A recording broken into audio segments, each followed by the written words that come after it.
Yeah. And if you didn't see the first part, we queued into Soul Sisters 4 times in 10 matches that we played. After literally, like, never seeing the matchup before. I don't know why this scrolls down like that now, but it's really obnoxious. Third, thank you for the always being here. Good morning, good morning.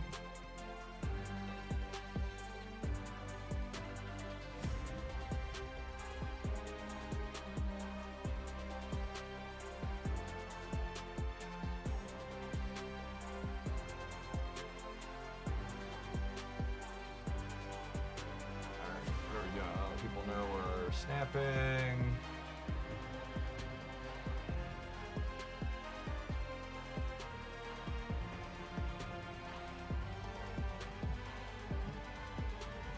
Grab the chat from the YouTube stream.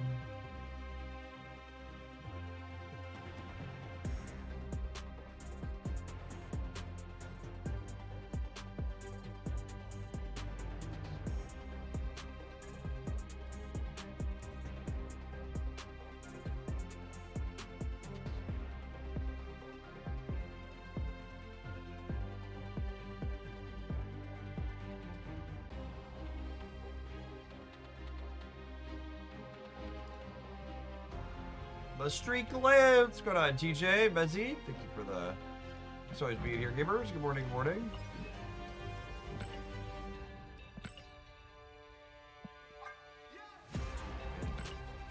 Patience. Epic. Card. Streak it on in, Travis. Good morning, good morning. Khonshu. I think I'm into Khonshu. Got a lot of days to look for things in the pull portal there, so... chill for now. Got a bunch of credits. This is what, 400, 600 credits? Half of a split? And a bunch of credits. Morning, Jace.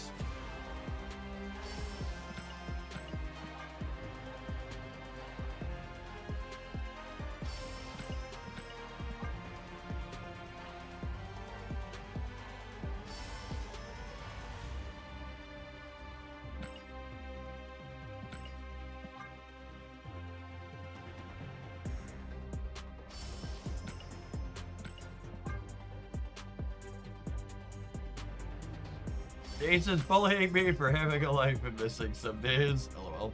Oh, right. When you miss a day but watch the VOD, you don't lose your streak, but it doesn't add 1 to it, right? Is that how it works? Did I understand that correctly?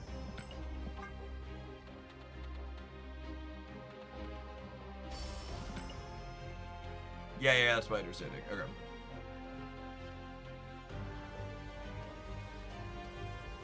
That's lame. No, I think that's a very reasonable... I think that's a very reasonable system. I like that. I like that it doesn't ruin it, but I also like that there's a little bit of a bonus for actually always being there. One of my buddies sent me this build that was playing more ongoings with the Scorpion. Curious to see how it feels. Oh, you know what? I realized I haven't pedaled yet this morning. I should probably do that.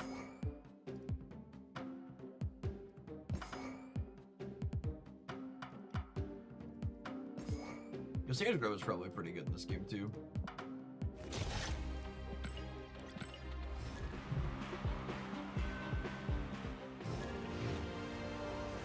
Do you think Atiri is good now? Oh, that's kind of a cute slash interesting thought. If we have more than one, are we supposed to Atiri with it? I don't know.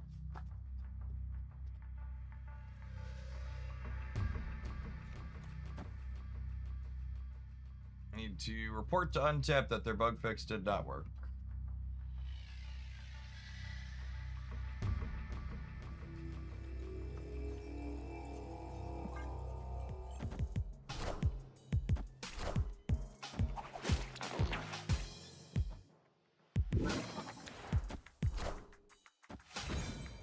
realize your Lofi has a mismatch background. Yeah, I don't have blue unlocked on him.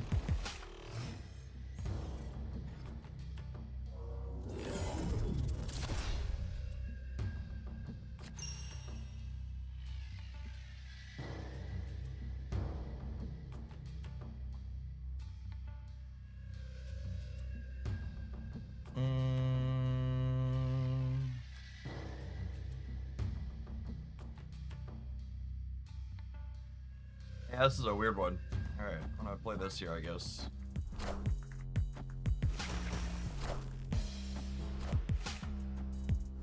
Oh my goodness! Brutal, savage, wrecked.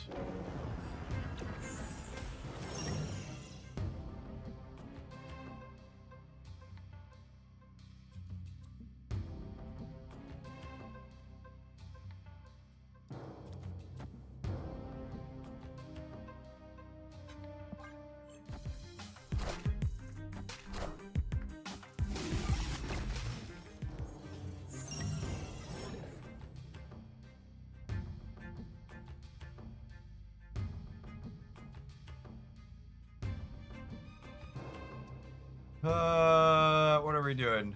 I think it's Wave in the center, Scorpion here.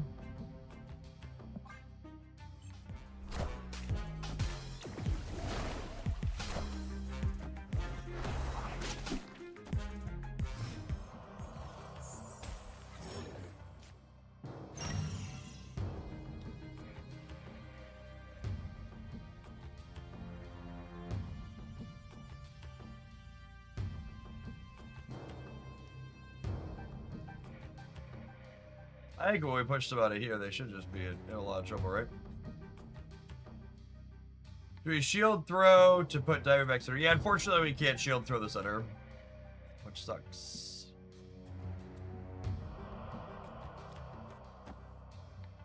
I think we're just snapping here, though, yeah?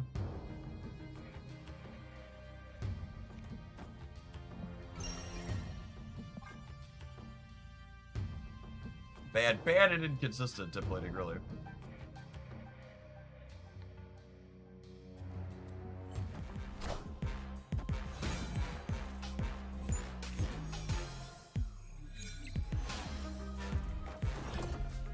Avengers! Assemble. Friendly neighborhood Spider-Man here.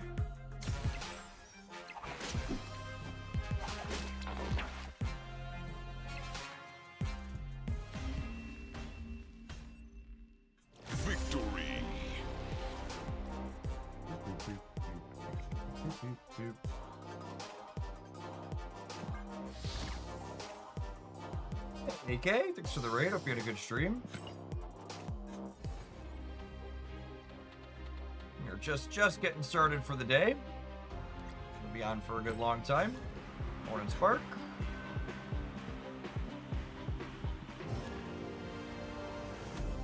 Looking for their stat creator to follow, gamers. Tap the heart above the stream to give Kay a follow.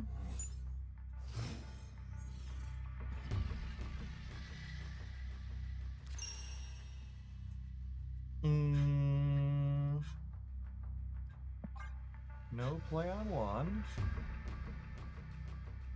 12:30 a.m. here. Oh gosh, is that Australia? Question mark. That's plus 15 for me.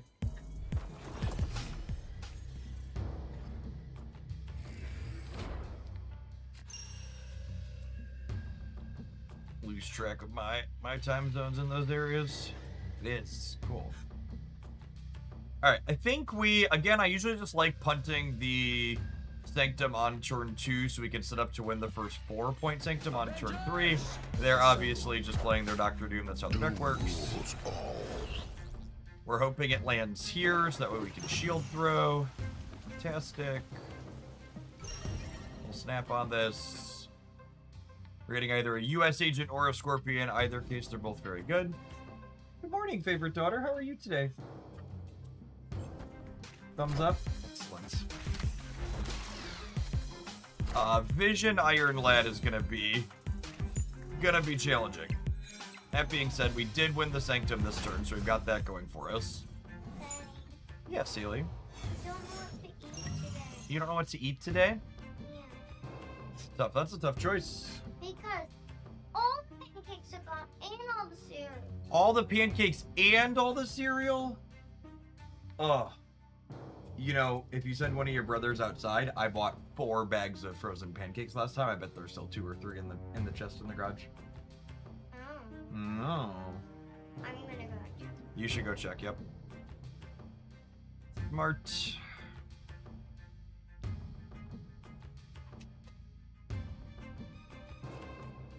I think I'm doing this and setting up for next turn.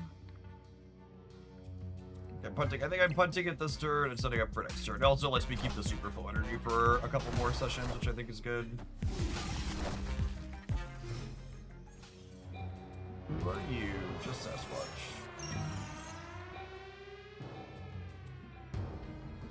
And they have priority now, so I can do this into this, which I think is good.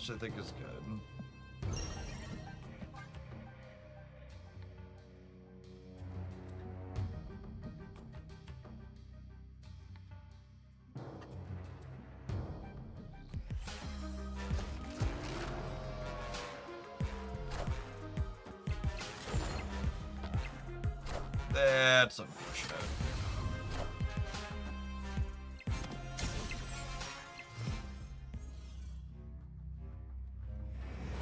We need Mr. Scorpion, chat. We need Mr. Scorpion.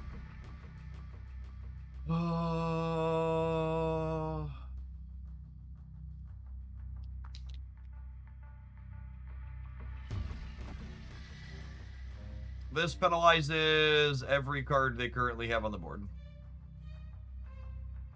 And wins center and right. And then I just need a couple more points for next turn. My deck right now is Ancient One, Scorpion, and the skill. Just really pretty unfortunate, all things considered. Oh wow, they didn't contest the left. That's unfortunate for me.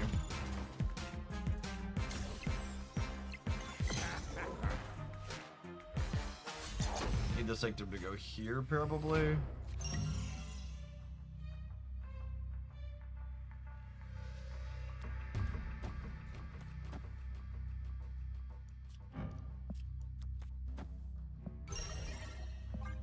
Onslaught, hopefully about to do work for us. That is, so is one of our 2 copies of Scorpion.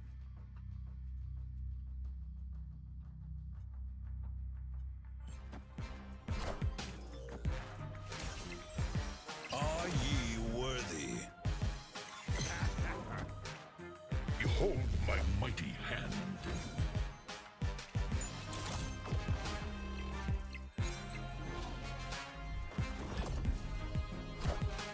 Behold my mighty Missing out on a lot of power. I mean, that's fine. It's gonna be okay.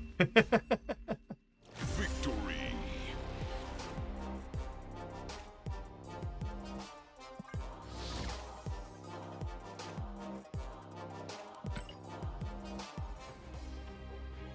So explain the interaction with Diamondback again.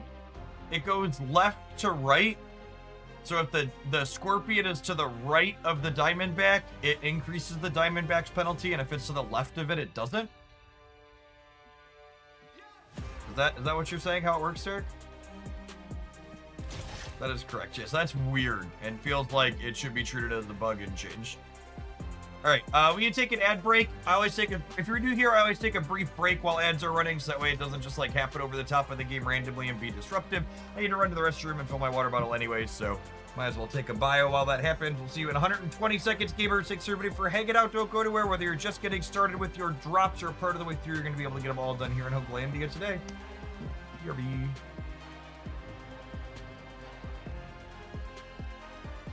So we're arriving to turn off the auto ads on YouTube when I get back.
a second on the end roll.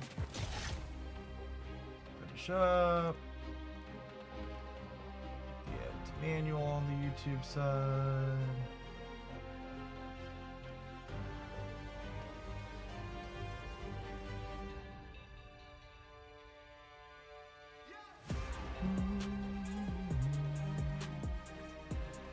Alright. Once more onto the breach. If you missed it, by the way, over on the Hoaglandia Snap YouTube channel, I posted a Dex roundup for Grand Arena Showdown if you're looking for some off-meta things that aren't just spamming Dr. Doom like most of our opponents will be today. A lot of good competitive options up there.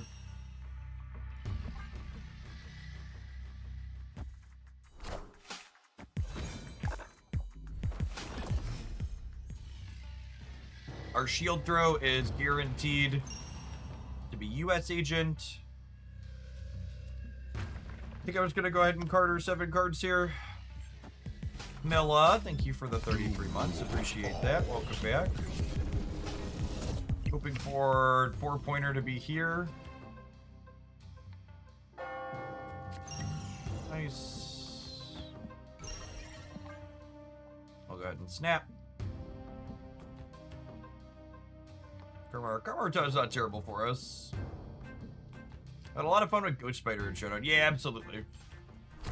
They don't have a turn 4, but turn 3, that's good for us.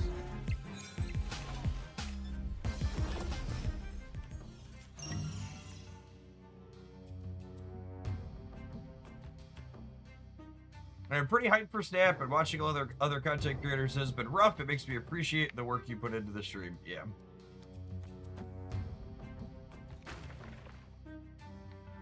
Thanks, Summit.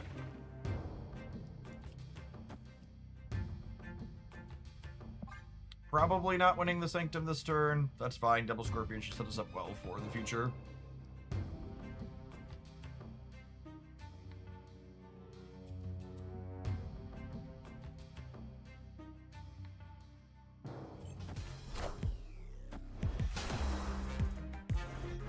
Avengers! Assemble.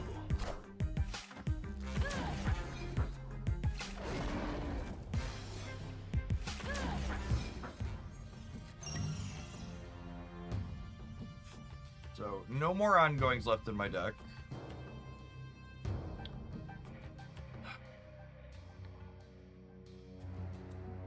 I don't think I want to give them the Sanctum for free this turn.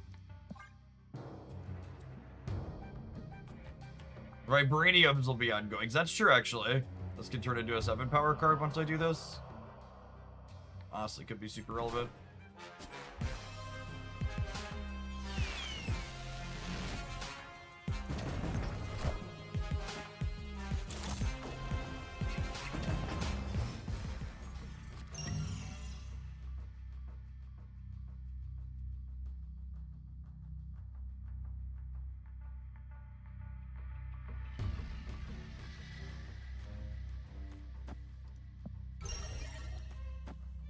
So I have to win the Sanctum this turn.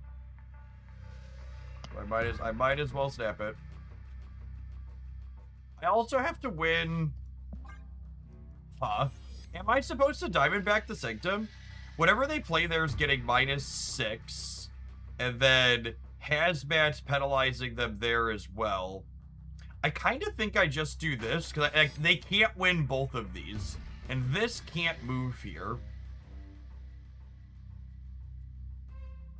Is that going to be enough? That's close. It's just hard because I have to contest both of these. Oh, it's frustrating.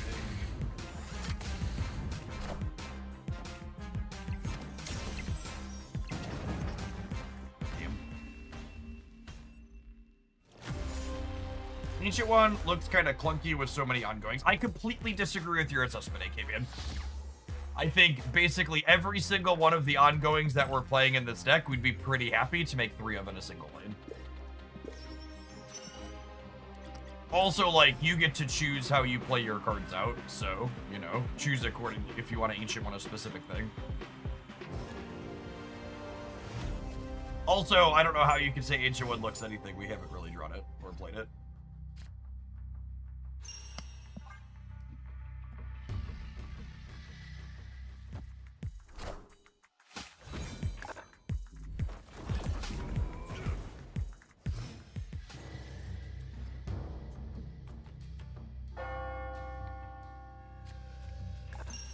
Well, shit.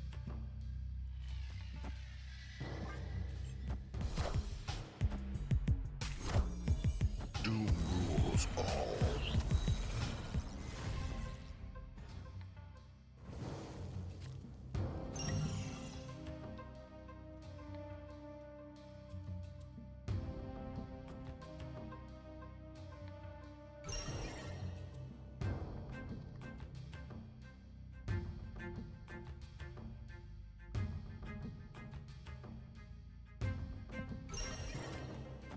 This is not remotely resource efficient, but it wins the Sanctum this turn almost assuredly, so.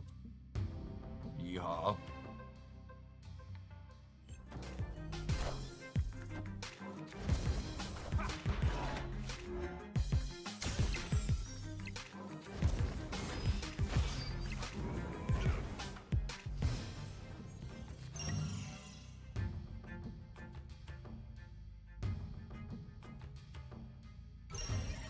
Okay, we're not winning the Sanctum this turn, and we're not gonna be behind there either. I'm gonna do this to set us up to win the Sanctum next turn, I think.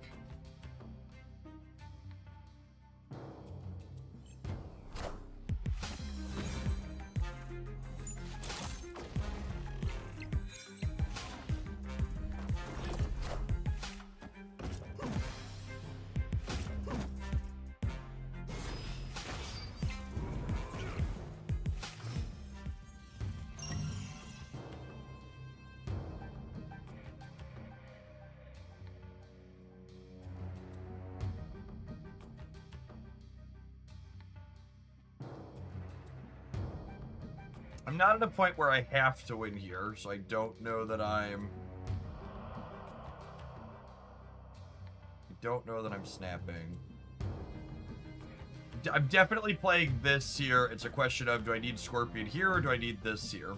So this is effectively -4, puts them down to 6, and this is going to be at least 7, so they would need 12 plus, and their Red Hulk's already down. I think it's this. I think we have to ancient one now because we won't be able to win the Sanctum next turn otherwise. That's fair. I guess if I do ancient one now, they probably lose, yeah? Although, I might just get Cosmic Ghost Rider again is the problem.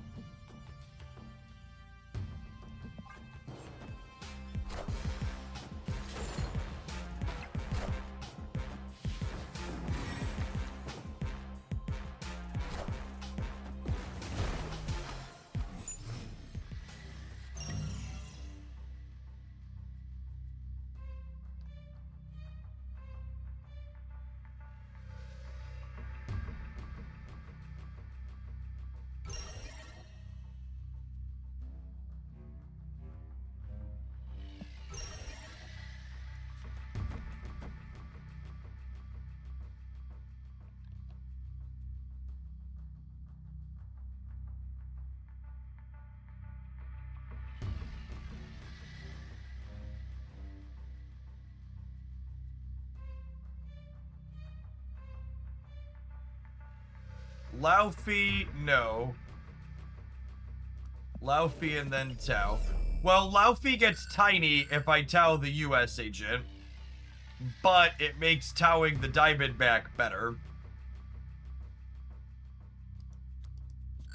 That's kind of a 6 in one hand, half dozen in the other. I guess he gets really big, which is fine. This is much better if we copy the Diamondback.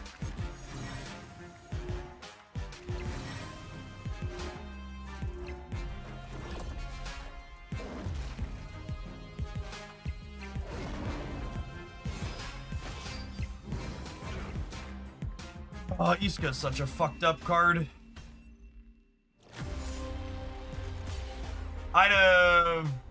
Would I have won the game if I hadn't played Laufey? I'd have won the game. With the way this flipped, like, it's just a flip. I don't know that Twitch chat is wrong. Like, when I flip with the US agent, Laufey was more power. So Laufey's -9. So this would have been 6. But we lose with the other line if I copy Diamondback. We did shrink the food. We gave the opponent -4. Okay, so let's say they're +4. But they'd be +4, +5. They'd be +5. They'd be at 13 if I don't Laufey. And Luna Snow would be... They'd be at 13, and Luna Snow would be 6 instead of 1. So I'd still lose. I'd still lose. They'd be +5, and I'd be +5. So this was fine. This was fine because it means if I copy Diamondback, it's better. I just needed this not to be a 14 power card.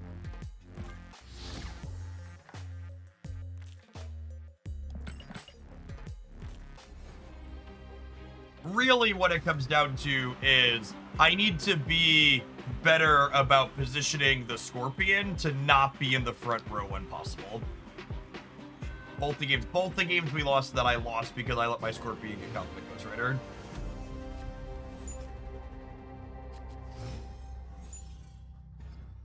Shield Throw doesn't give you the option. It does. I can have 2 cards in front and Shield Throw back.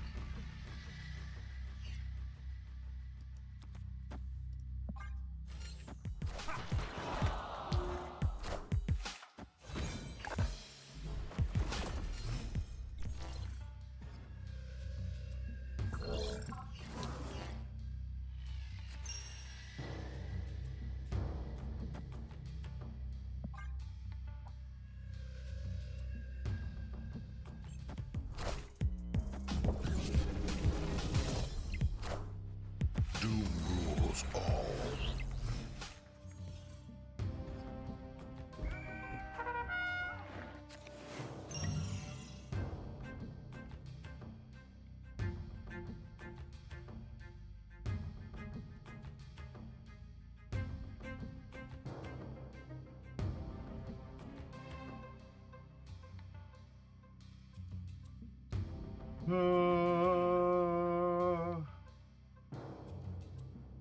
I mean, they can't win the center this turn, right? I'm just gonna do this.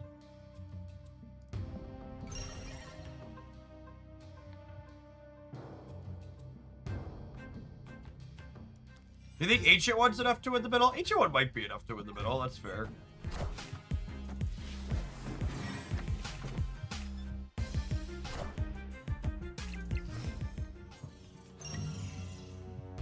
Alright, so we're losing this turn. That's fine.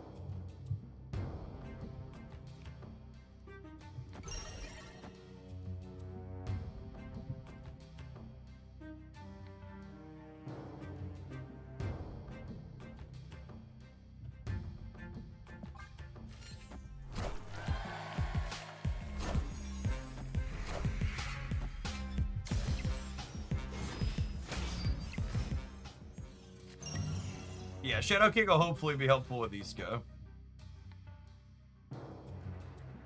And I can't Tau here this turn because that Shield Throw is templated poorly.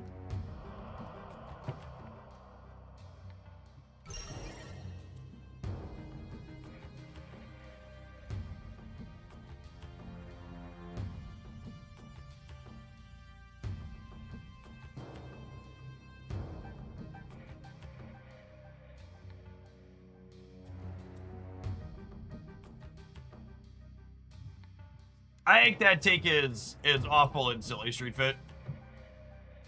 I think Sanctum Showdown and Grand Arena being mixed is phenomenal, and I've really enjoyed the combination of the modes.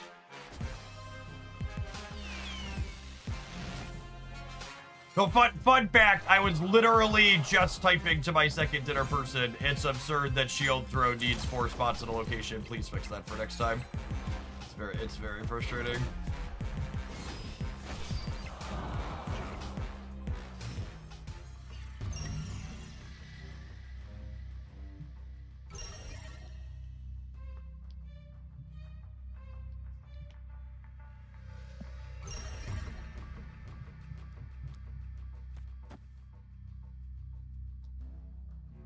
I have to win every location. I don't know if that's possible.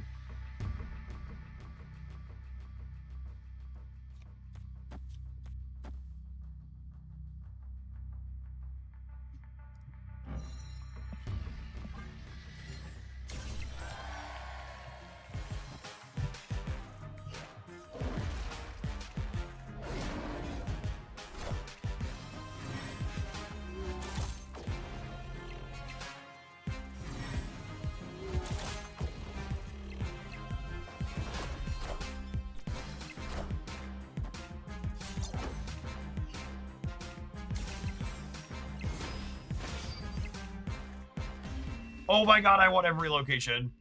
Fucking get out of here. Thank you, Lady Bullseye.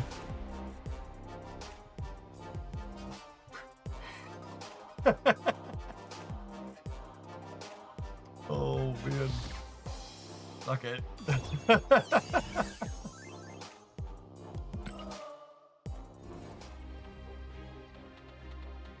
I am pretty firmly of the opinion, Street Fit, that Sanctum Showdown scoring is just a better way to play Marvel Snap. And if they would let me replace basically every facet of normal Marvel Snap with Sanctum Showdown scoring, I would replace it absolutely everywhere. I think having every turn matter over the course of the game instead of just one turn mattering and being able to like play for tempo and board position has a ton of value.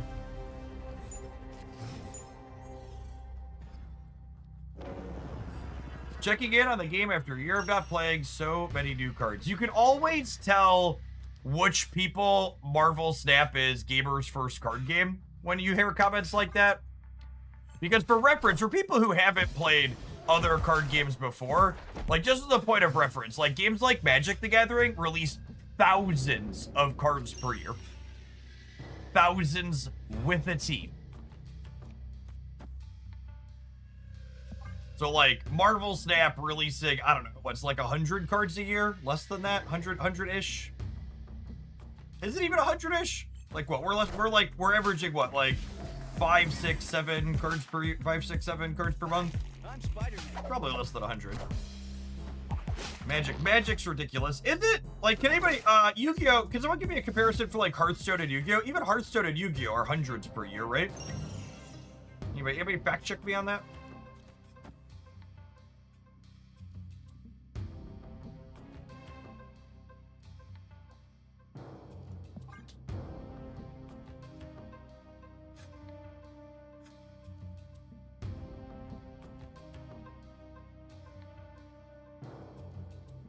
One of the things I would encourage if you're someone that's like been out of Snap for a little bit and you're thinking about coming back, the number one thing to understand that's really a huge boon for Snap as a whole is that Snap doesn't make your old cards irrelevant. Snap really enjoys having lots of cards be competitive. So you're able to have lots of different decks that you can play that are all still pretty serviceable. Like High Evolutionary is just like the kind of go-to example of like a deck that's been around for forever that's still like really competitive this much time later.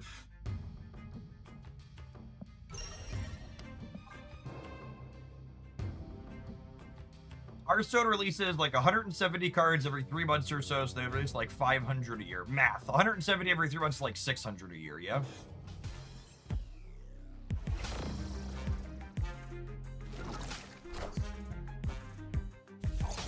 I need to win this game before Iska gets too out of control.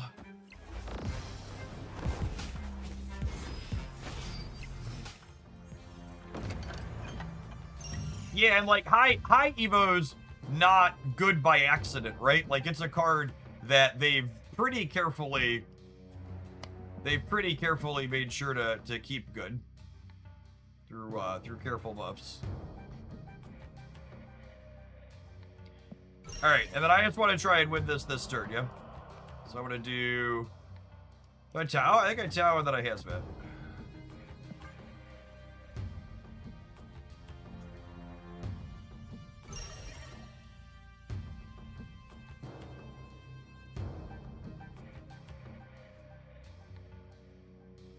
Technically I shouldn't Snap here, my opponent should, because if I manage to lose the left, if I manage to lose the left, they get more points now.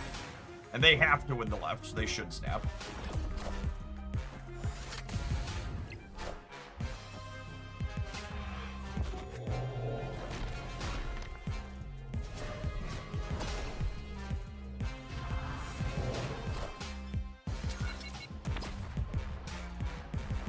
I came back with Sanctum and found it hard to stay in the game without it. I would love it as a permanent game mode. Nice. Oh, Hearthstone only released every 4 months. Got it. Okay, so 500 is accurate.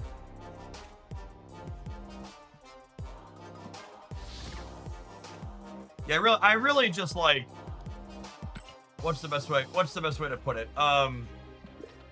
Sanctum feels like Marvel Snap 2.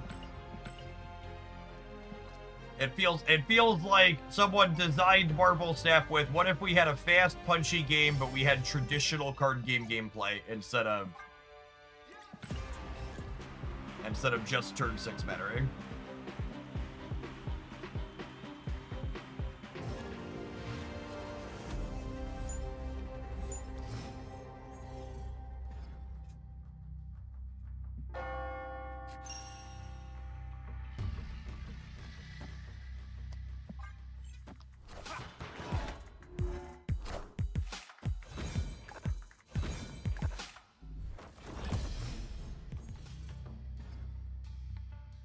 Marvel Snap Electric Boogaloo, yep. Well, that means they can't doom this, but they might not have wanted to doom this with the US agent anyways, so. 6 in one hand, half dozen in the other. I wonder if I'm supposed to ancient one here instead of cast and then cast the left. Doom Very rules possible. all.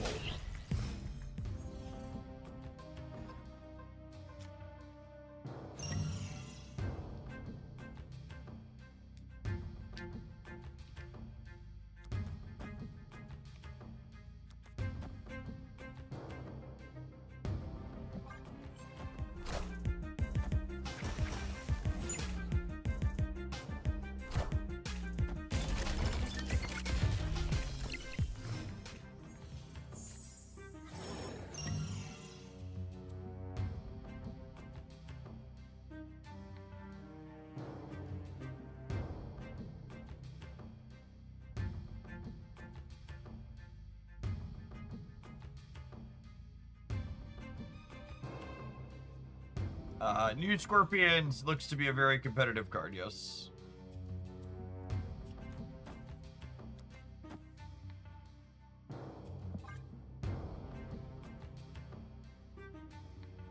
Not snapping here because we're not competing in the center. We're hoping for the Sanctum to go here next turn.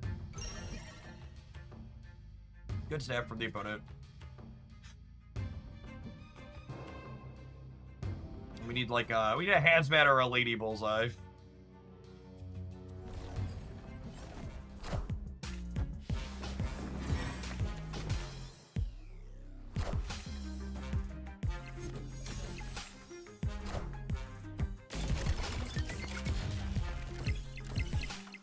I needed to go here, or we're in trouble.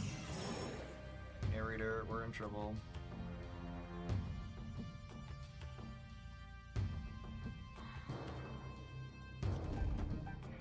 It's fine. I think we lose the Sanctum one more turn, and then we just get to like full combo them next turn, yeah?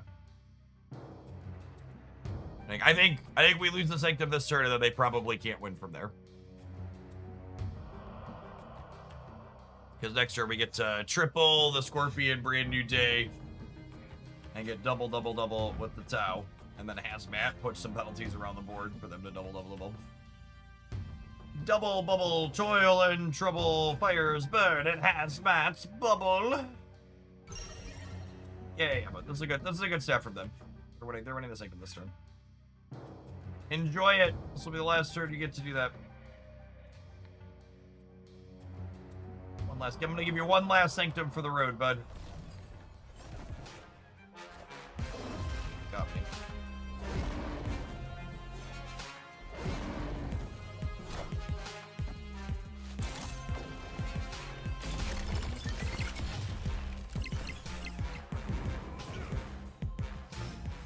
Enjoy your 6 points.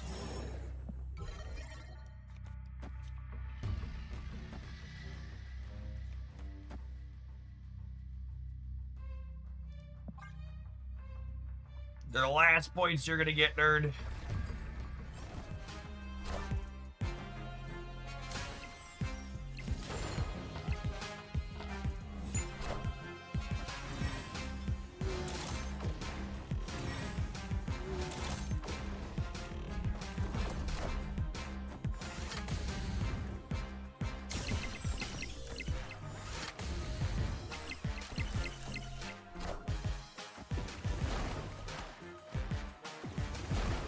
All the points are belong to me. Do-da, do-da. All the points are belong to me. Oh, the do-da day. Do-do-do-do-do. Do-do-do-do-do. Victory. No, come back! He stole charms from me, Chad. I was gonna have more of them. Nocti, thank you for the 37 months. I appreciate that. Welcome back. They're no Hulkling got negative power from the cube dying. That's funny.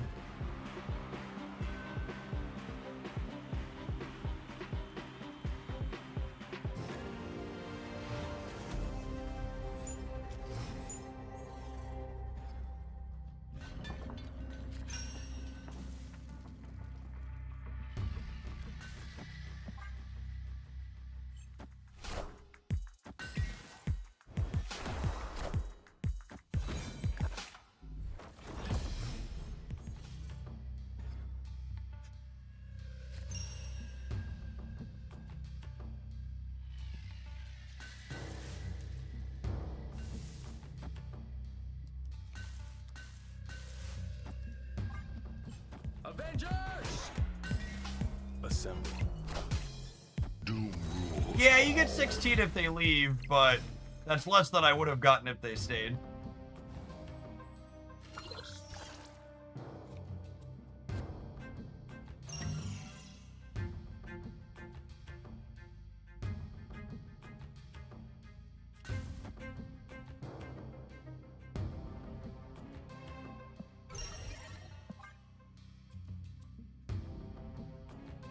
This shield throws a coin flip. Could be US Agent, could be Diamondback. US Agent's obviously a bit better for us. We face a non-Doom opponent so far. We played against a Ghost Spider.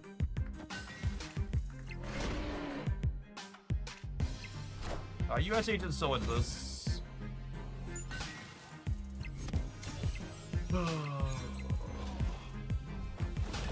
We tied at least? We tied at least. Thank you, Scorpion.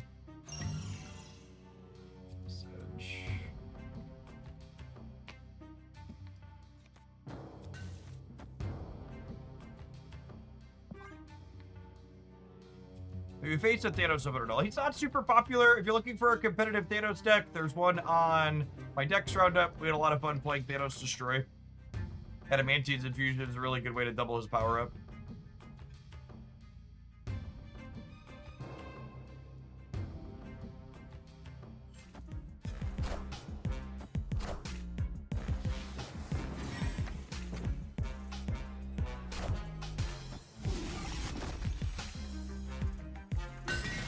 Assemble.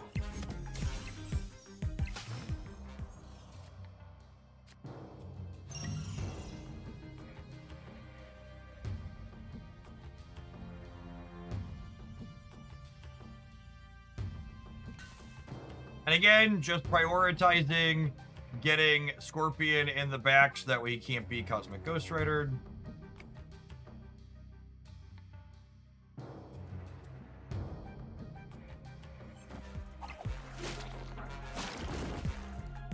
Doom rules all.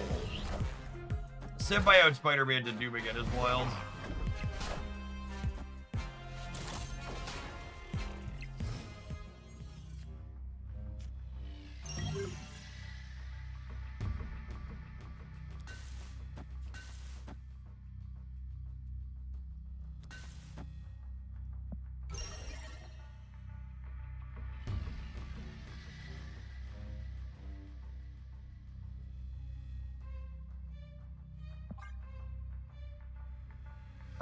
The US Agent and the multiple Scorpions are gonna get real wonky over here.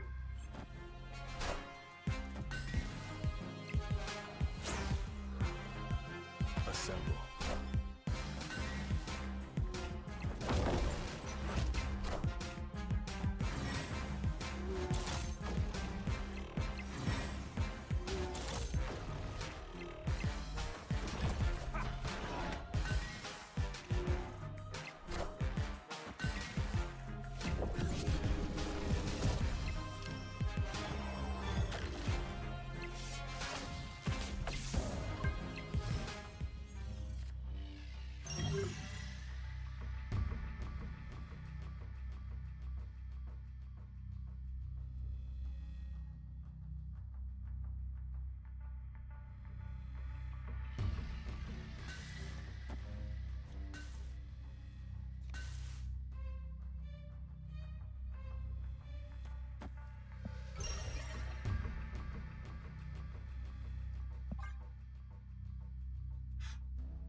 The math on this board is something else. Don't question it, just trust. Lady Bullseye should win this, yeah. Although, Celine's a really cute card. Celine could screw with the math on the right. Them flipping into Celine is a big deal. Alright, game's over this turn. I need Lady Bullseye to put a bunch of hits into the right.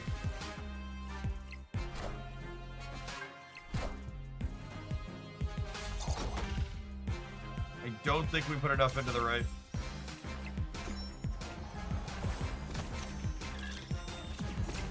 Yep. They are literally playing Doctor Doom teched into the Afflict deck. Is what they're doing here with Celine and Caliban and Super Skrull.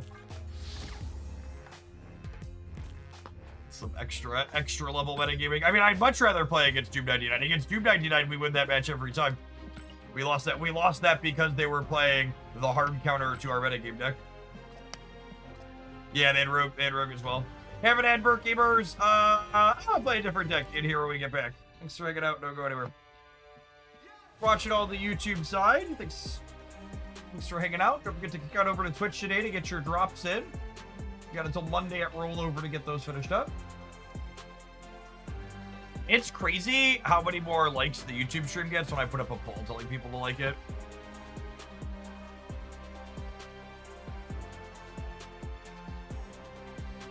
A little bit of extra push.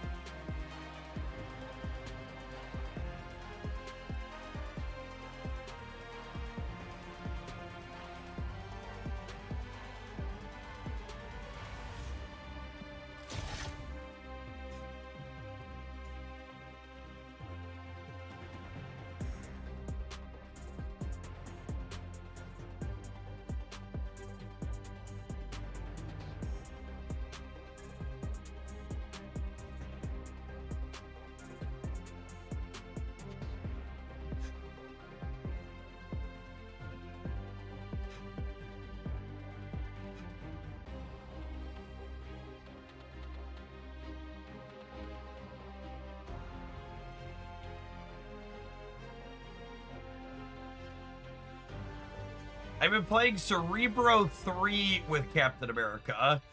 That's adorable. Oh, that sounds good, but it sounds adorable. Let's play some more of this Reanimator build. We were killing nerds with this yesterday.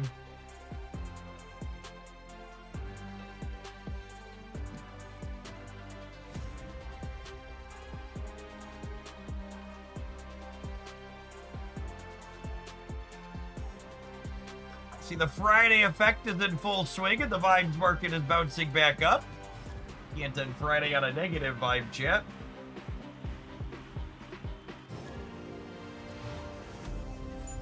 Oil's only at $90 a barrel. Vibes to the moon.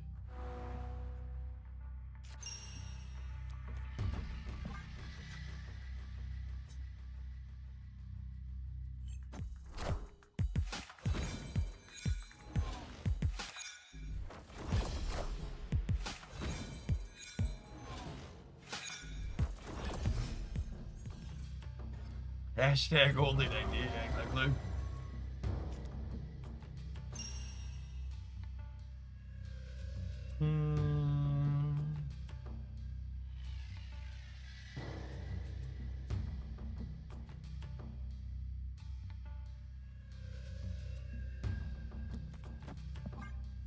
Go on, Cassandra. The might of Asgard. Mjolnir.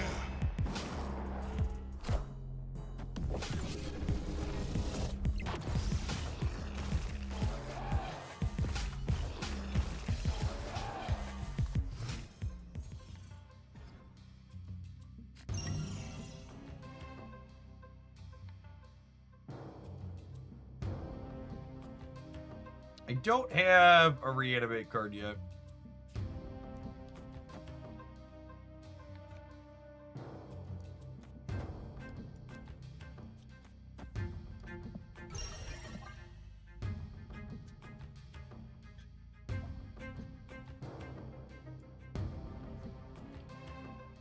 the remind people to hydrate is one of those really weird culture things on Twitch. Mjolnir!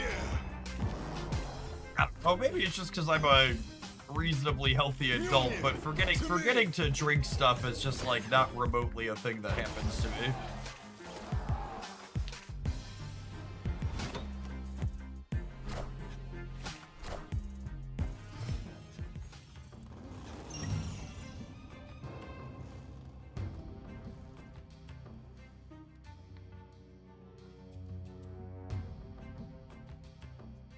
Get that engagement. That's fair. It's probably just engagement bait.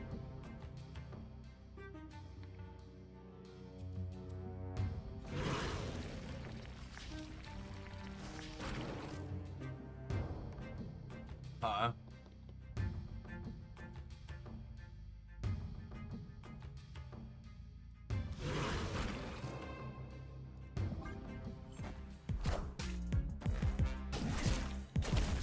Mjolnir! To me! Face the might of Asgard! Mjolnir! Mjolnir! To me! Oh, wow. Well, that works out okay for us.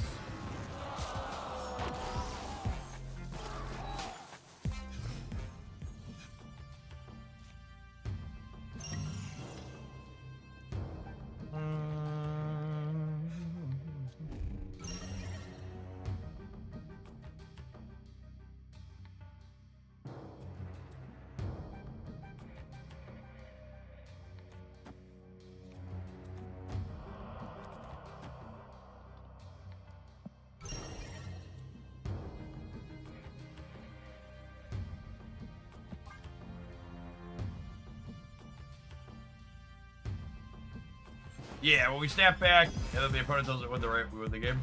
Mjolnir! To me! Dodge a piece of sloppy tech, we can dodge a ball.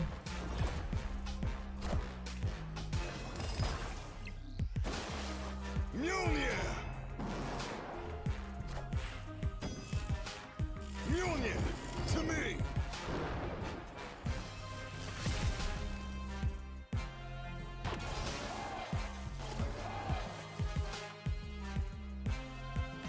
Snapping the Sanctum and then losing it by 47 is, I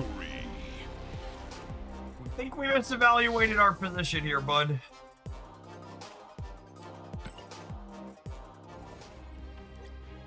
Win a location with one card. Check. Large doors.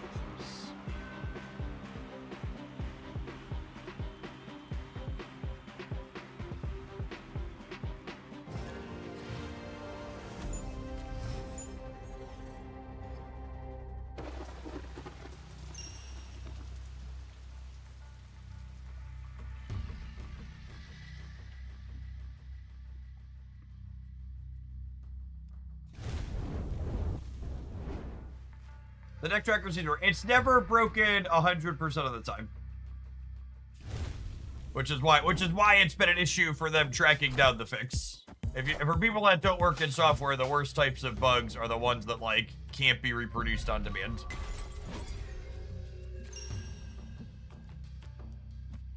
Feel for them. Feel for them on that.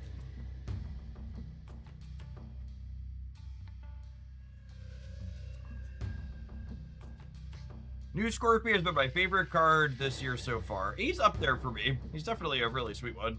Venus. Venus is the card of 2026, I think, objectively.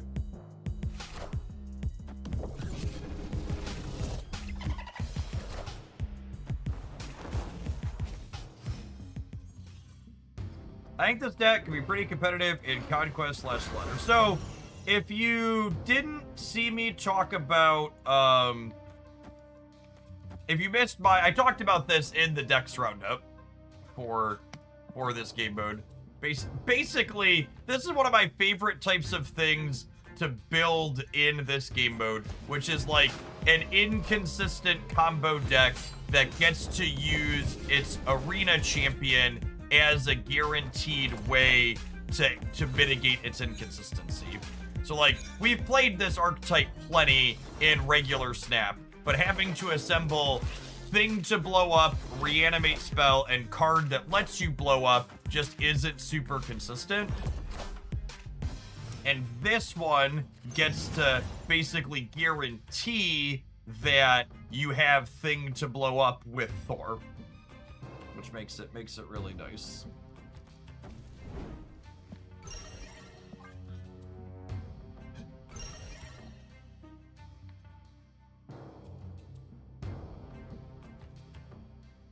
Intermittent defects are the most fun to fix, and then verify they're actually fixed. Yeah, I mean, unironically, like, I've been working with the Untapped people. I sent them logs yesterday.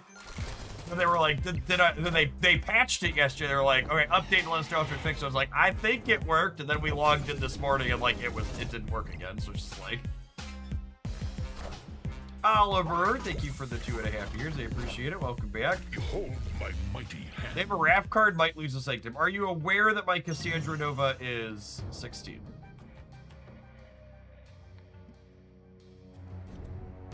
Did you consider?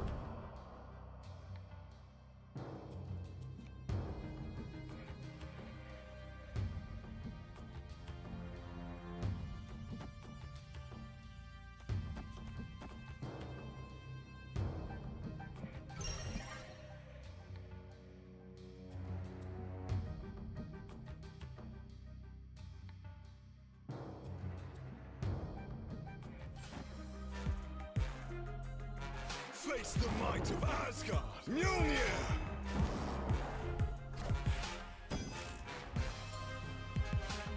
Mjolnir, to me.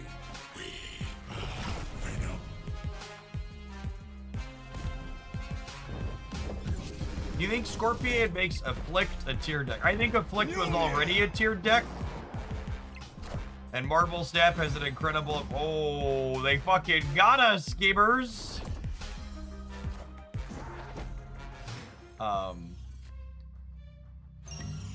I think Marvel Snap always has an incredible amount of recency bias in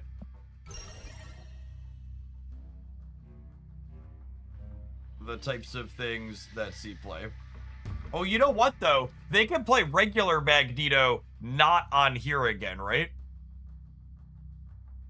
And that's gonna yank my friend around again.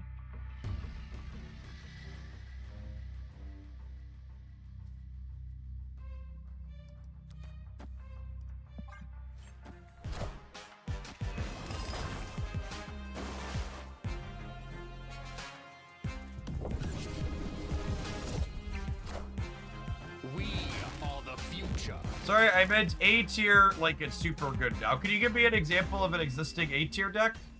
I don't think Marvel Snap really exists like other card games exist, where there's 2 or 3 decks that are much better than everything else, and then you can't play. You shouldn't be playing anything other than those. Like, Marvel Snap's the type of game where you consistently open the tier list metagame report on any of the deck tracker sites, and there's like 20 different decks that all have somewhere between like a 2 and 5% play rate, and literally the only time something goes above like a 5% play rate is when there's a new card that released that's shiny and fancy, and then everybody wants to play it, and then it dies back off once it's no longer shiny, fancy, and new.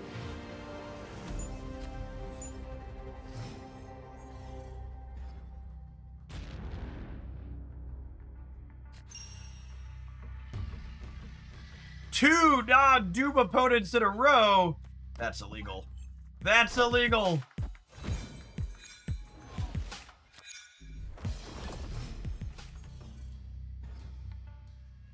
Someone said help, my opponent is cheating.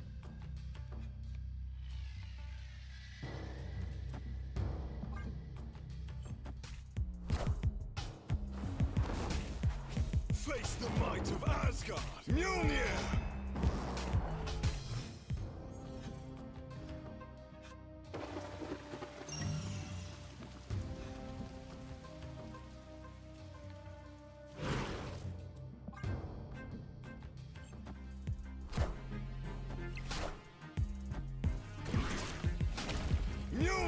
Let the Mjolnirs hit the deck.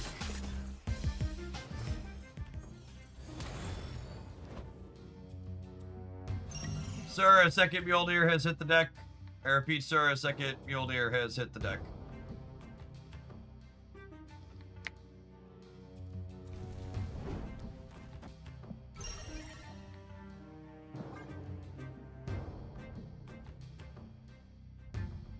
This is objectively the worst set of free built decks we've ever had.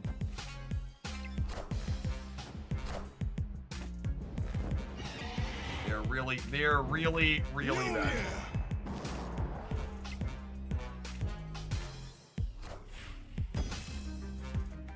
Mjolnir, to me!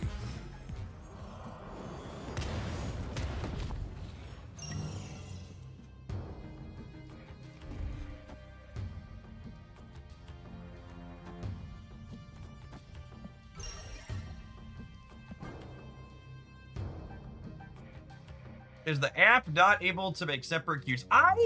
It's really just fucking puzzling to me that gamers' brains are so broken that their only solution to the default decks not being good enough is we need separate queues. Like, how is the answer we need separate queues for the default decks and not make the default decks make sense and be better? There being separate queues for the default decks wouldn't make them balanced. There'd still be a bunch of shit ones.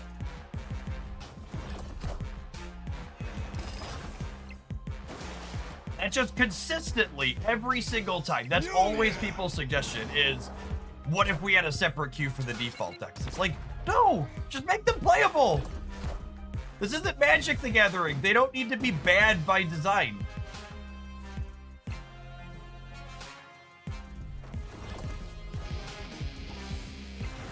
This is basically the first time we've had an instance where the default decks are really bad.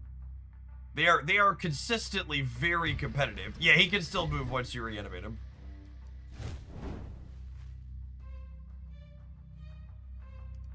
Magneto's actually really good against us. Why does there need to be separate queues though? Why is that a good solution? Why not just make the decks good? Why not just not have them be bad? Like, I truly don't get it. I'm playing, well, I played Mjolnir here so they couldn't Magneto me my Thor into here. Maybe that's right. Although I guess they were losing here regardless. This is bad because it sets me up if the Sanctum's here next turn I'm in trouble. So I have to win a Sanctum flip. I messed this up. I deserve to lose this game.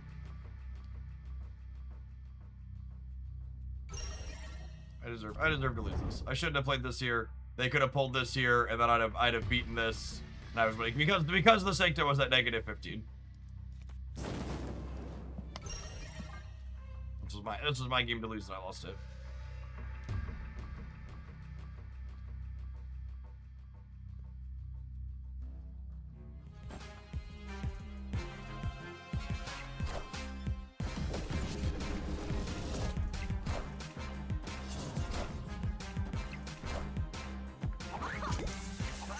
I'm Spider-Man. They should consider doing the creator contribution decks permanently. I mean, creator contributions or not, that I think a lot of the problem is this mode just feels like its implementation was incredibly rushed. From the ban list being sloppy to the default decks having things like Quinjet in the Thanos deck that just don't remotely make sense. You look at like the Iron Man deck, for example, and like how is the default Iron Man deck supposed to trigger the Iron Man ability? It doesn't is the answer. Our third Magneto opponent in a row. You know what? The Magneto deck's the best performing default deck. Which that's what these are each time, right? The split is someone doing the default deck with it. So that's why this is happening. These are folks doing this playing with the cards they're provided. Oh, this is a bot actually, probably moving the Jeff. This is a bot. Oh, it even says bot here. Yeah. We lost 2 in a row to making mistakes. Making this bot.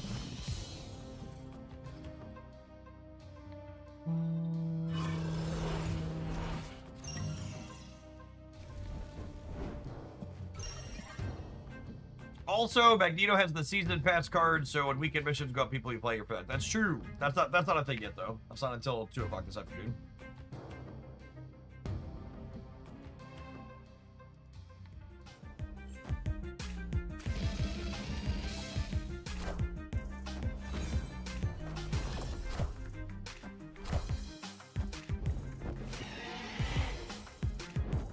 Mjolnir! Weekend missions don't start for 3.5 hours.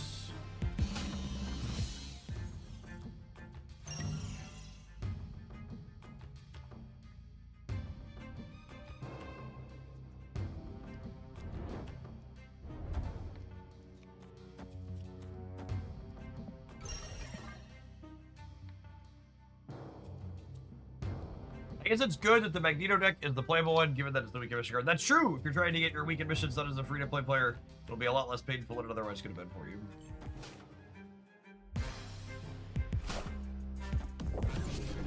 Oh, you know what? Maybe I shouldn't have put the cast here, so that way I could have had a path to cleanly tombstone the Thor, so I could tombstone into Adamantium Diffusion. It probably doesn't matter, this is a bot. Things to think about. Things to think about.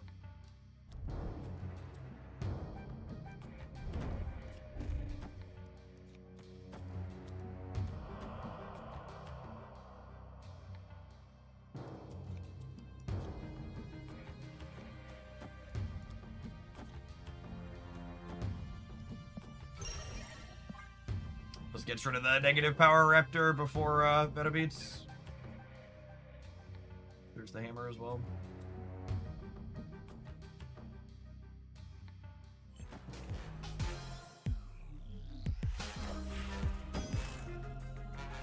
Mjolnir! To me! Will regular Sanctum ever return? Yeah, a lot of that's another confusion people seem to have. Like, people keep saying, I can't believe they would combine this. I hate that they combined it. Like, they're not running the non-combined versions of these game modes. They're just trying different things so the rotating content can have variety in it. All the future.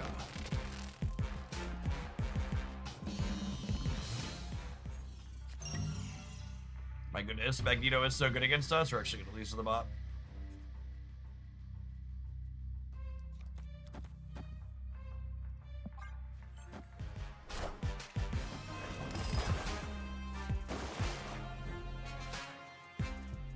Mjolnir!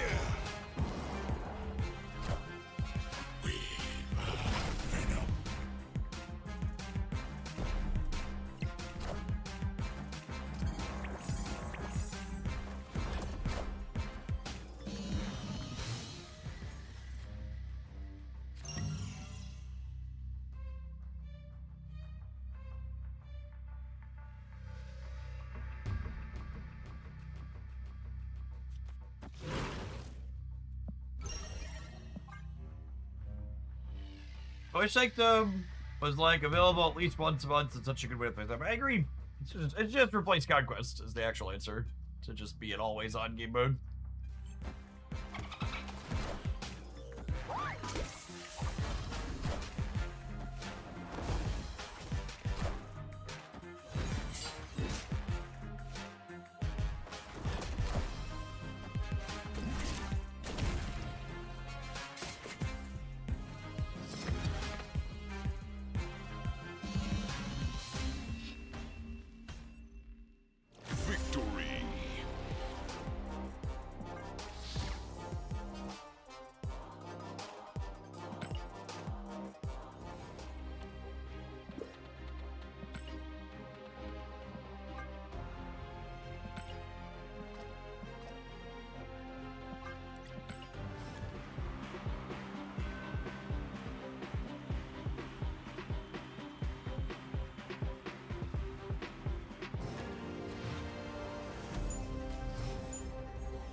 churning.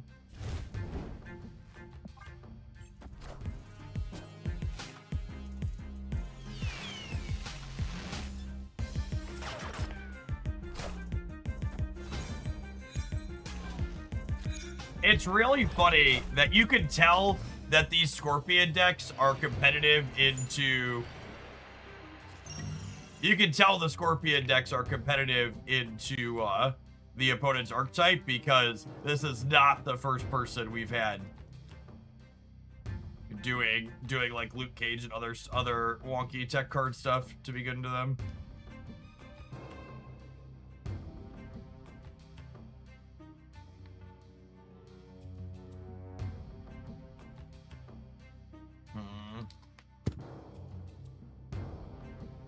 The Sanctum's not happening this turn.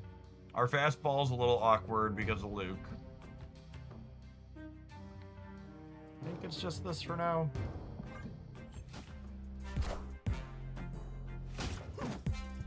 All hail Hydra! Zola really does not seem particularly good. I mean, I guess this lets them win the Sanctum, but their board is very full at this point.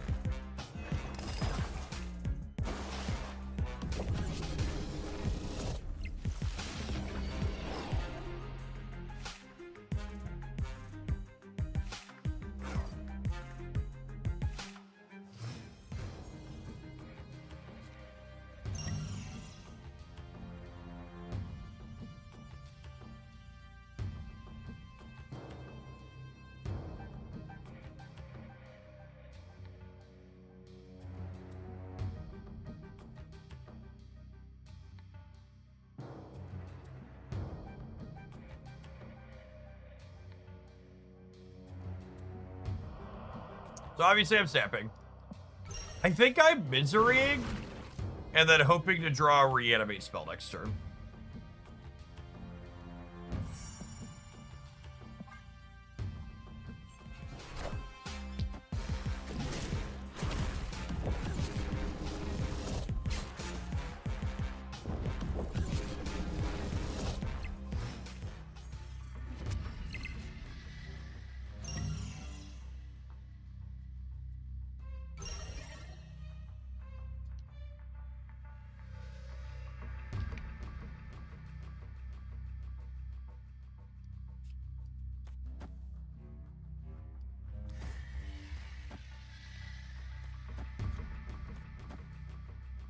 I mean, I have to win here. This is a shot to win here. This is going to be 4, and then I'm going to get 2 hammers on Thor.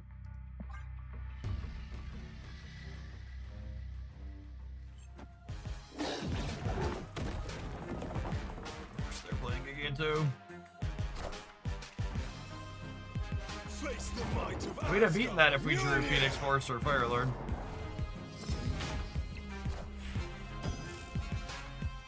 Mjolnir, to me. Wait, we tie it? Mjolnir, to No, we me. win by 1! Get fucked, Buttercup! And the Sanctum's in the center? But we top decked Fire Lord. So Cassandra gets it. And you? Shout out to Cassandra Nova, by the way. As well as the Luke Cage change.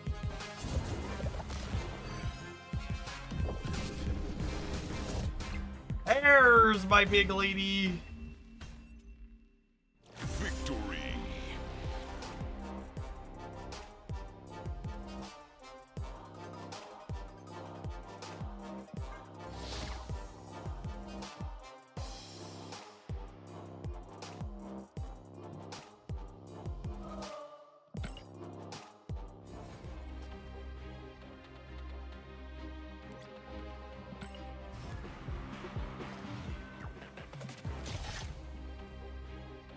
All right, gamers, we take a brief pause for the cause. Let some adverts roll. We'll see you in 120 seconds. Like, we're going to vibe with more of this when we get back. I am enjoying this game mode, even if it's mostly a Doomfest. Our wonky off-meta decks has been consistently fun. We've had pretty good records with them.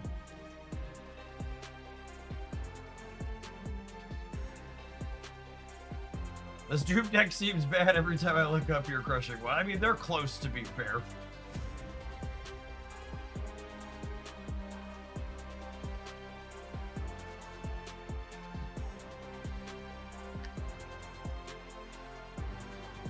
I wonder how you did the hover over the card to get the info stuff. That is the untap tracker. It's the same folks that put the deck list on the sides of the screen. Yeah, it's just a very braid-off linear deck to play. It's definitely the look how much effort they have to do to mimic a fraction of my power type thing, because, like, we're beating the Doom deck with consistency, but we're, like, jumping through a lot of hoops to do it. And they're just like, I play my champion skill, I play my Dr. Doom, I play one card per turn. It's just, like, not a big deal.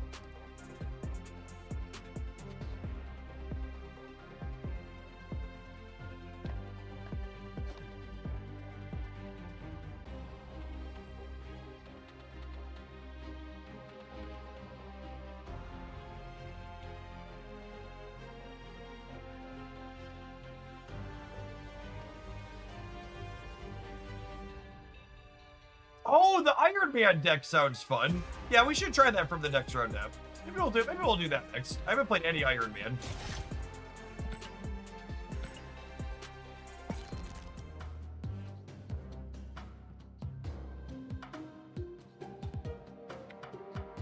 Oh, gamers! I have some. I know we've had a lot of really bad news in the United States this year, so I think we can share some record-breaking news.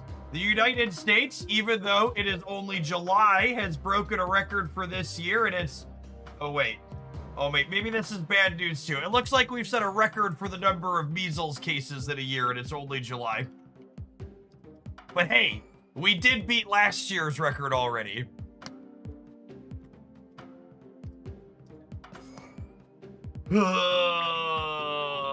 Is this what winning feels like? Is this the winning?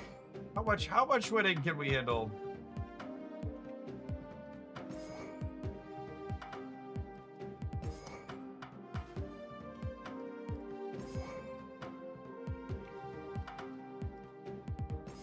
If you weren't here with us yesterday, we also got to learn yesterday that the CDC updated their official documentation to say, and I quote, "There are no studies that prove vaccines don't cause autism." And then we hit record measles cases for the year, so I'm sure those two things are in no way related.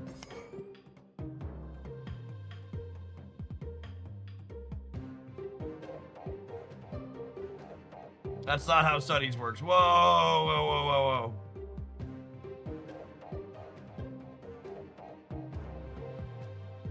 whoa. The Airbud defense, yep.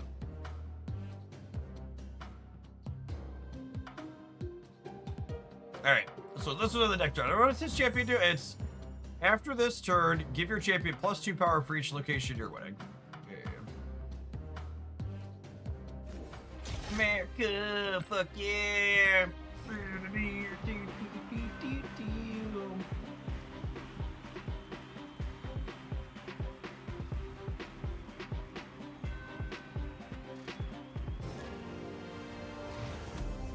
Chat, if you enjoy my Dex Roundups on the YouTube side, please go make sure to watch and give a thumbs up to the one on the Hooglandia Stamp channel from yesterday.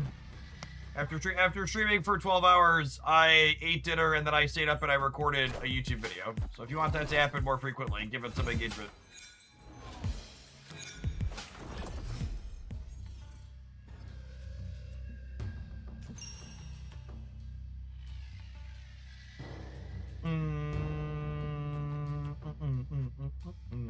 I think I'm just doing this and banking on this being the Sanctum next turn.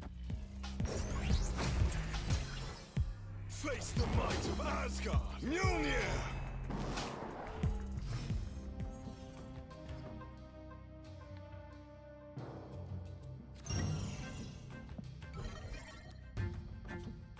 I think I'm just getting this down while the getting is good.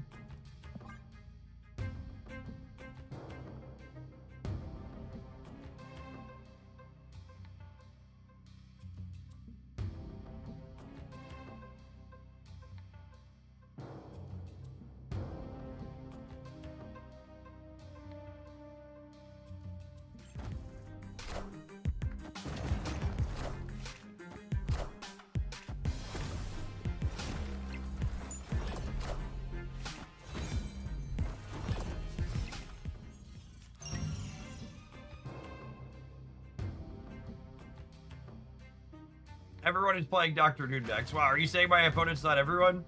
Did I press that by mistake? Mistakes have been made. Just giving them extra points to give her chip. Clearly it was a bluff to get them to overcommit center, exactly.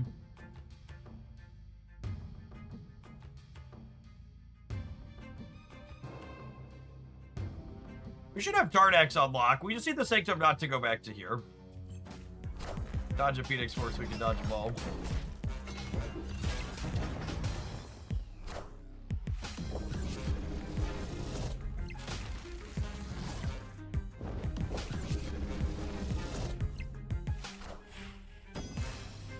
Mjolnir, to me!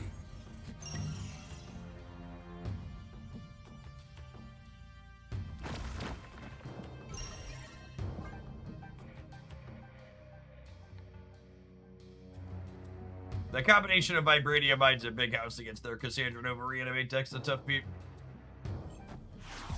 They have Adamantine Infusion, we're pretty dead here.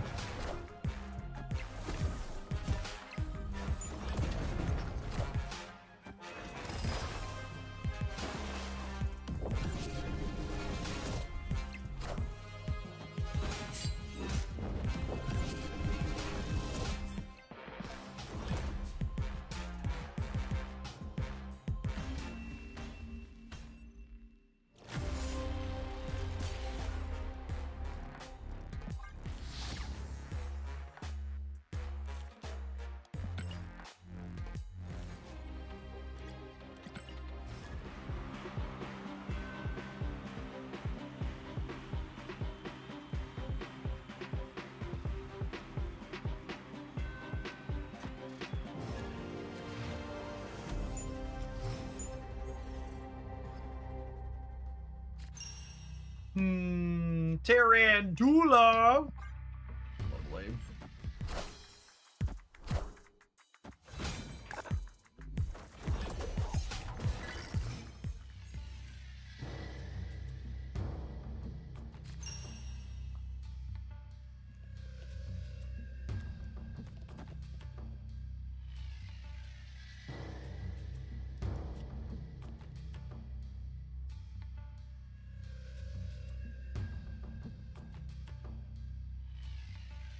What if I go Lizard Stark Technology this turn?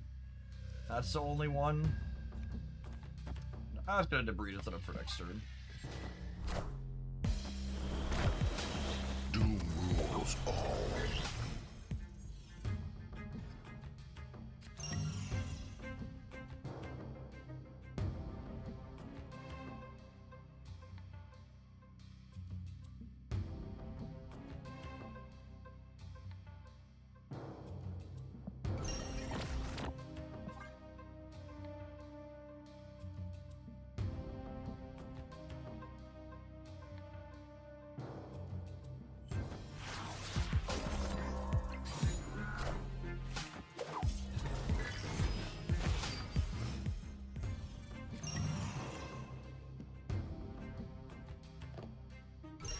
I will never pronounce tarantula correctly thanks to you. Listen. You know you love the tarantula.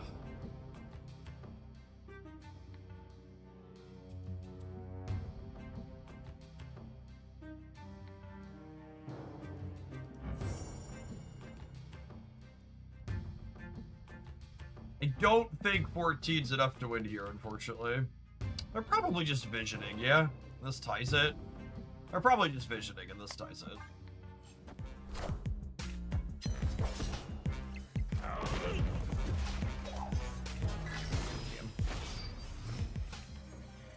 Clear for takeoff. Alright, Sanctum going center is a decent beat for us. We needed that.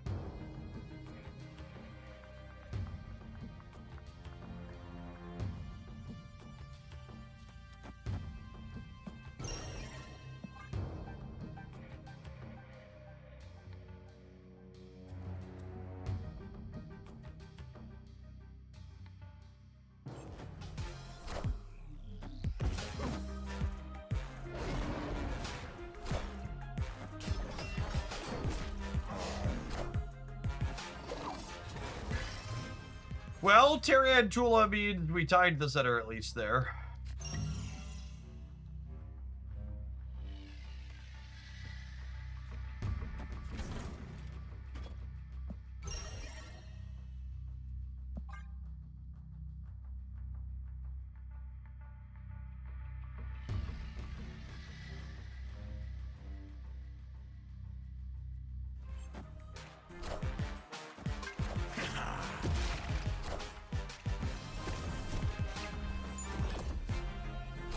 Well, we were winning this, but then Subador evolves.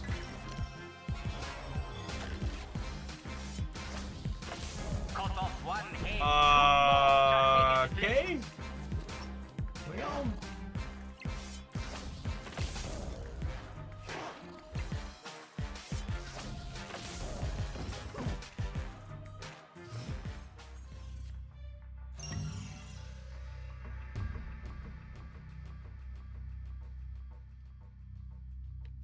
Hold on.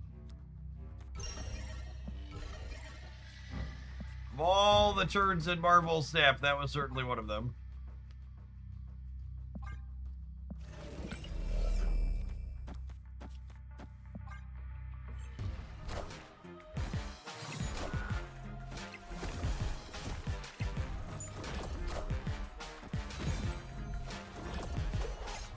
Okay, yeah, so the people in chat that are correctly pointing out that, like, there's no link between, there's been no link found between vaccines and causing and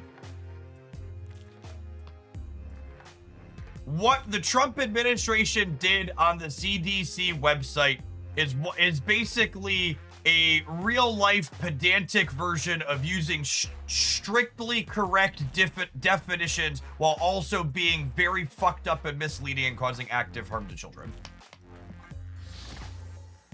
So there is a difference between we haven't found any evidence that vaccines cause autism and we've proved 100% definitively without a doubt. Like, you can't disprove a negative is like what it comes down to. So they're fucking awful and they're assholes and they're causing real harm to children. That's why we have, like, measles record outbreaks. But, like, in the technically correct definition of the words that they're using, and that's, like, the type of hand-wavy bullshit that, like, people that are anti-science or want to cause harm do, right? I think I'm throwing this into here just to clear it, which is unfortunate, but is what it is.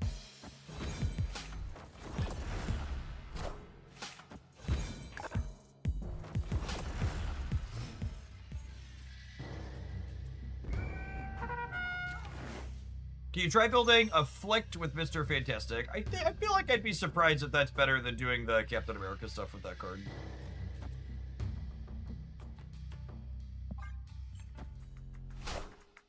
Doom rules all.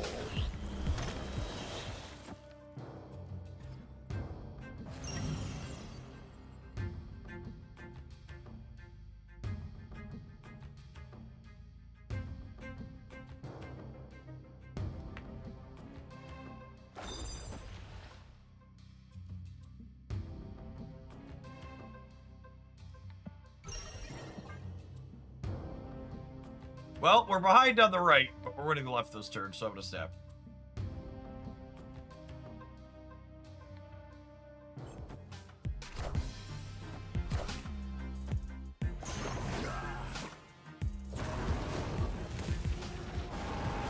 The plan is hope the Sanctum's not on the right. Is the game plan from here. God, Ares is actually kind of shit in this game mode, huh?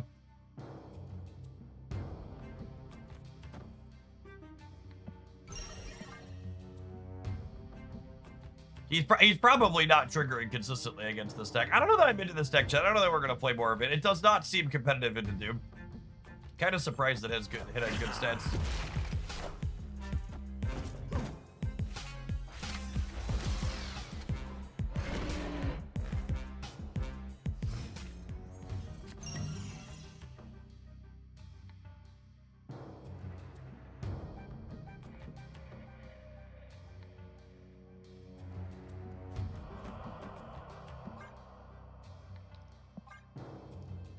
I'm gonna snap. I don't think they can compete here. And then the hope is that Ares somehow wins and then Iron Man next turn in the center. Let's just go over the top when the Sanctum flips back to it.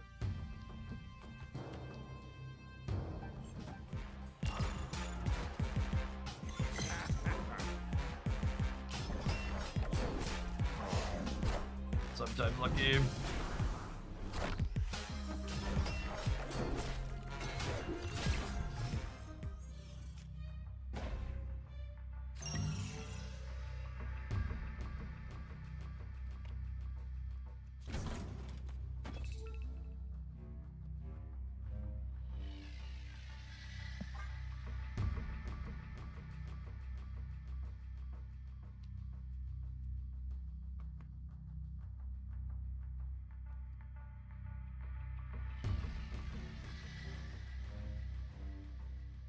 Snap. Yeah, I guess snapping's optimal.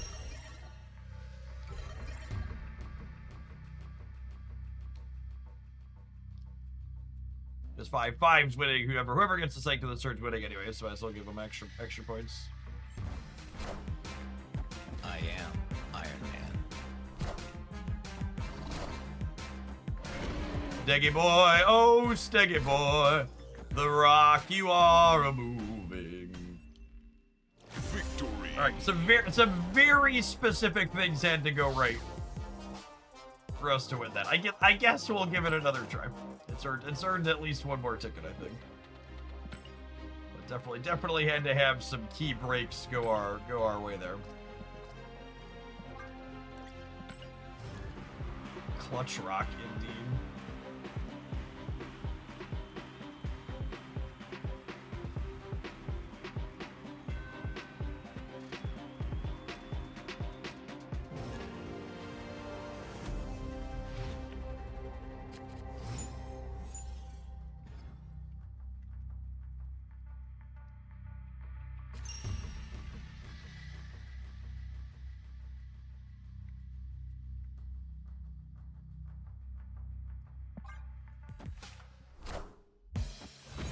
Replace Ares at least. I don't know.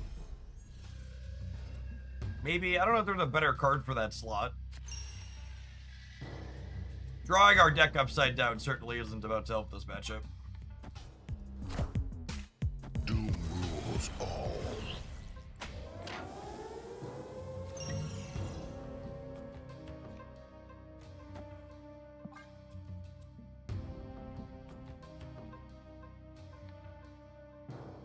Ozzy. 5 versus 4 is a big difference.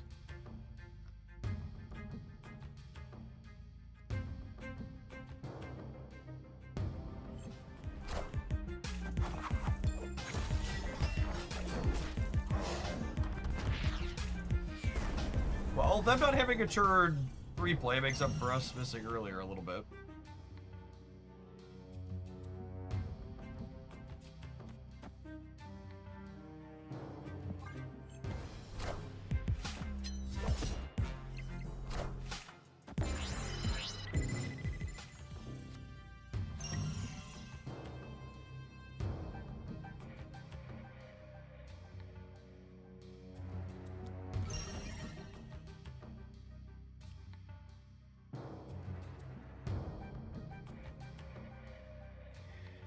I think we want to set up to win next turn, yeah?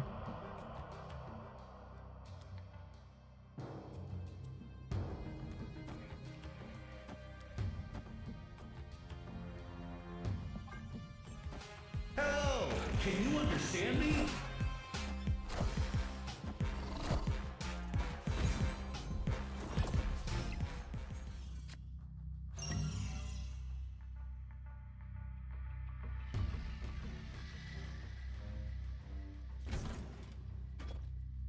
This is 26. Yeah, it's got to be enough here. Famous last words. Third Finot's already down. Even Third Finot wasn't down. 26 is beating that.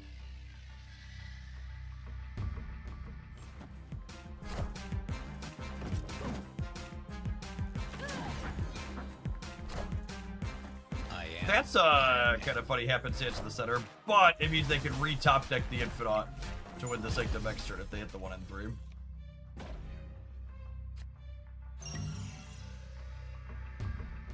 Sanctum landing centers, big terrible for us.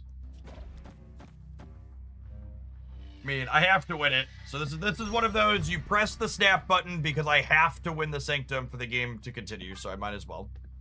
Sanctum's decided the game this turn.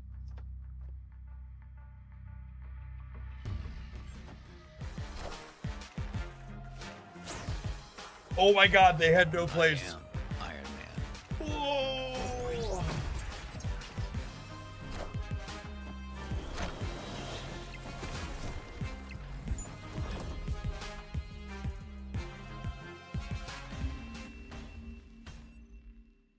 Victory.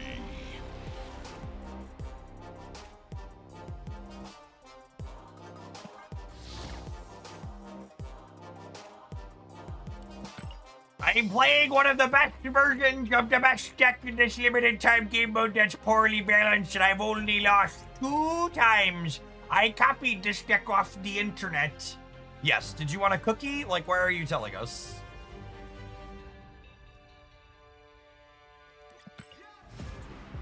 Why, what value was added to the chat?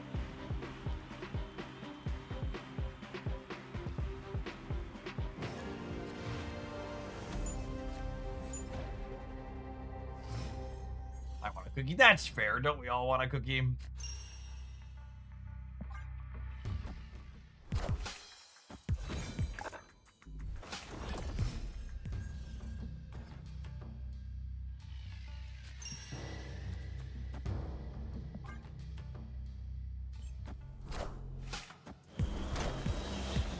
But not cookies on the screen. Ain't nobody want a cookie on the screen.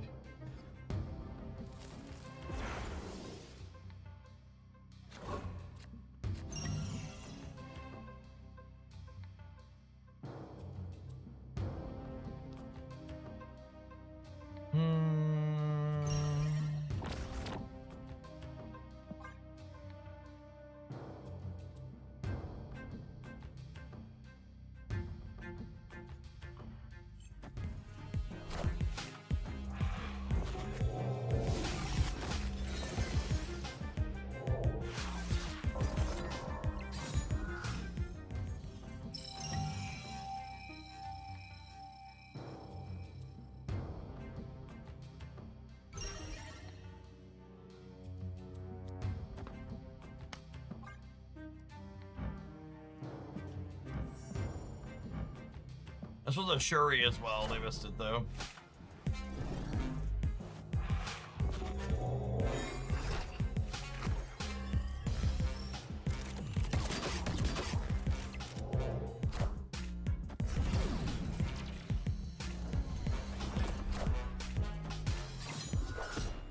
Yeah, much like the United States, we've lost the right here. Like, hopefully we can put together a win in some of these other spots.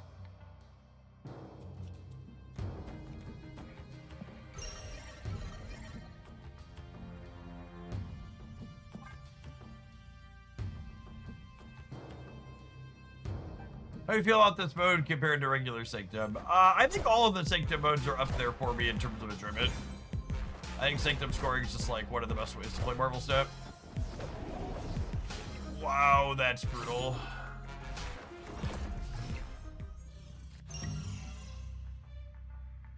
Holy fuck.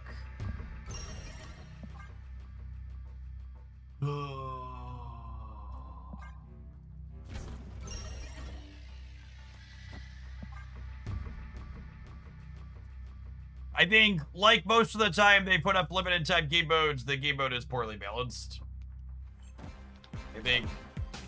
I think their combined game modes like this consistently feel like they don't put any thought into the ban list, and they just copy and paste what the existing list is, and they would be very much markedly improved with ban lists that make sense. The core bones are good, but they really just phoned in the details. Dr. Doom being legal is just such a huge oversight. I really like between making this be a champion and then some of the really baffling card choices in some of these pre-built decks. I was just like, did they really try? I'm glad we're getting more Sanctum, but they really need to care more about the details and put a little bit of thought into it.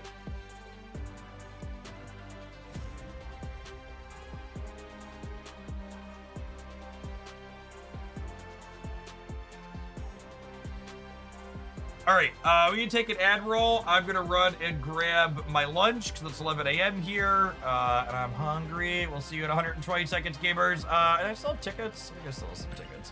I'm gonna burn through the last of my tickets at least this morning. We're gonna play a different deck that I'm not really feeling this. So I think I wanna just move it for a little bit. It's a little bit fun. BRB.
A team answer with regard to the pre-constructed decks. Thanks for the feedback. With the increased frequency of events, we've included more teams to work on the pre-built decks. We're still figuring out a new process for tuning them. We're in the works of improving it for the next run. I mean, that's like... What's the best way to put it? That answer is a... We know we fucked up, and it was fucked up for this reason. It's a kind of polite way to not directly throw people under the bus, but it's like new people were involved and it got messed up because new people were involved. We're gonna try and make sure that doesn't happen again in the future.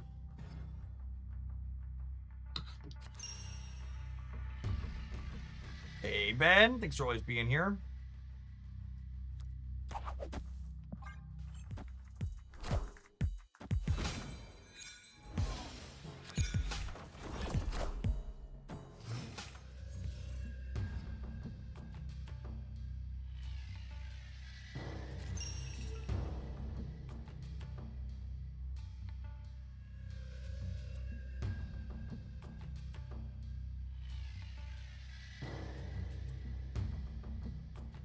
All right, well, that's nuts for us, yeah. Flame on!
Hey, Mac, thanks for always being here.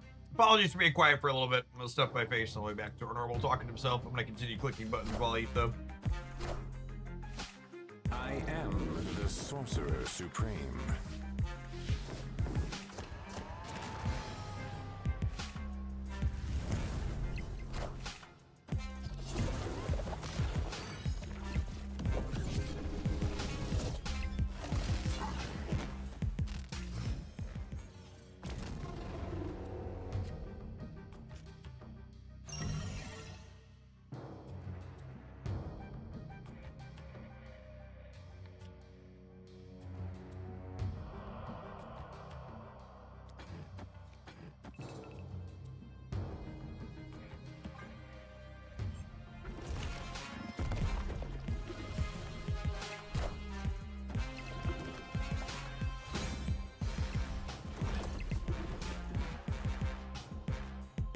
Oh, they were just happy to give an extra one. Victory. I couldn't really contest the center, so I couldn't step back.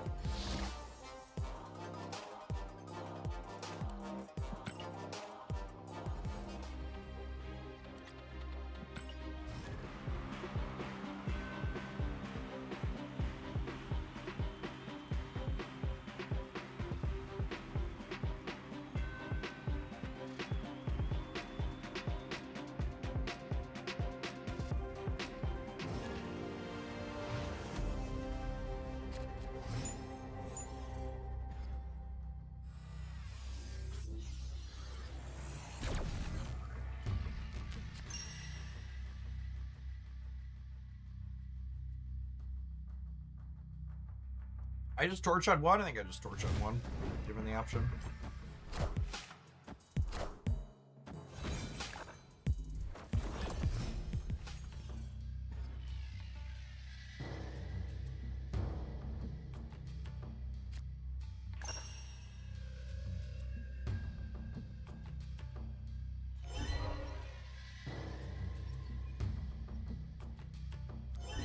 Do I want to contest this point? I think I do.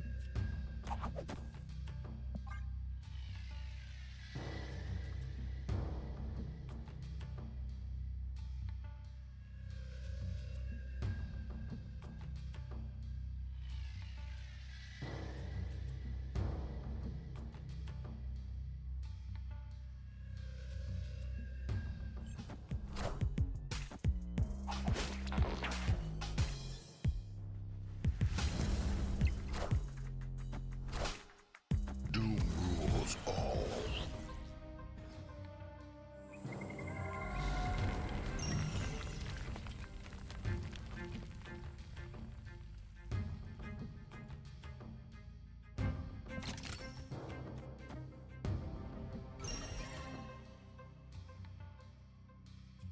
Definitely not winning the Sanctum this turn. Can maybe pick up these 2 points.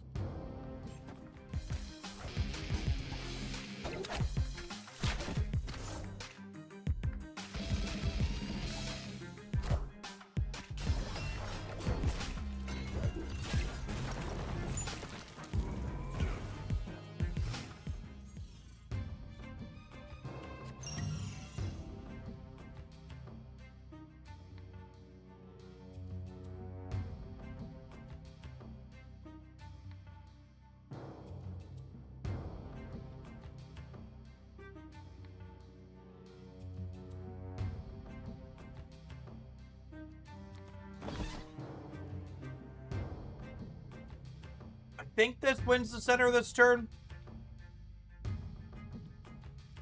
And then I don't have to burn my Doctor Strange yet.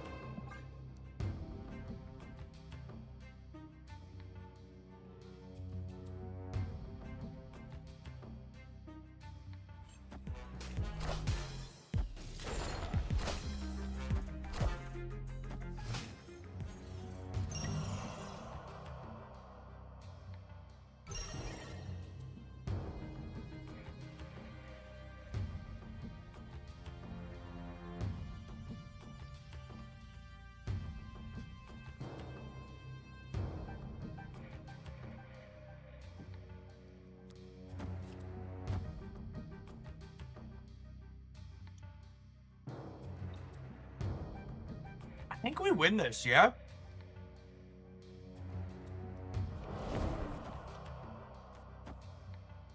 Because of the Ghost Spider skill?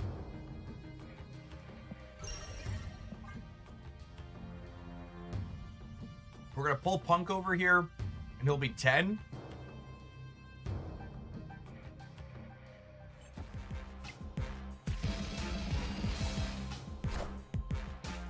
I am the Sorcerer Supreme. They get minus, and then this pumps us up too.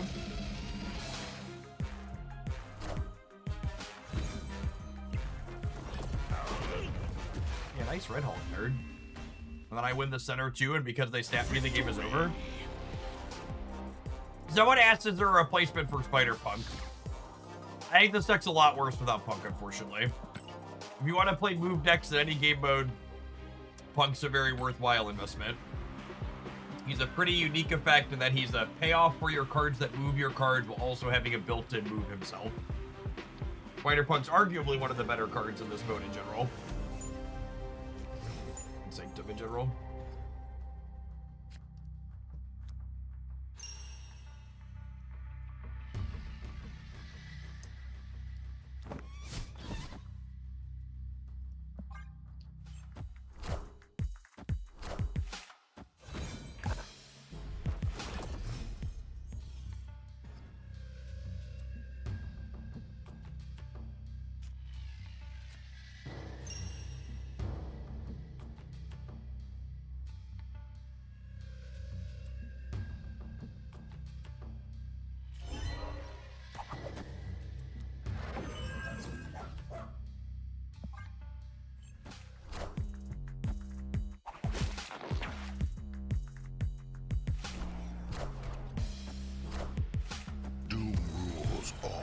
I'm hoping for the first 4-pointer here then.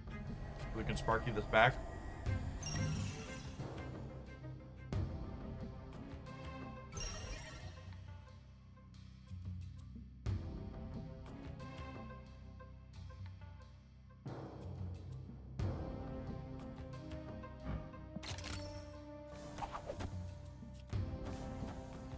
What if I do this? I'm gonna copy my opener. I don't know if this is good, but I'm kind of into it.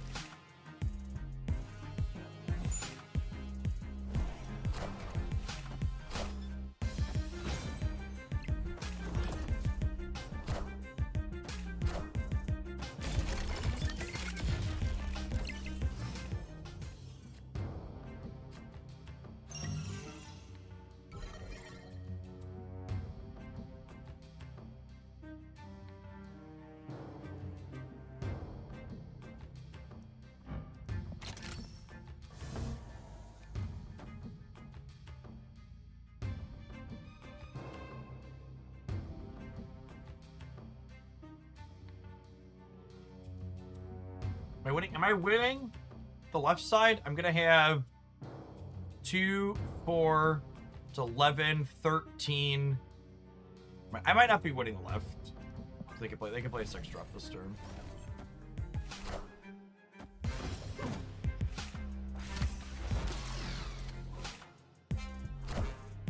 I see the way.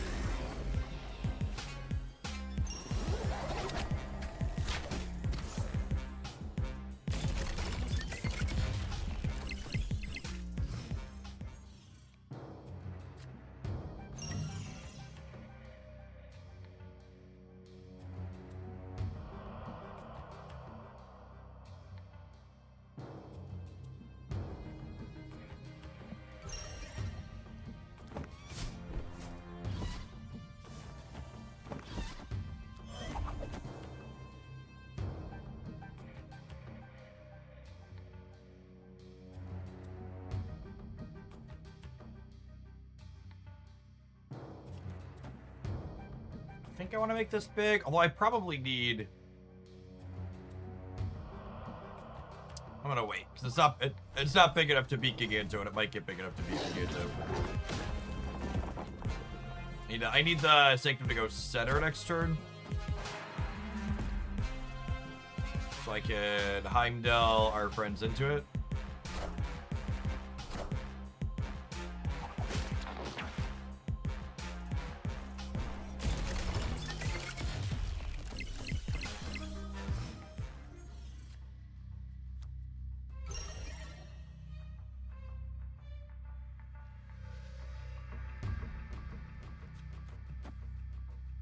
I technically don't have to win the Sanctum this turn, so I think I'm not.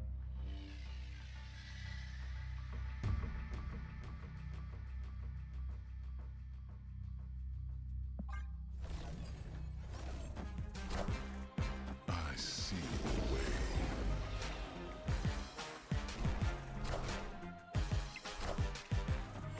You've gotta be fucking kidding me.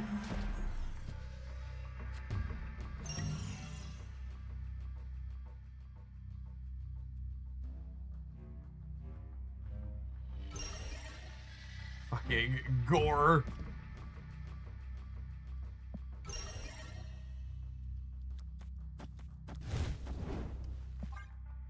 Oh, I was like, man, how are we? I thought we were winning that last one for sure.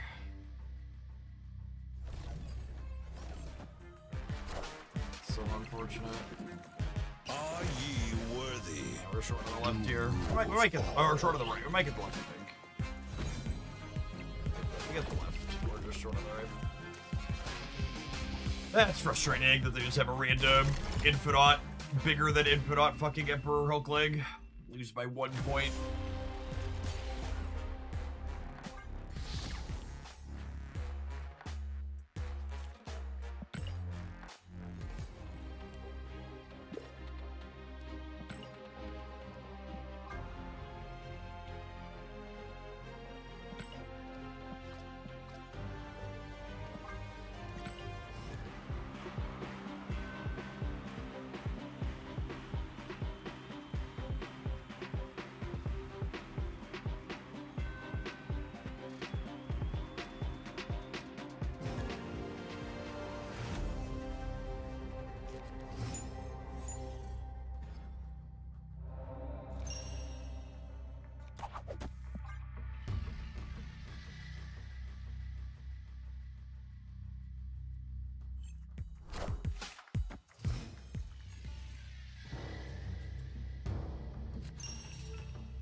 Huh?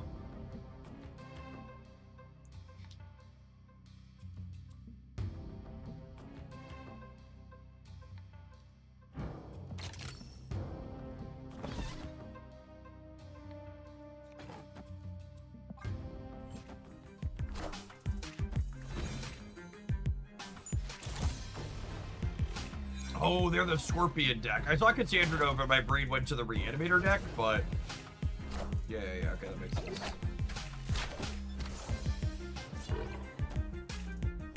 We're good with the Spider Punch later, yep.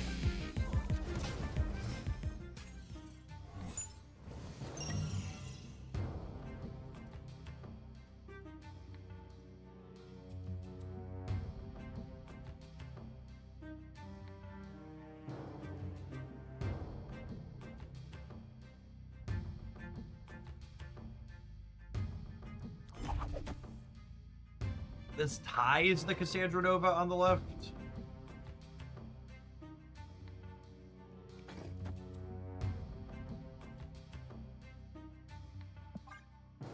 At least my Spider Punk able to move. And then Ghost Spider wins the tiebreaker.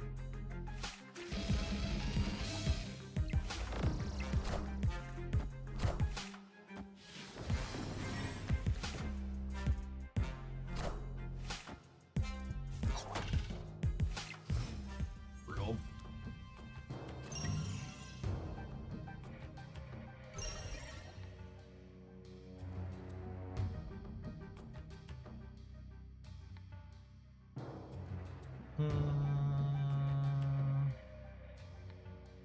Yeah, I think we lose to the combo here now.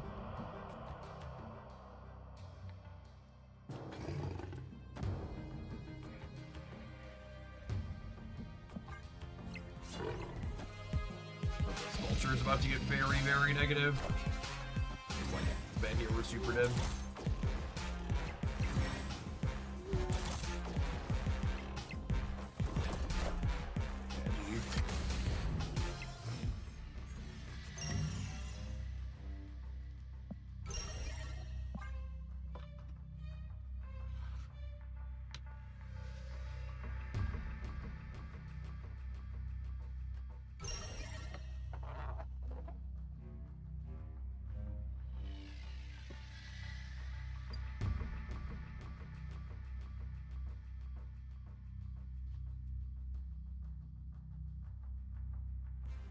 As the Sandcastle end the game on turn 5 a reference to kicking sandcastles? It feels like it.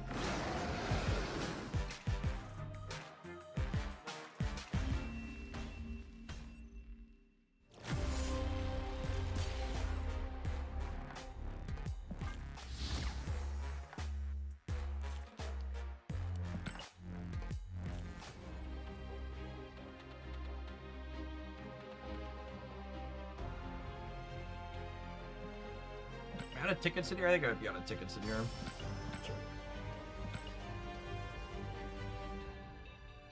Definitely the first time I've not only completed the pass ASAP, but also completed and used all the tickets inside of it. Did a lot of that mode.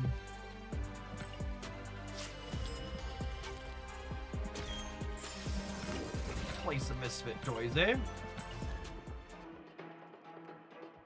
Open up some deck submissions too. I don't have anything else that I'm looking to necessarily do today. Someone's got something sweet, they can send it in.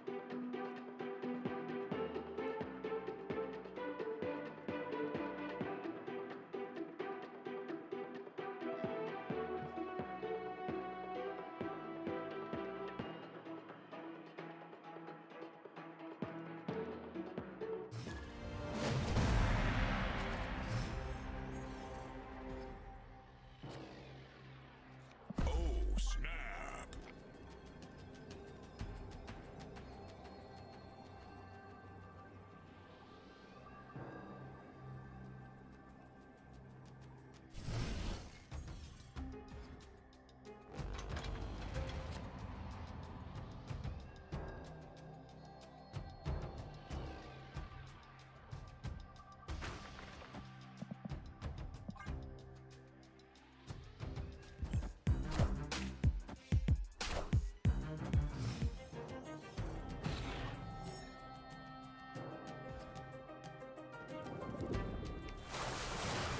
I'm mulligan the Aeroship matchup. Does not spark joy.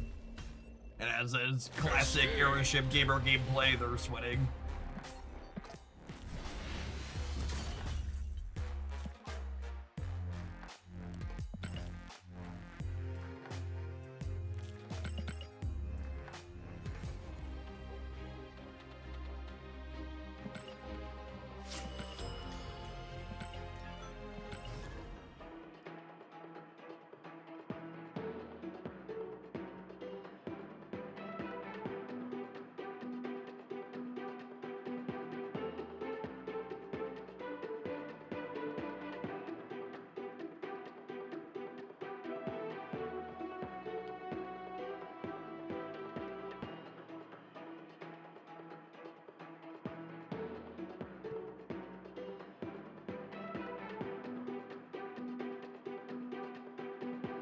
I've been rocking that particular move deck list for all my arena stuff, and it reminded me of all the reasons why I love move decks. Yeah, the move stuff especially is very good in Sanctum, where you just have to chase the Sanctum around, instead of having to figure out how you win the other one.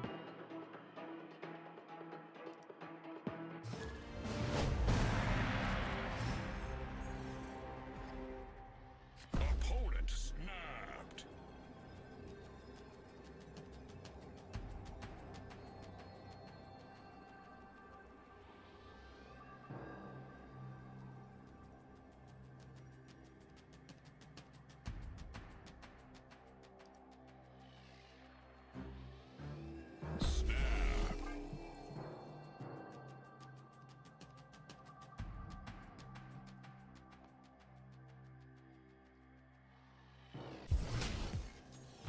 All I want in my life is Dolphin Jeff. He's a pretty sweet card.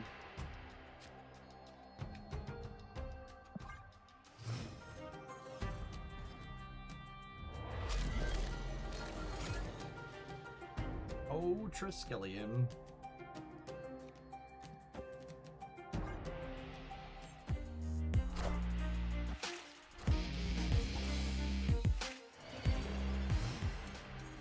The Bifrost is about to result in Caliban's very bad, not so good day.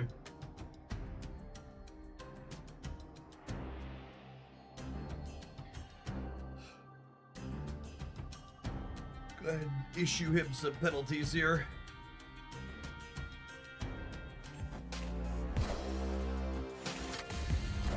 Random hazmat for their Scorpion deck? Rigged. Tickle, tickle.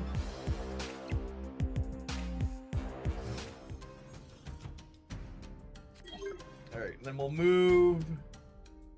Huh.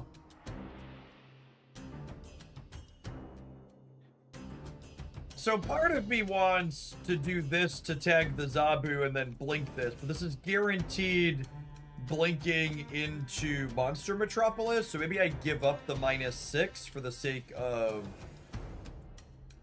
plopping him into Monster Metropolis. I think is probably reasonable.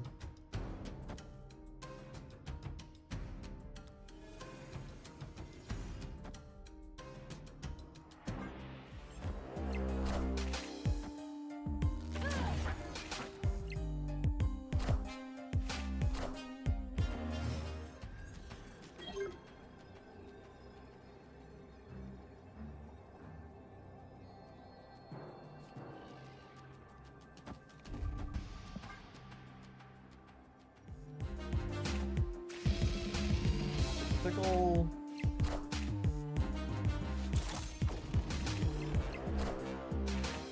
That's not enough to trigger Caliban for them, yeah. Victory. Caliban needs 3 cards that cost 4 more.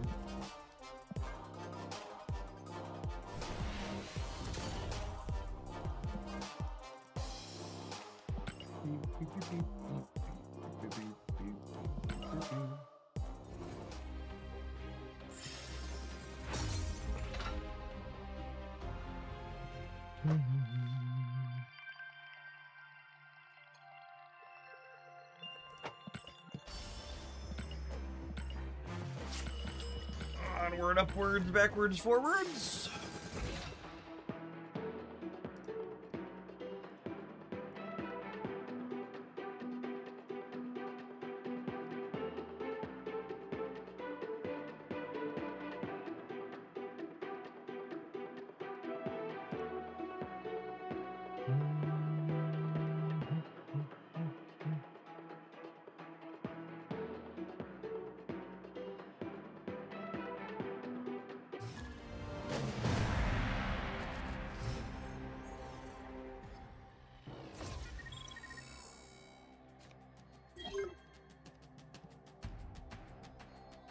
Opponent snapped. Oh, snap.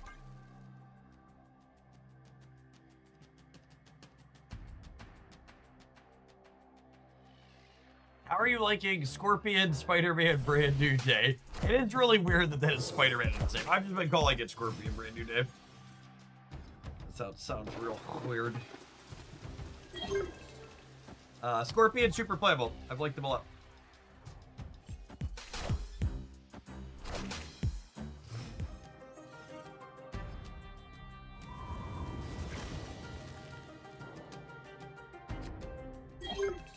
It's refreshing to have a good Marvel Snap card release when we've had a lot of misses this season. God damn it, Zord.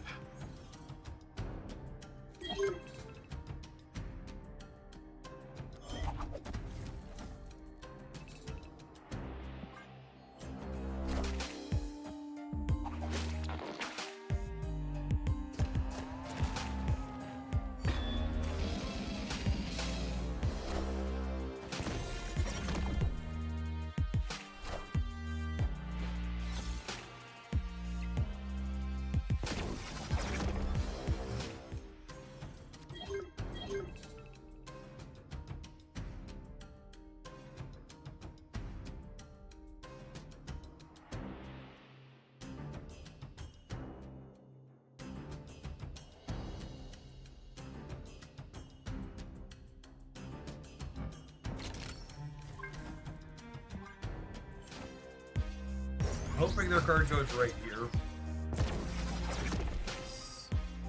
So then Aradia is gonna go ahead and toss Miguel to the right, and then Zorn's gonna toss him to the left. Crisscross. Doo doo. Doo doo doo doo doo doo.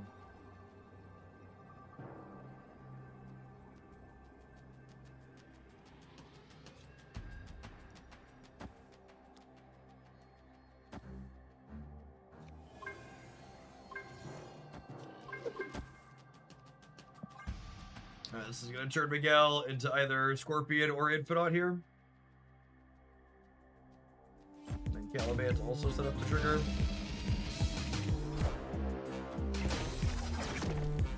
Can Polaris pull Blink? She can, but it won't, what's what I'm searching for? It won't trigger Caliban. So when I want to trigger Caliban, I think.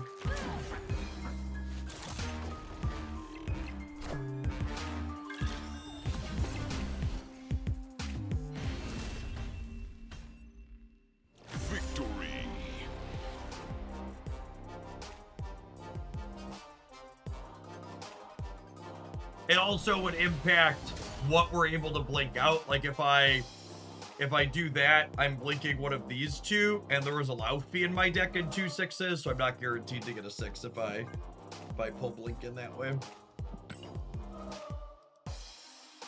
Because blink guarantees you get a card that costs more, so our two 4s in this deck are guaranteed to turn into one of our 6s.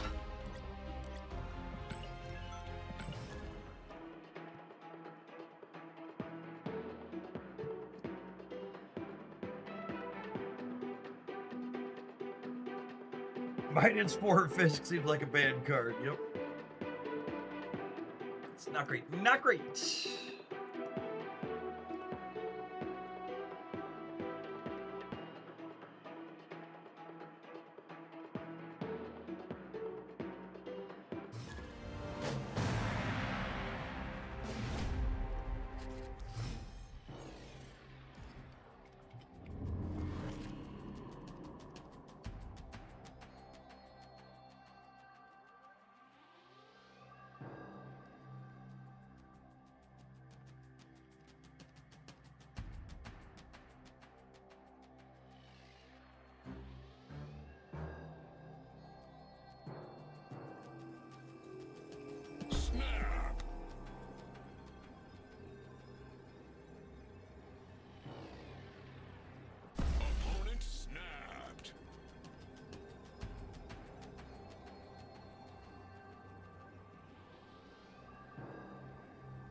Come on, Zord. You owe me a flip, bud.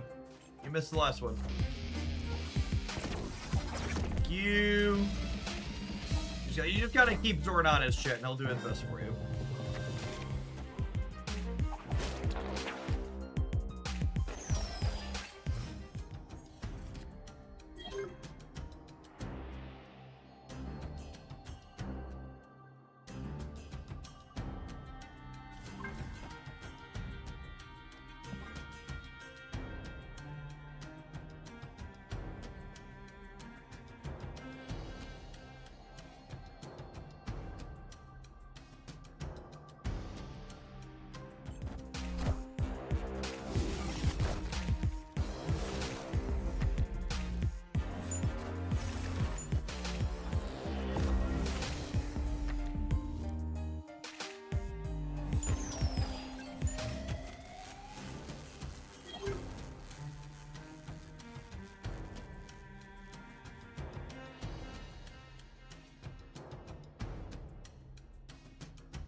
Not gonna be a Caliban game.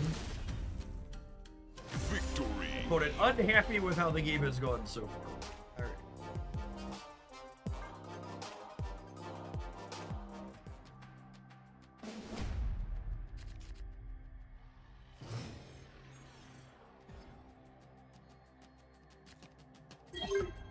Snap.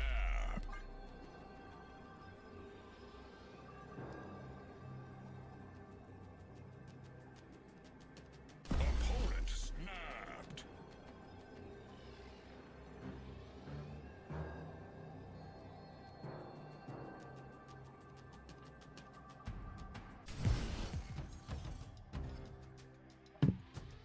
Steals your cards, refuses to elaborate, leaves.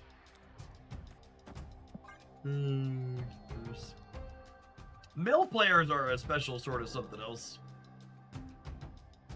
They're just that type of gamer who's really just happy to do what they want to do and they don't care what their record is while they do it. It's easily just like the consistently most popular deck in Marvel Snap while also having like really mediocre stats.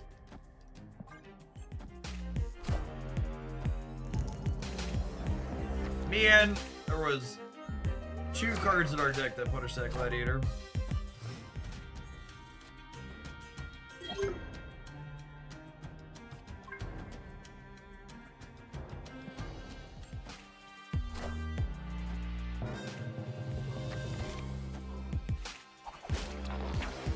Got him. Alright, abandoning the Citadel. Oh, come on, video game. That was the worst draw on my deck because it means that I can't blink this 2099 into it. Am I abandoning the Citadel? Can't tell actually. Maybe this is fine.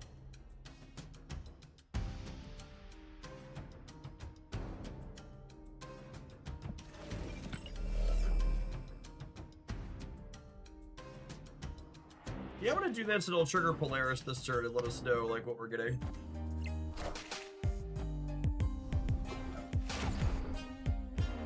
Oh, Marble Snappers. Ah, yes, the Gambit armor deck.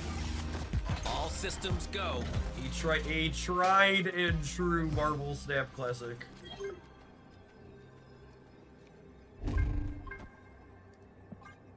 Hey Jeff, I'm new to Snap. I started about 2 weeks ago and I don't know what to redeem with Grand Showdown points. You should, well, the short answer is you should redeem things that give you joy. The longer answer is if your goal is collection progress, you should prioritize Series 4 or 5 cards. Yeah, punch that dog right in the mouth. Get it out of here. Victory. Like I said, chat, mill decks. They're here to annoy you. They're not here to beat you, typically speaking. Yeah, I would prioritize, if your goal is to get cards, you want to prioritize the Series 4 packs and the Pull Portal. Whenever you get a variant for a card, you get the base card with it. So like if you're missing all of the cards in the Pull Portal, the Pull Portal will get you 3 new cards. And the Series 4 packs will get you guaranteed new cards. And then, if somehow you're playing an unholy amount of the game mode and you have enough to do the Pull Portal and the Series 4 packs, I think there's Series 3 packs in there after that, but those would be the lowest priority. I would do Pull Portal and then probably S4 packs. In your opinion, how does Boomerang stack up against the rest of the cards released this year so far? Boomerang is unfortunately another card in a long list of pretty underpowered and undertuned Marvel Snap card releases. Speaking of undertuned, chat, your stream's going to be a little undertuned if you're not currently subscribed for the next 2 minutes. Enjoy these adverts. I'm going to grab some drink mix, and we're going to be back. I'm going to play some more Misfit Toys when we return to some of my favorite deck this season. Thanks, everybody, for hanging out. Don't go anywhere. If you're watching on the YouTube side, don't forget to kick on over to Twitch today and get your drops in for your free premium mystery variant. Don't go anywhere, gamers.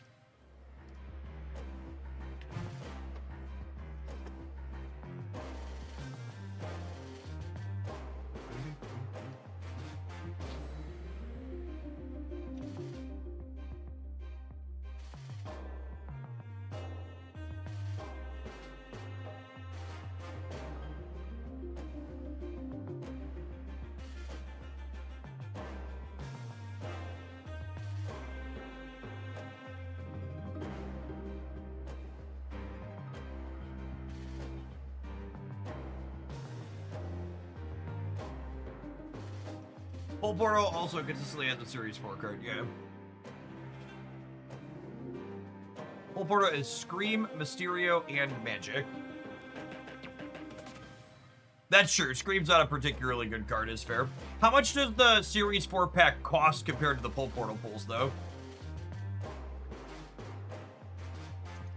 I don't actually know what the points requirements are on those things. You're right that Scream's probably not a card that they'll use.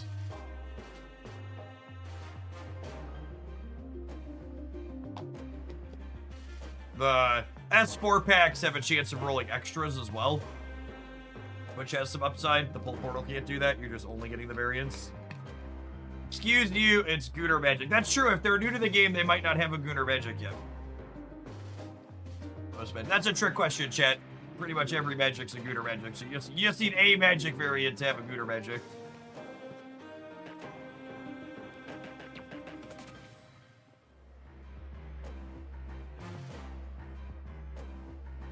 Shake, shake, shake, do do do do do. Shake, shake, shake. Take the drink mix. Shake the drink mix. Shake, shake, shake, do do do do do. Shake, shake, shake. Shake the drink mix. Do do do do do.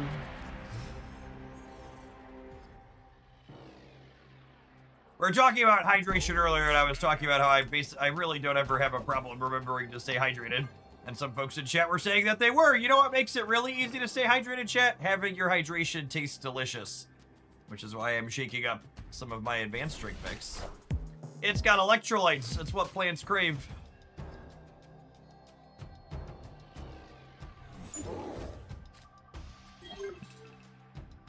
A free card on board for my Caliban? Oh, baby. Oh, baby.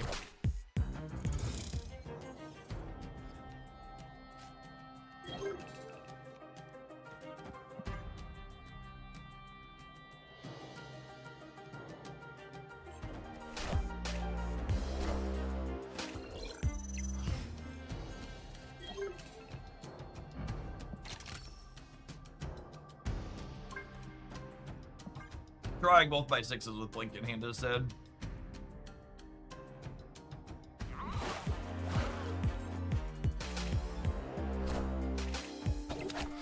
Steric's too nice. Hydro-Man sucks. Sasquatch is solid. He'll play Sasquatch at some point, probably.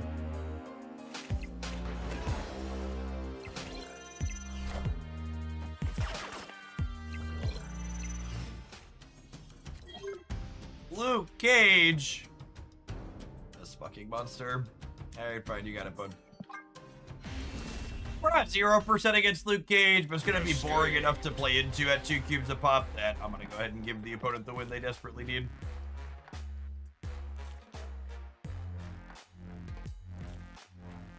Marvel Snap Server's having a minute. I don't think I've ever seen the word conceited locked in here on the button. I think we're probably not supposed to see that one, gamers. Hello, Marvel Snap? Is this thing on? Did Broad forget to feed the hamsters again, chat? We're gonna have to kick it. Do do do do do do do do do do boop boo.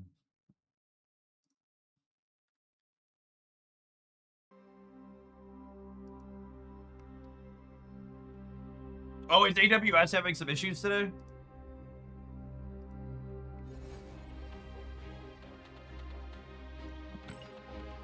That wouldn't surprise me.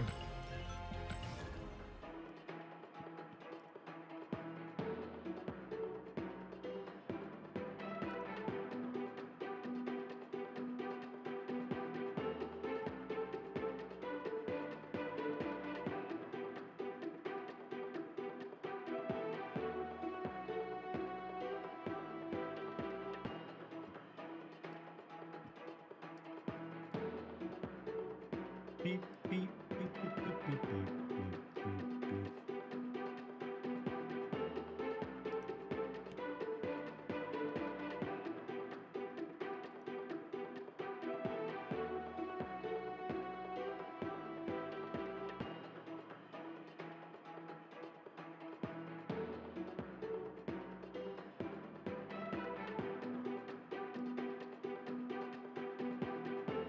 Yeah, it's been ongoing for a little while now. Got it. My favorite thing whenever AWS has an issue is when all of the cryptocurrency sites go down that are running on it. Because all those nerds like to talk about how crypto's good because it's decentralized. It's like, it ain't decentralized, buds. It's all running on fucking AWS because that's the cheapest.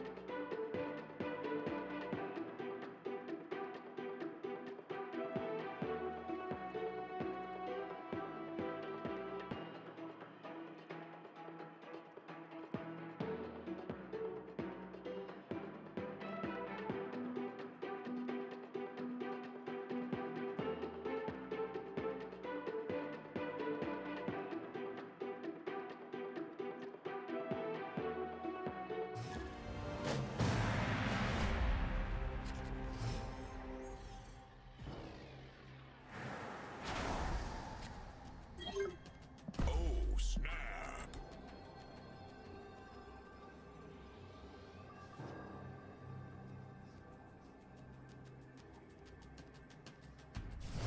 My company is switching everything over to AWS and I'm not happy about it. Why aren't you happy about it? You're gonna get fucking completely random time off in the middle of the week here and there because everything will just be offline and you can't do any work. As an employee, you should love everything being on AWS. And if you're in the IT part, and your higher ups are like, why does this shit work? It'll be like, because you wanted to save money by using AWS and it's broken. Enjoy. Enjoy your discount.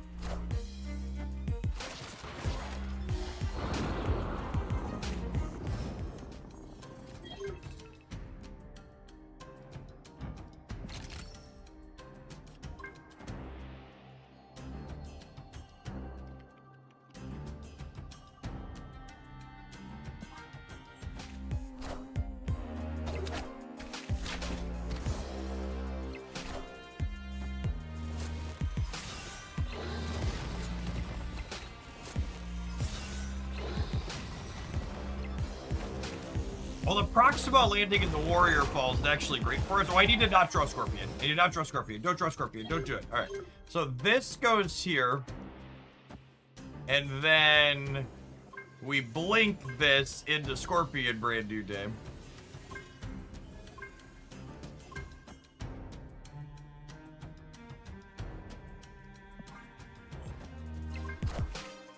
You won't need this anymore.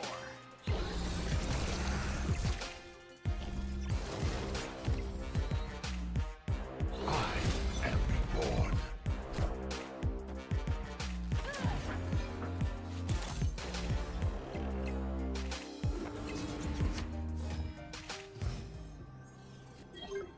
As an engineer, outages don't mean time off. They just mean extra frustrations. What do your people expect you to do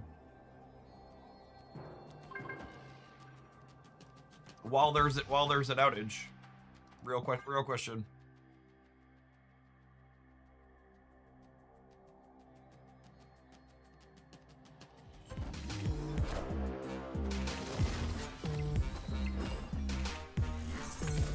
Alright, Conchu's about to have a not-so-good, very bad day. Courtesy of Caliban. Who can take a game board and shrink it down to size? The Caliban. Oh, the Caliban can.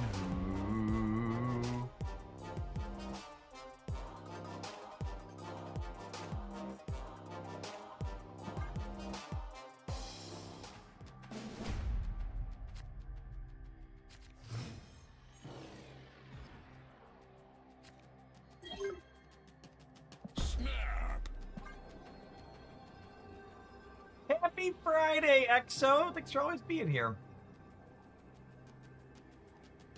Got a few gamers on track for being 200 streakers. Y'all crazy.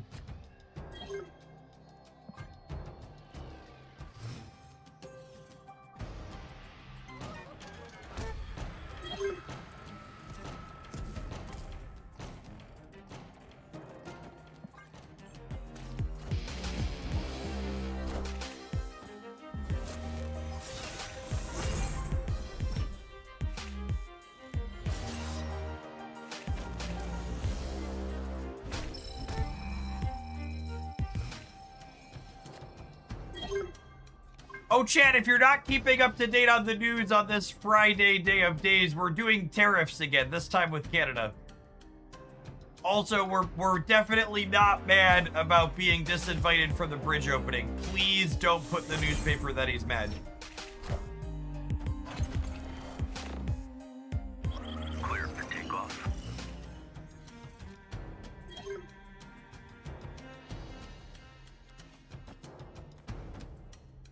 Our best top deck next turn is Red Wing, because it would let us empty our entire hand.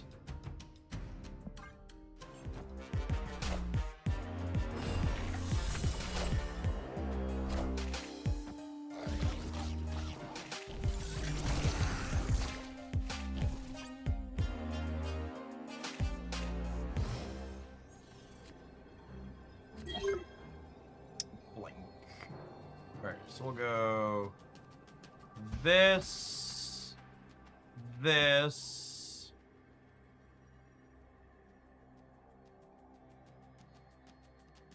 and we'll go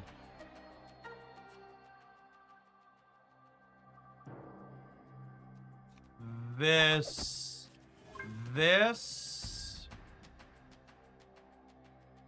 and then if this hits Laufey, we'll trigger Caliban.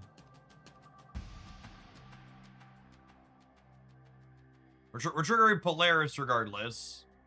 We may or may not be triggering Caliban. So again, Polaris cannot enable Caliban. The timing on these effects sucks, quite honestly, and they don't work together, which is lame.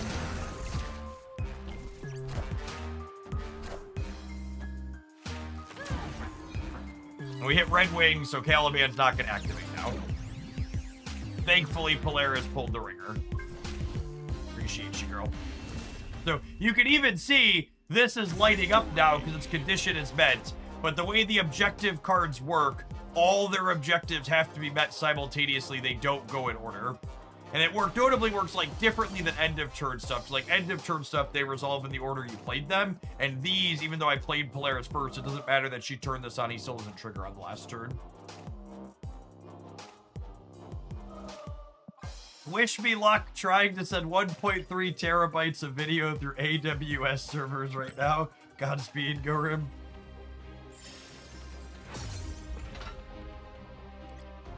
Godspeed.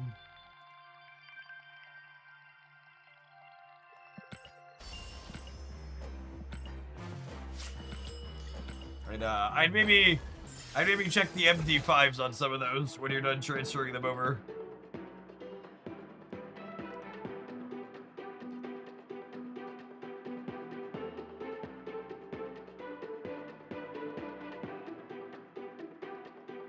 Make sure the checksums check out.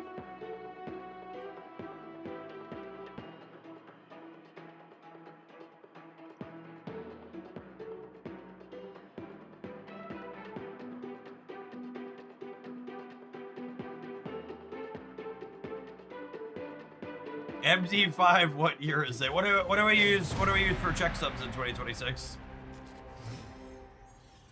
Surprised me. I haven't had to utilize the checksum in a long time. It's been a while.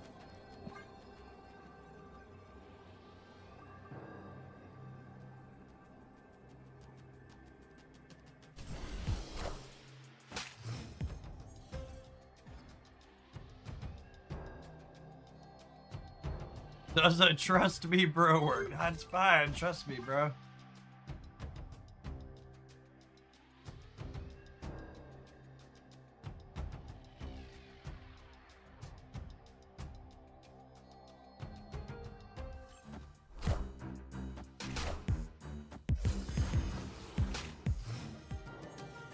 Just use vibes. What's going on, Boston? Oh no!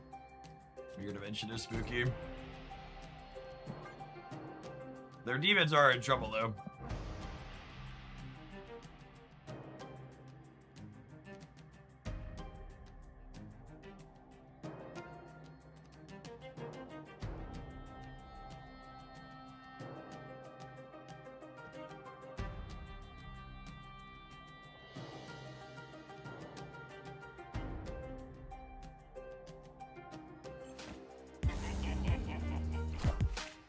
Tarantula.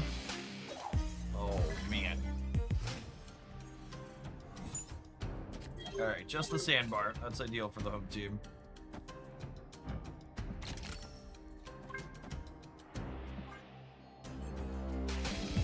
Hey, tickle, tickle. If we hit the lizard, the Tarantula is turned off. Nice. Nice. Oh, man, I forgot Polaris was triggering as well. That's so good for us.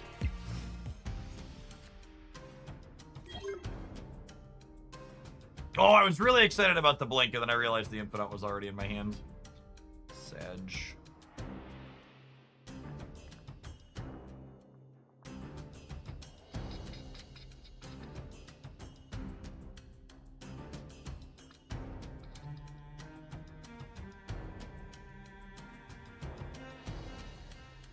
Might just be jam blink anyways to turn on Caliban. That's true.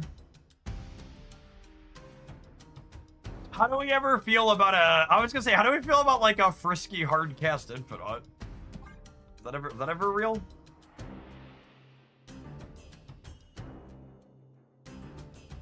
It's like plonk 2099 down in the center as our sacrifice. Then we just say, hello, friends.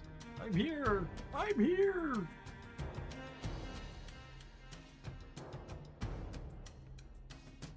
It does checksums auto-magically. Lovely.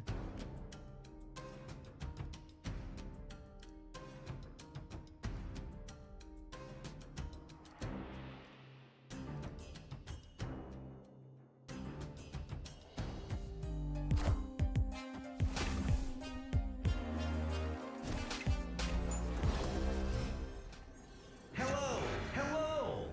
Hello, hello. Place called Vertigo. Do do do do do do do do do do. Do do do. Infinite. Infinite as the good brood intended.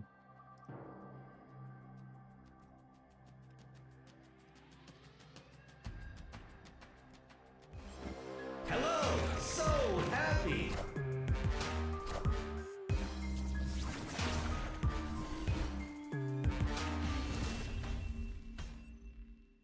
Victory.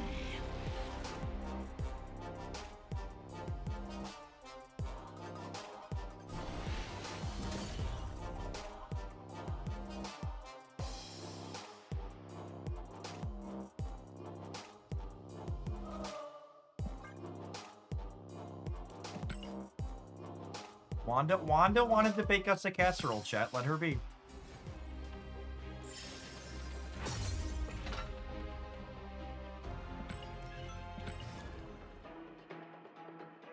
These Red Wing decks have been around the corners of the ecosystem for a little while, and I really like the details that the 2099 rework as well as Scorpion Brand New Day have added to it.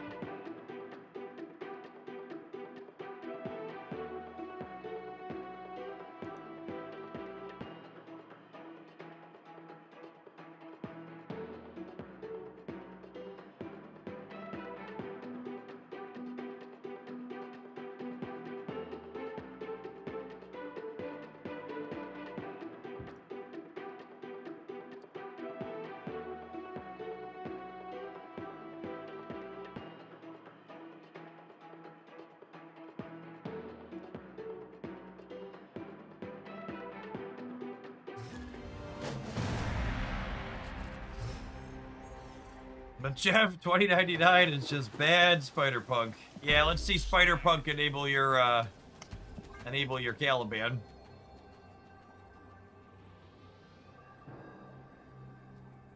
Being able to enable Polaris and having another bomb to drop feels like it brought the package together. Yeah, absolutely. Yeah, Polaris being just another way to cheat your big thing into play. Quite good.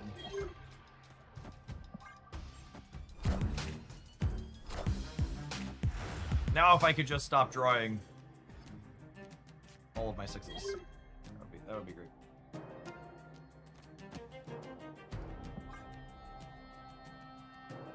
Oh, good chance to Ravina deck. Imagine not snapping me back with Murray Island in play while you're Ravina deck.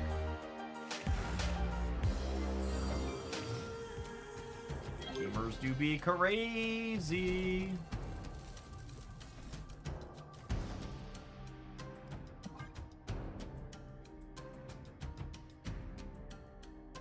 Opponent snap. Oh, Joe Mama found the button. Hi, bud. Escaped.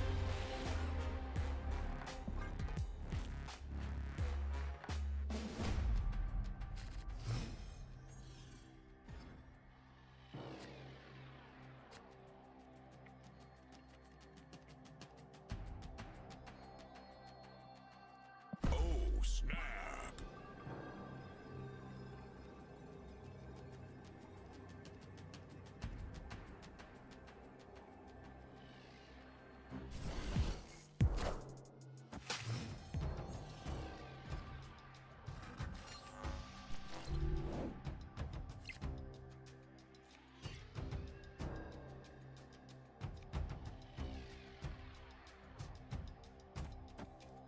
Would like to keep the 3s and 4s out of Mojo.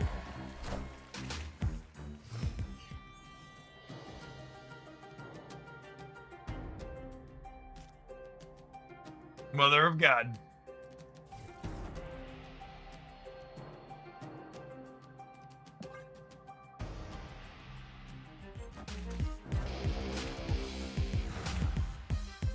Whee!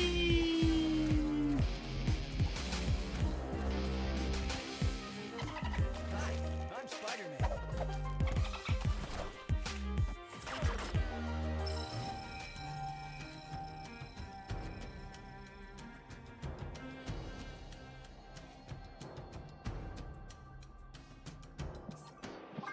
This is my surprise face that the sweaty baby that didn't want to stamp their Venus is playing the spoiler tech card to the new card release week.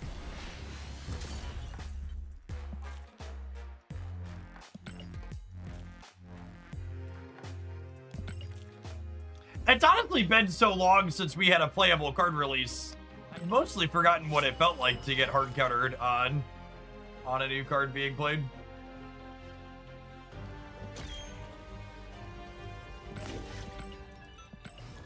Which is nice. Not having to experience that constantly, I suppose. Small upside to them releasing mostly bad cards.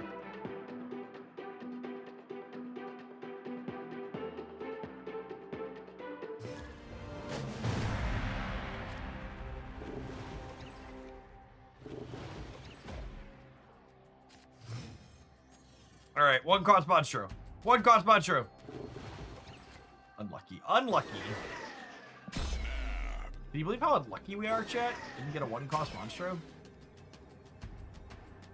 There's a Martyr on top of my deck right now.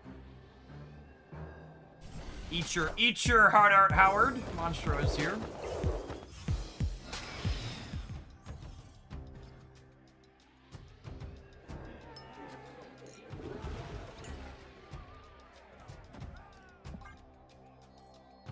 Oh. Oh, baby.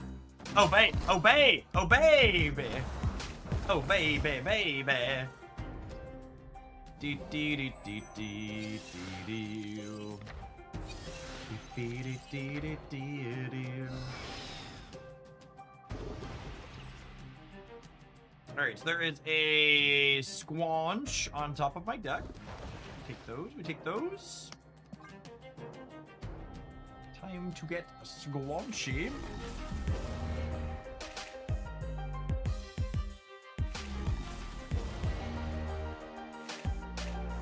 So they probably have their Scorpion, their big Scorpion then.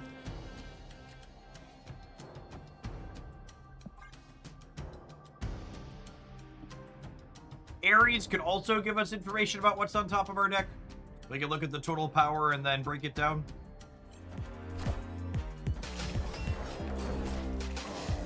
So there are 6 total power on top of our deck, meaning we have Tarantula, Techno, Shadow King in some particular order.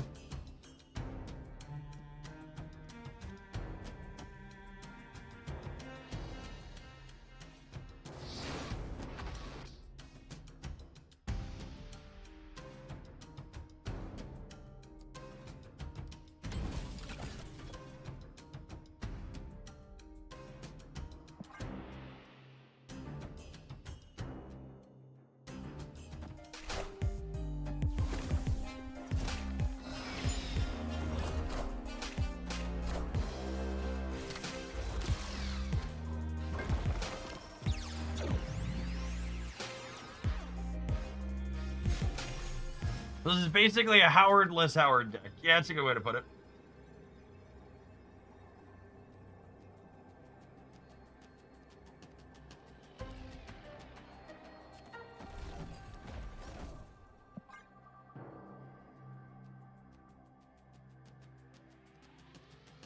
I'm not playing Martyr on the right because it's bad against Diamondback and Scorpion. I only need to win the left or the right because Starbrand's going to give them 3 points in the bar with no name.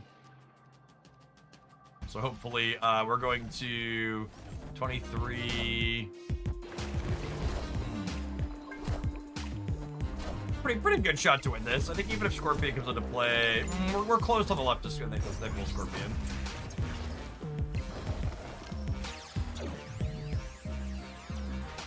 Just the Doombot. Got him. Bot.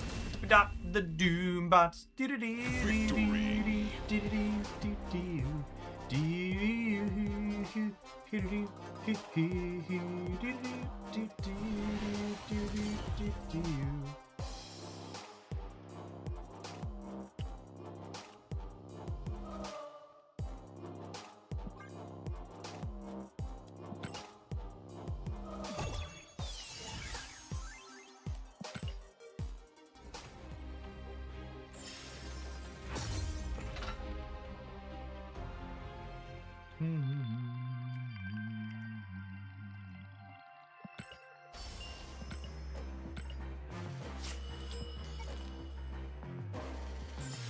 We can jam a few games on this for a little bit. I'm gonna go ahead and take a quick pause for the cause, let the adverts roll across the screen instead of over the top of the gameplay, and we'll return with a little bit of a Monstro Tarantula. So we're chilling in Hoaglandia to start your weekend, givers.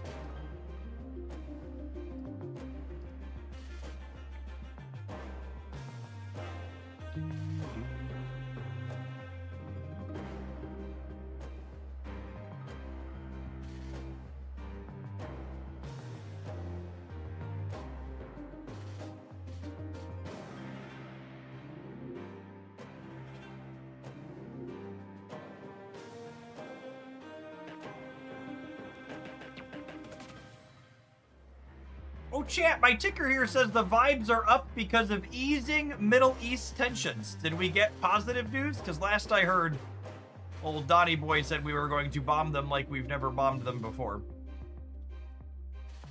I'm not surprised the pendulum swung back in the other direction, but I hadn't heard.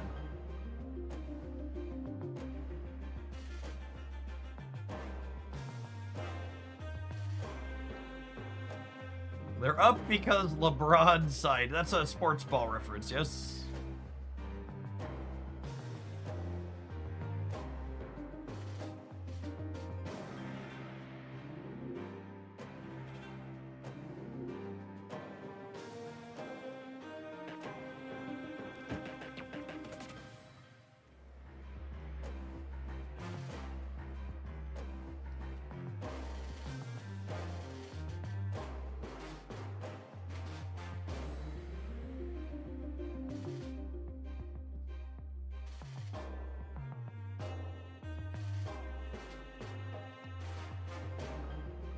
You know, we haven't played any J. Jonah Jameson yet. Should we dork around with some Spectrum today? Is that what we should do? I said we were gonna play some more of this. Should we Spectrum some nerds?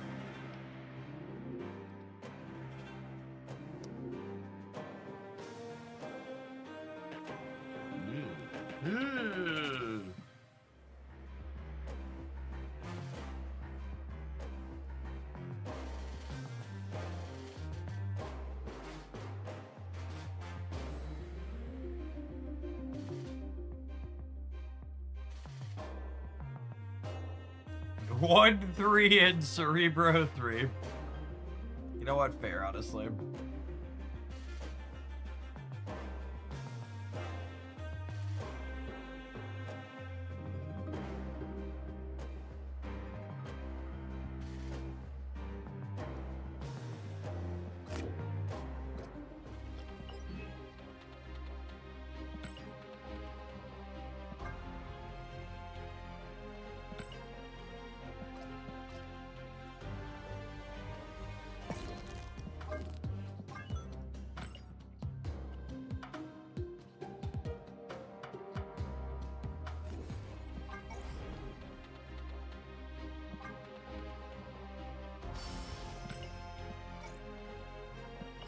J. Jonah Jameson replacement.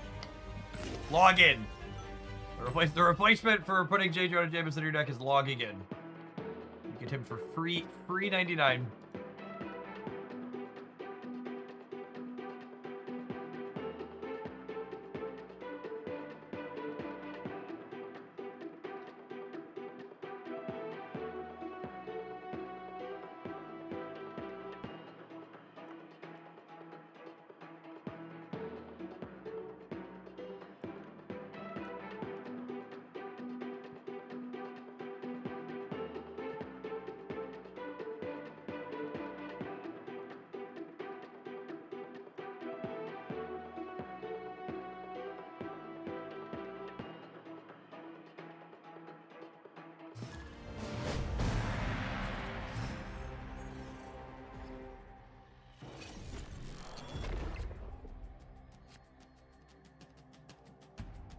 Snap!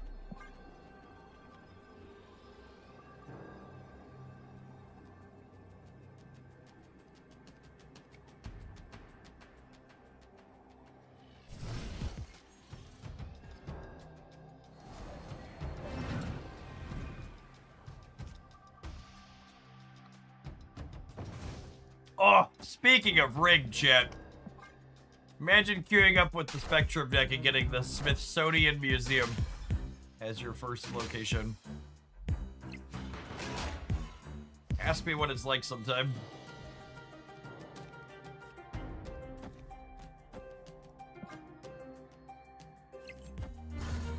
Streamer client confirmed. Absolutely. Avengers! Assemble. Oh! You gave me protection in the center? Oh, honey, you shouldn't have. No, really, this is bad for you.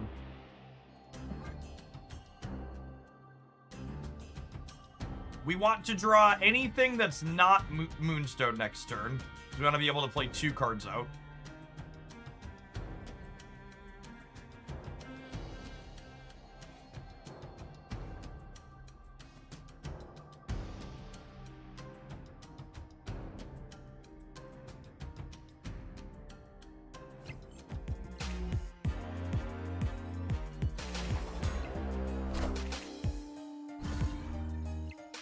J. Jonah on top for timeout. All right.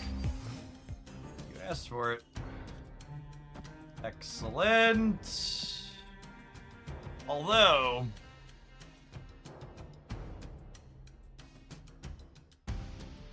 do I actually want to play Jonah this turn?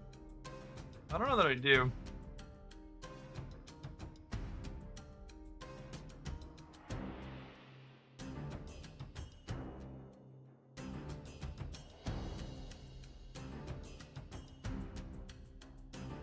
What if we just, like, Iron Man in the center into Mystique, Iron Man on the left?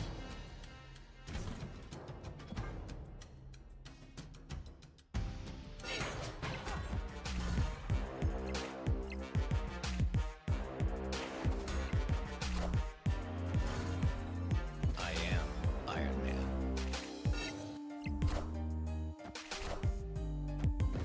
Uh-oh, Tarantula.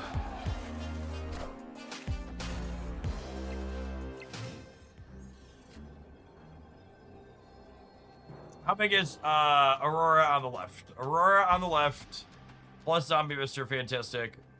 They go to 3. Plus 16 is 19. Plus this is 26. And then 31. This is 9, 10, 11. 12, 13, 14, 15, 16, 17, 18, 19, and then doubled. We're beating Aurora on the left with Move Shield, Mystique, Jonah, and then Cage in the center.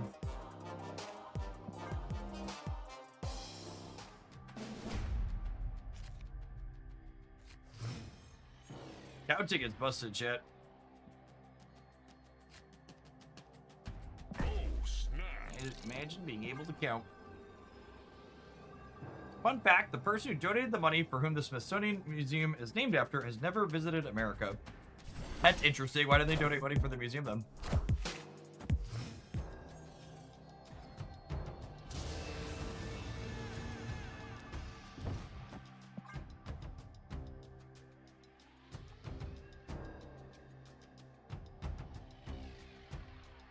Itzka's kind of an awkward card for us to play into. Our deck's not particularly good at playing to all 3 lanes. The Iska lane's challenging to win.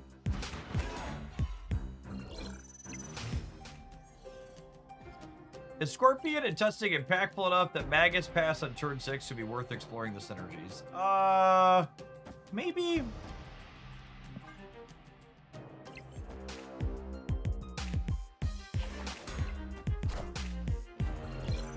Avengers! Assemble.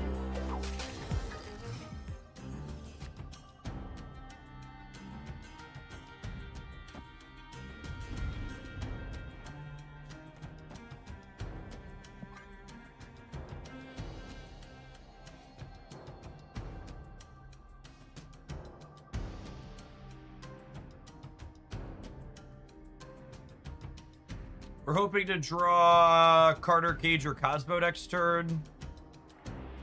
Although I guess I don't need to, because I can fill the center with the shield on the last turn.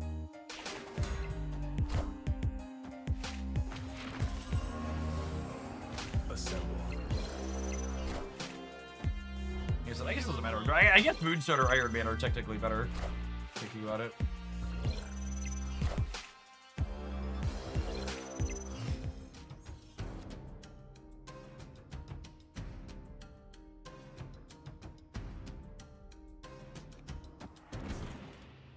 Opponent snapped.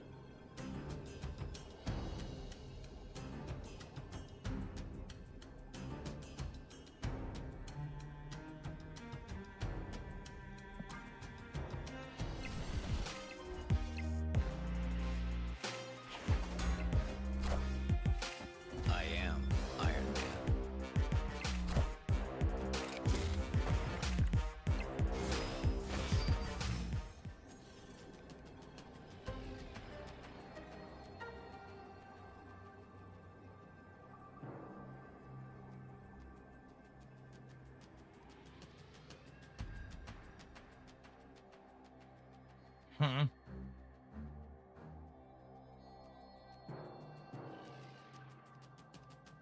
I hedge the center because it's the Iska.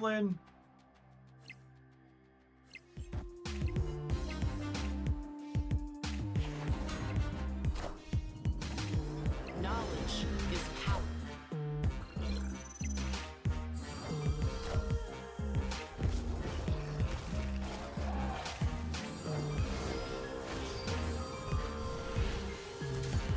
Alright, chat.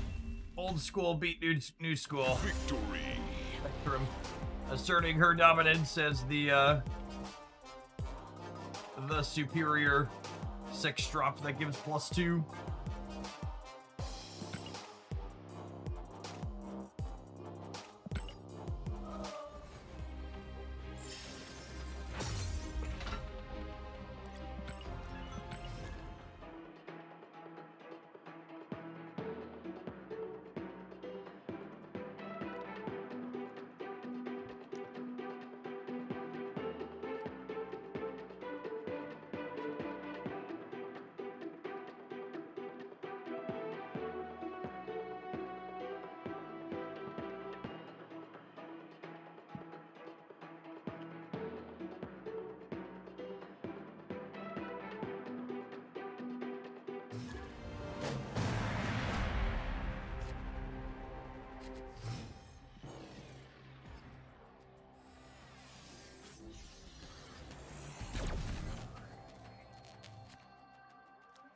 Can't believe you nerfed Jameson by muting your emotes. Listen, chat, this is where I would put my emotes if I had any.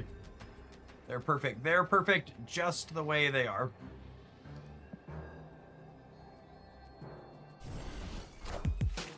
Let's get on with it. Oh, look at how rude all of these are. They're so rude.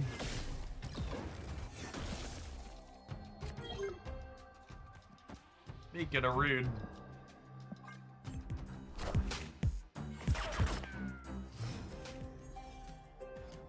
It's my turn to piece in Cheerios. Hurt people, hurt people, hurt people, Chip.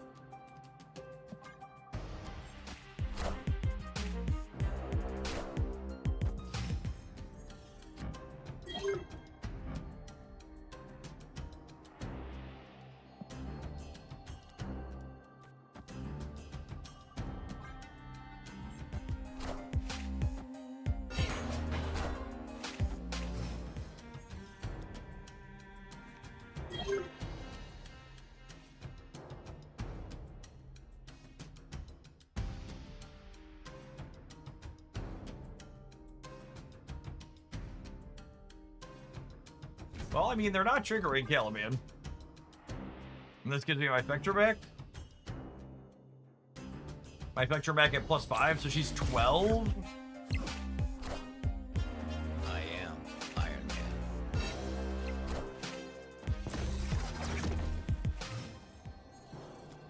Man. Poor Laufey chat. All Cosmoed and stuff.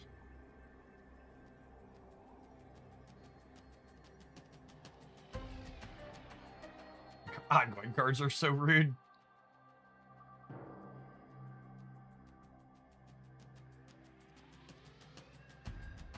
We're gonna 15, 17 on the left. Knowledge is power. A lot in the middle.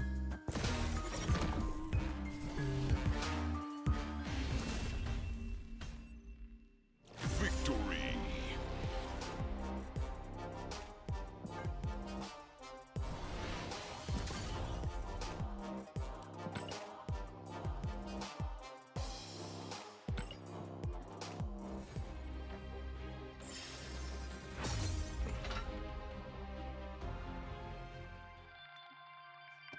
Chat, do you want to know why?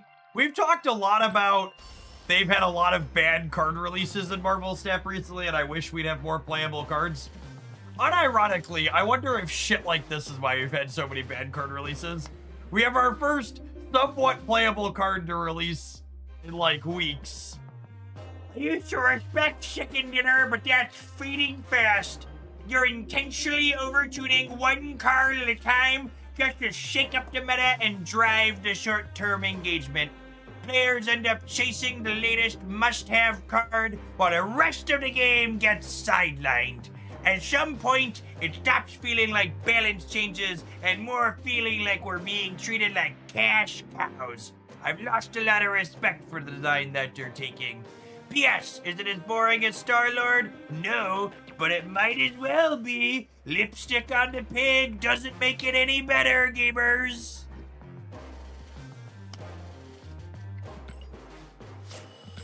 There are only two types of cards in card games. Two types of cards, chat. Unplayable ones and cards that need to be nerfed. And Scorpion Brand New Day is very clearly not unplayable.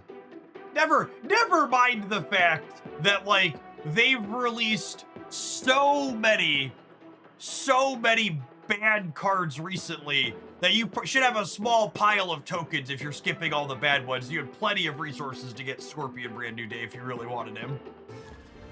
The lipstick idiom doesn't even make sense. Wow, spoken like a pig full of stick. Opponent snap.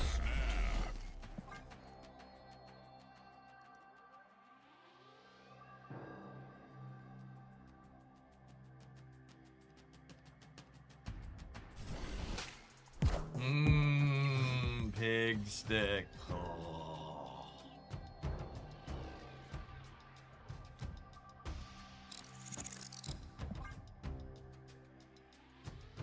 Is that what they're calling hot dogs? I have a hard time keeping up.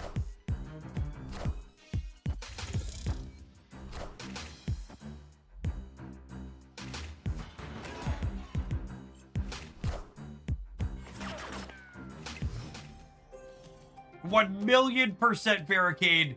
That post is definitely from someone who just, like, isn't having fun for a variety of reasons. They're probably just burnt out. And rather than take a break, they need to invent a conspiracy theory for the reason why they're not having fun. The problem isn't that they need to take a break. The problem is that Second Dinner is evil and turning them into cash cows, end quote.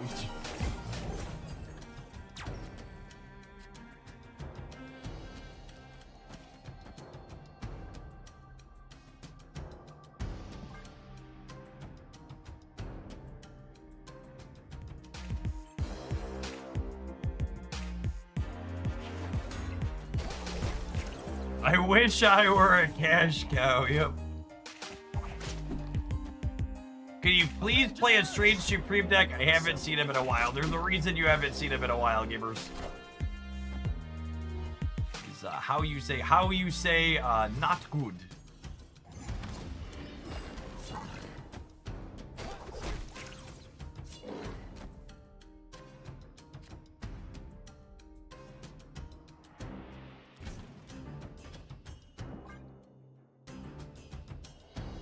Could Sarah lose the minimum 1 cost restriction?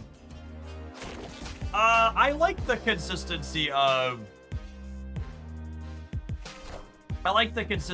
we don't have ongoing things or we make things free. I think that's a fine thing to have consistent.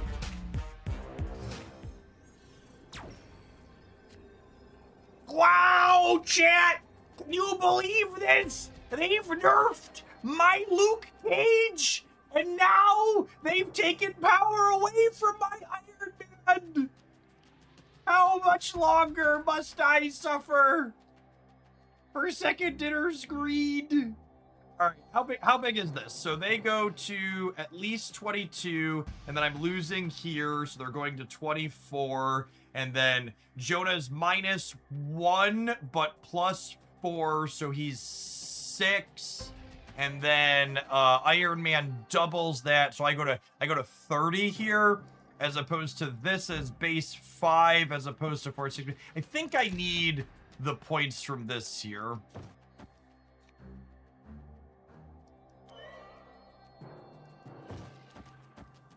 I think it's this.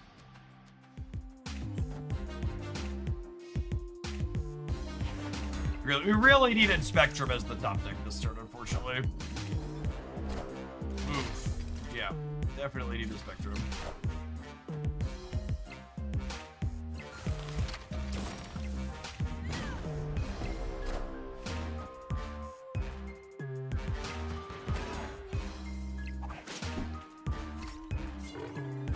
GG.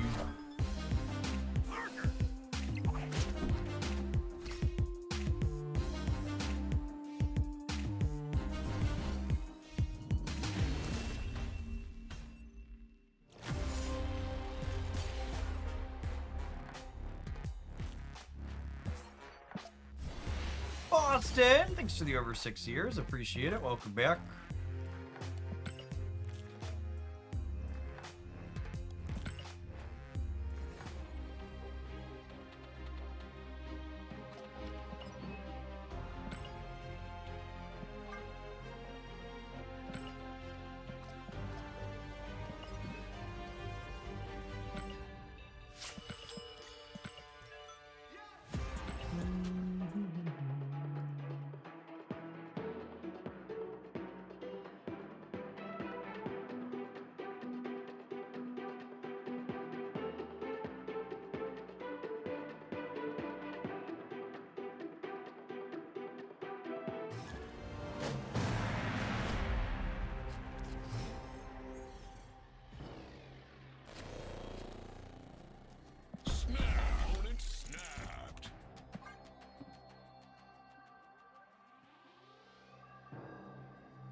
Adeland's back. I missed that location being gone. Get rid of it again. Boo! Boo! Adeland. Nobody loves you. And you're smelly. Do do do do. Do do do do.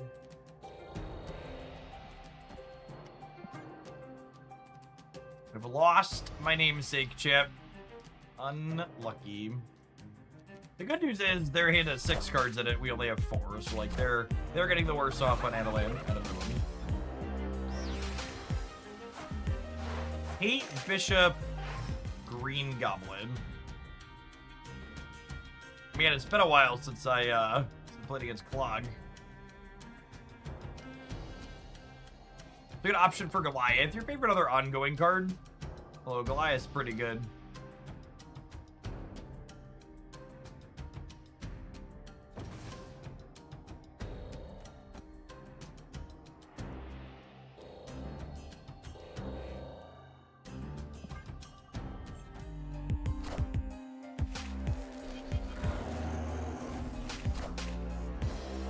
Looking for a Moonstone? For a Moonstone, can I get a Moonstone? Want to buy 1 Moonstone Rooney.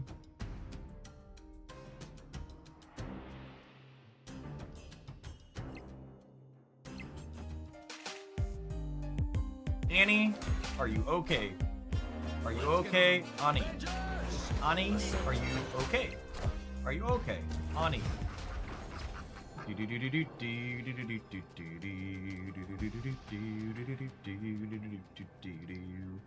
What about to play the Hulk?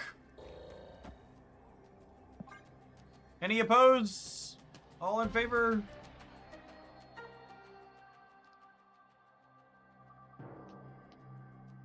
Is an 18 pointer in the middle, takes us to 25, so we need 9 in the middle, just a little 11.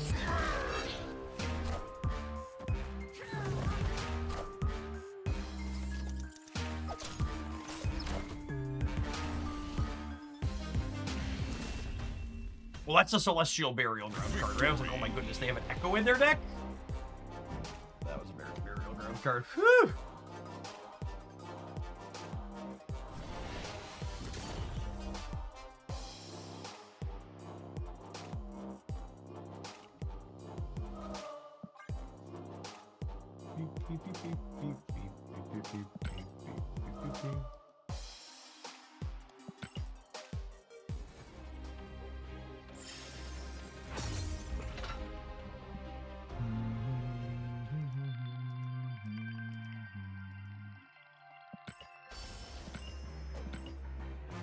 The Neighborita juice is back.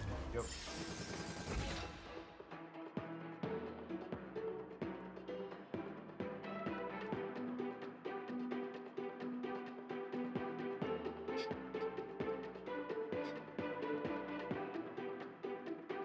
Nannerjack, thanks for the 8 years. Appreciate that. Welcome back.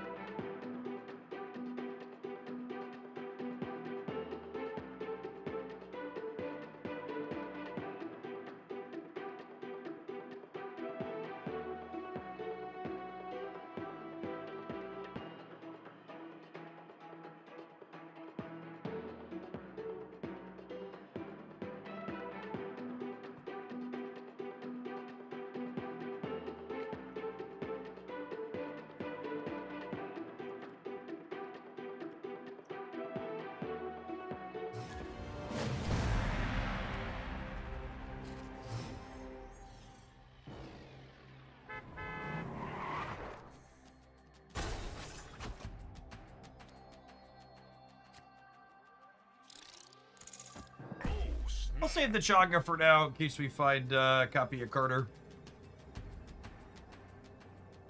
She's a hungry lady. Make sure she stays fed if possible.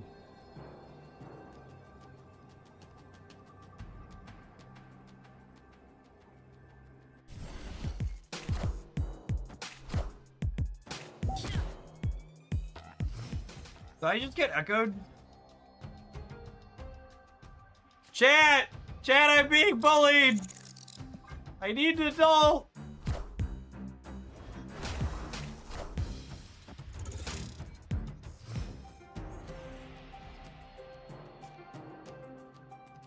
They took my Chongo away.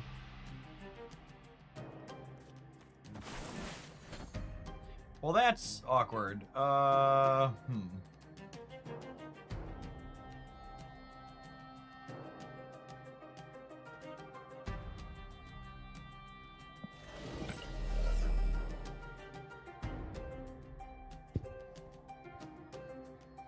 we dead? Feels dead.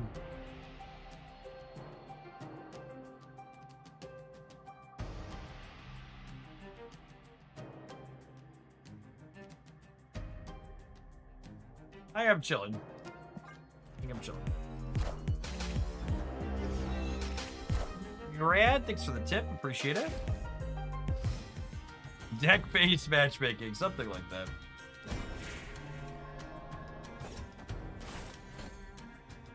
This gives me... Well, it only gives me 7 next turn, yeah?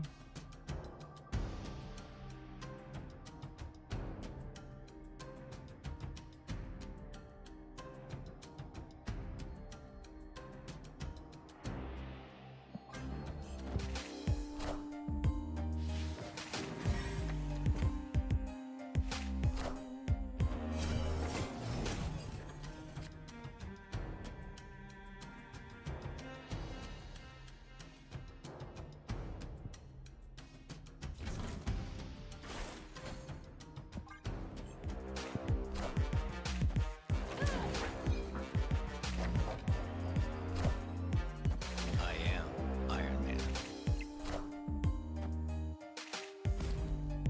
All systems go.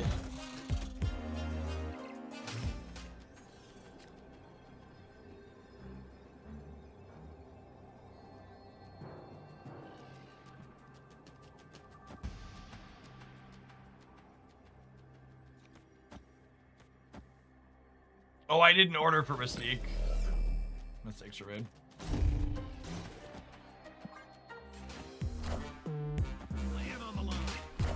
That's fine. They're gonna give us a big negative number in this under anyways.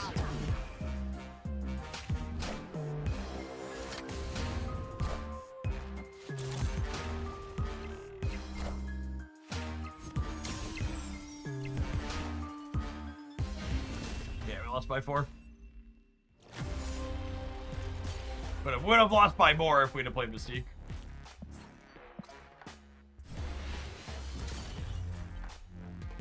Alright, we're going to take a quick pause for the cause, let some adverts roll. We're going to play some more Spectra when we return, and then we'll have some Galactus from Rad. As always, one of Hooklandia's top supporters. We'll see you in 120 seconds, gamers. Thanks everybody for hanging out. Appreciate you dropping like it's hot here on a Friday in Hooklandia. If you're watching on the YouTube side, don't forget to hit the like button. Appreciate the folks that have done that already today.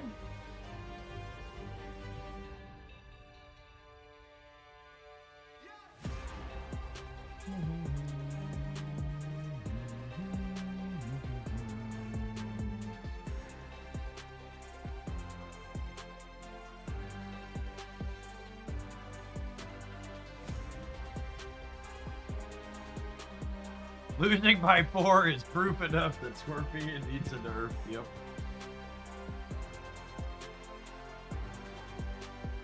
They got away with it too if it hadn't been for that damn Echo.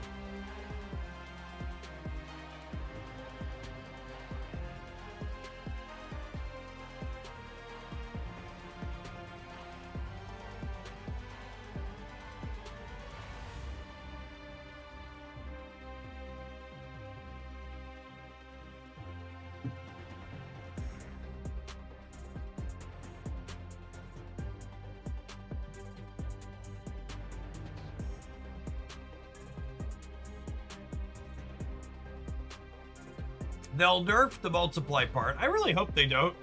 And multiple Iron Man's multiply, so I think that's probably staying how it is. The multiply builds don't have particularly good stats. They just make a novel, fun, big number, so I think nerfing them would be really sad.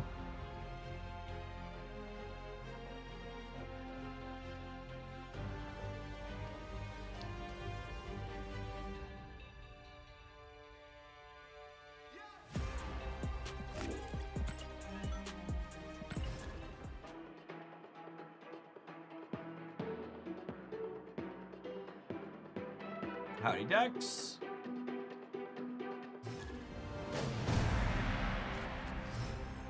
All the twice effects that got changed nerfed doubled abilities, not doubled numeric power. That's a really good distinction to be aware of.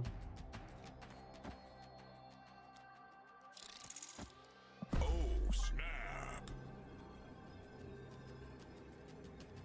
A Vetus for negative afflict could be interesting. I mean, that's kind of what Scorpion is, yeah? He's like that after the fact. He just doesn't have to be in play.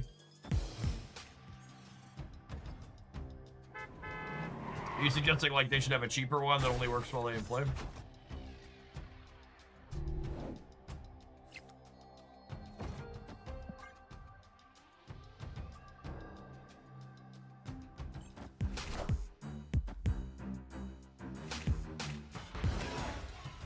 Hi, I'm Spider-Man.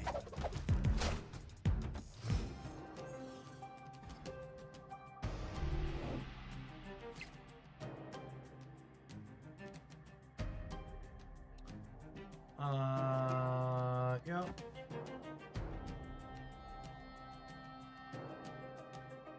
What if I do this?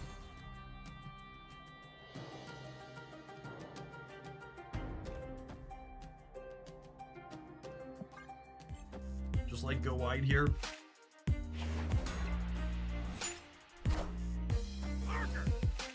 Parker!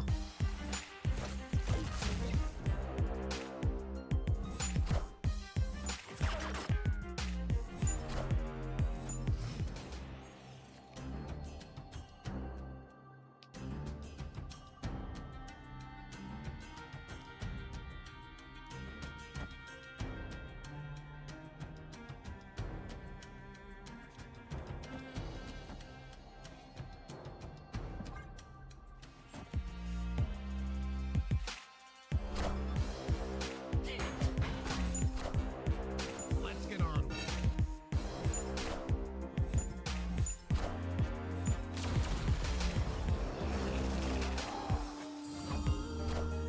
Double Venus is pretty good.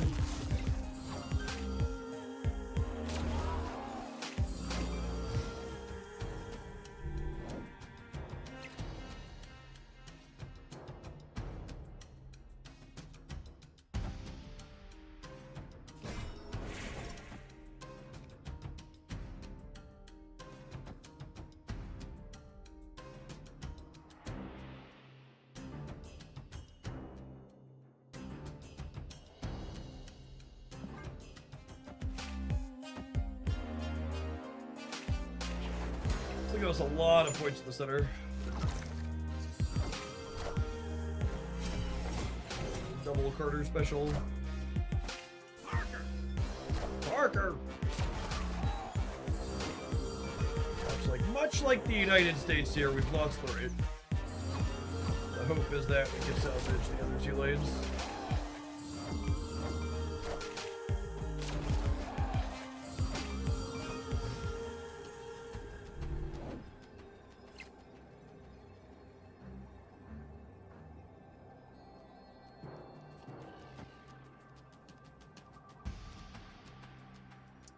Now I could hedge and like go Jonah plus Luke, and I'm getting punished for not playing the other Jameson here that's bigger. But I think they're gonna play for the center.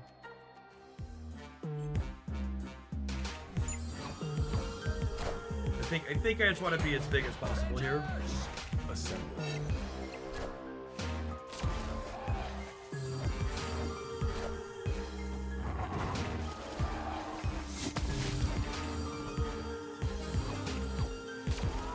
Oh man. I think I want to be as big as possible, he says. Very bigly, much wow. Huge! Huge!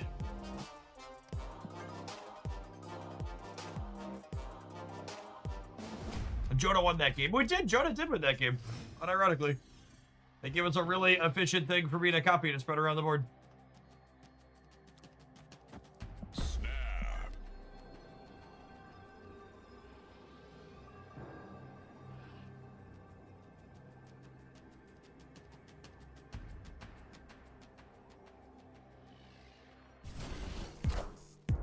Land on the line. Hi, I'm Spider-Man.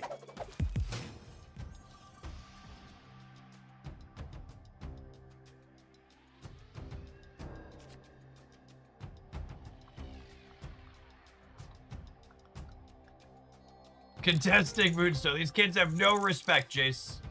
None. They don't know who they're dealing with.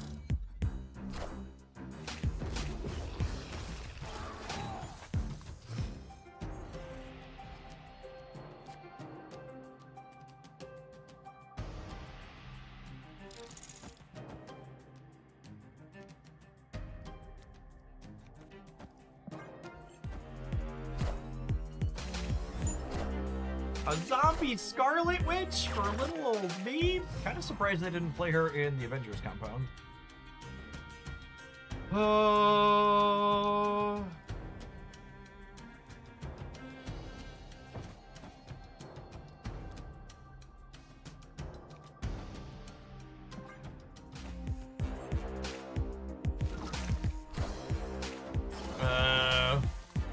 Okay, yeah, that makes more sense. Fair, I suppose. Clear for takeoff.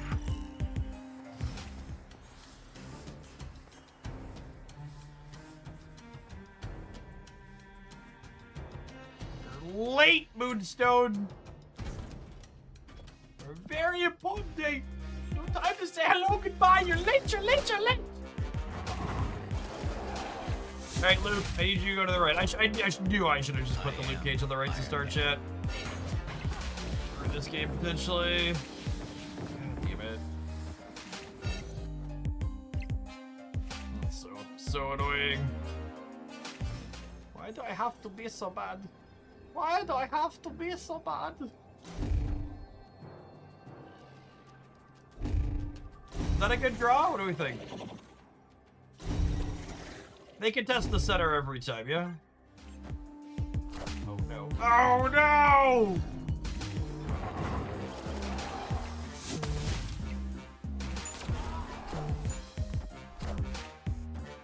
Knowledge is power. Oh my goodness, we won that. Victory. Do you know why we won that, chat? Because knowledge is power. And we have the knowledge. You wish you were as knowledgeable as us. My lovely lady lumps. Check that out.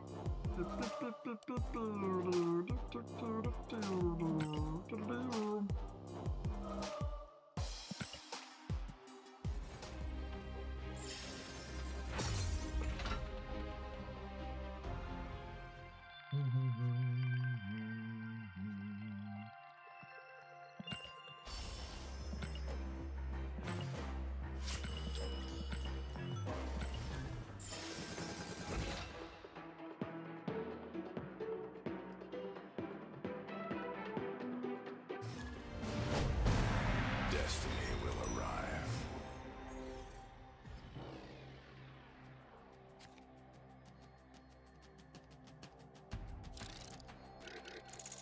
Snap. 30 card alert. 30 card alert. Opponent snapped.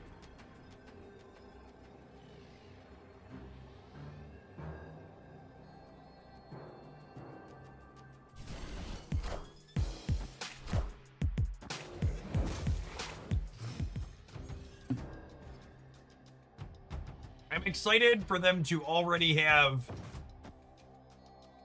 I'm excited for them to already have the Enchantress or Cosmic Ghost Rider in their opening hand. Ready to devour us.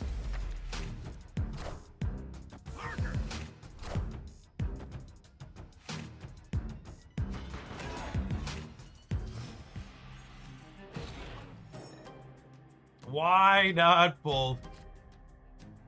I'm not saying you're wrong, but I am saying you're rude for saying it. They didn't draw our Spectrum. We've got that going for us. We should be in a decent position to win Asgard here with the Moonstone.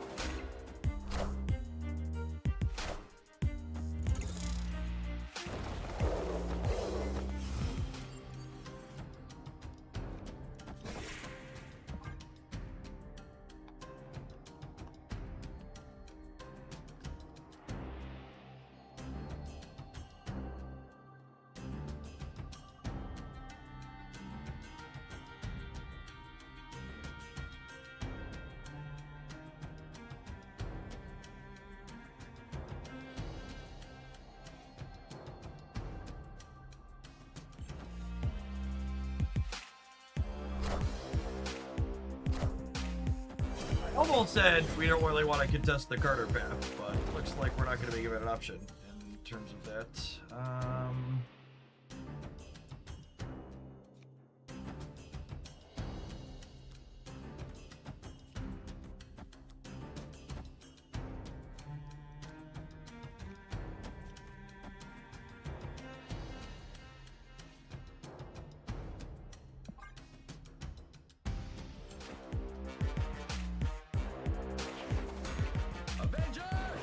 Assemble. Assemble.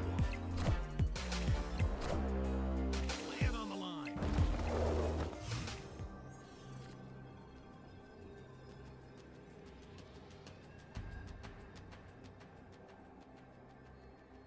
So this plus Spectrum gets me to...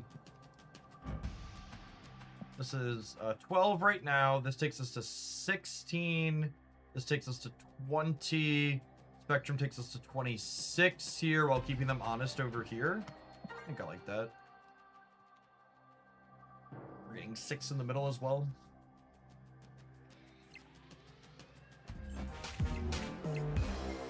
Oh, they contested the center. I wasn't expecting that. I was expecting they contest the right. Knowledge is power. I am Iron Man.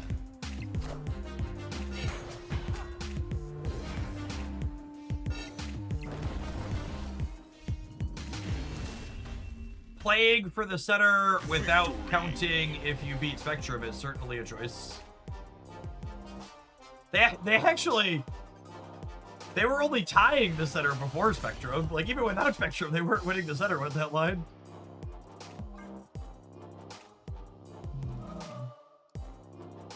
Counting is busted yet. Hopefully they'll nerf counting in the next OTA.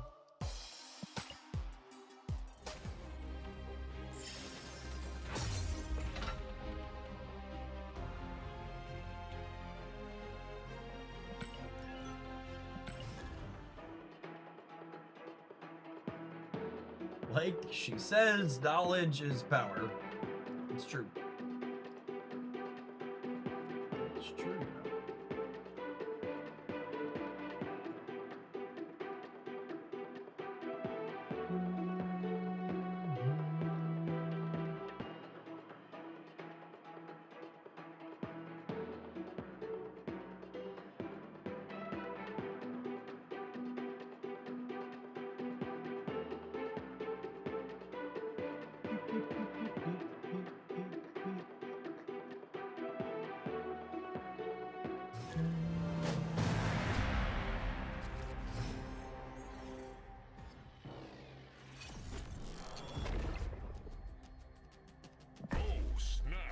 Is DCC Dungeon Crawler Carl?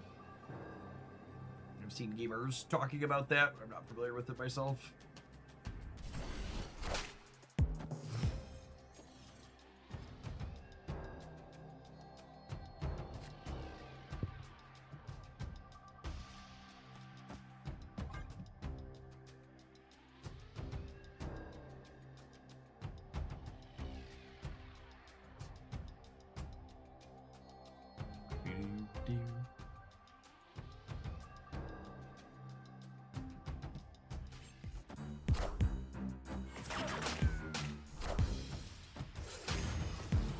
I miss Jeff playing this card. You're the only one that likes this card.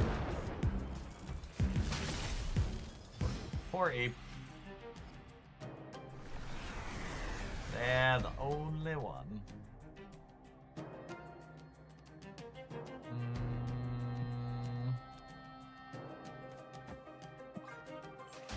Face the might of Asgard. Mjolnir.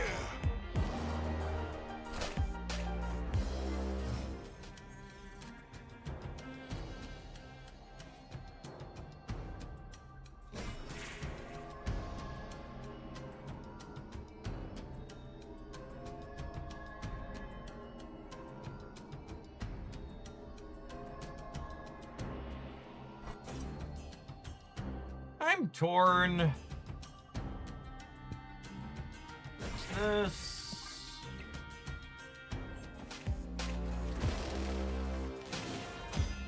When your Bojack has to go into the Quantum Realm because there's a bad dog on the other lane. Yep. Yep, yep, yep.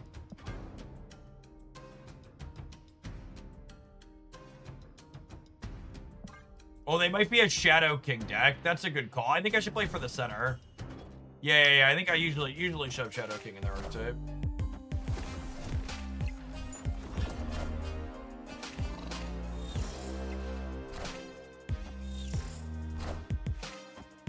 I am Iron Man. Was that a good draw, chat? What do we think? Where are we at on that one? You lose because of the side. Sorry. I mean, I think we're in a pretty good spot. This is a little bit worse against like Cosmic Ghost Rider, which Shadow Legend double deck sometimes play. But I think you're right against the Thor's deck. We should play around Shadow King, given the option. Win, lose, or otherwise. I think playing around Shadow King's correct.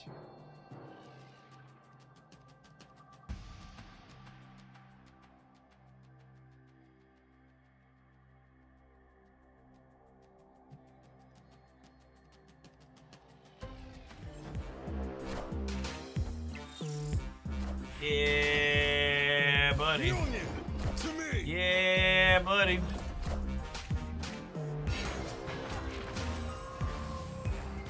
I am Iron Man. Avengers! Assemble.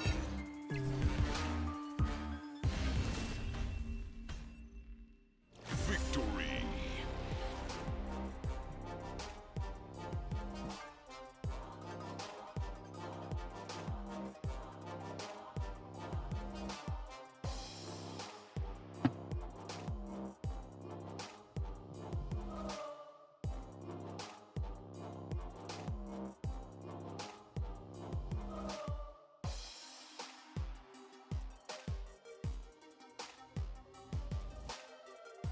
Hello. Opponent.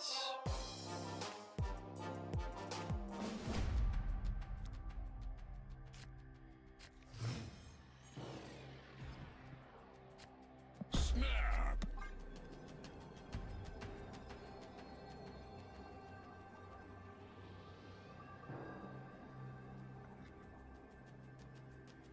With the change to Luke, do you think they could undo the nerf to Shadow King affecting through him? So they changed how Shadow King works fundamentally, and I don't think they should make it so Luke Cage prevents Shadow King. So Shadow King used to be really convoluted in that it would apply modifiers opposite of what was currently on the card to get it back to where it started. And that's why Luke Cage stopped it, because it, like, stopped the negative modifier from being applied to your card. But I think that's just, like, much worse design in general than, like, what Shadow King does today, which is just he gets rid of all of the modifiers and sets the card back to start.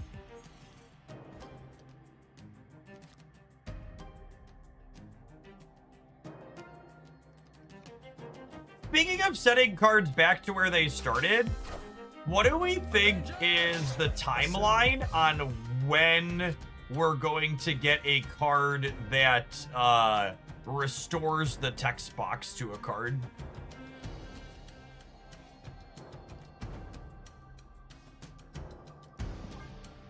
That feels like a when, not if thing. Yeah, cleanse.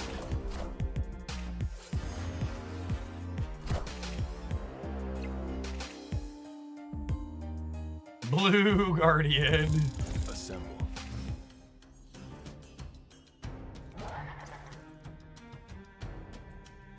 Old beast bug made real. Truth.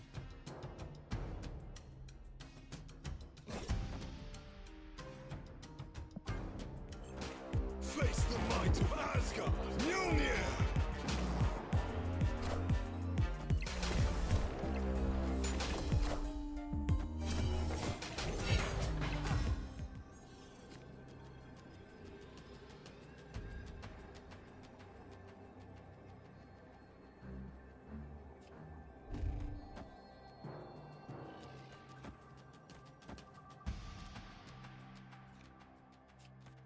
They'll give us a good amount of points in the center. We're going to Mystique the Moonstone, and then Goliath's going to be big.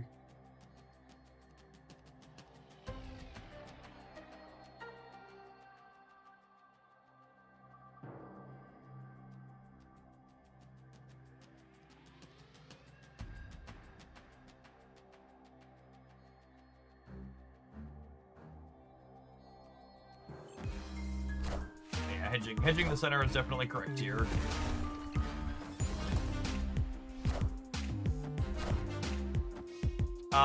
They missed a point, right? They should have copied Warlock. They should have virused Warlock. It's gonna gain 1, but it would have gained 2. We'd still be beating them. But... You're getting your drop started today. You're gonna be able to get them done here in Hoaglandia. If you can't stay for 6 hours today, you have until the Monday rollover. So a little bit longer drop session than the 3-day drops we had earlier this month. Rollover is in 1 hour, and there's 3 more after that. So you got 73 hours to have 6 hours of Marvel Snap on Twitch and gamers.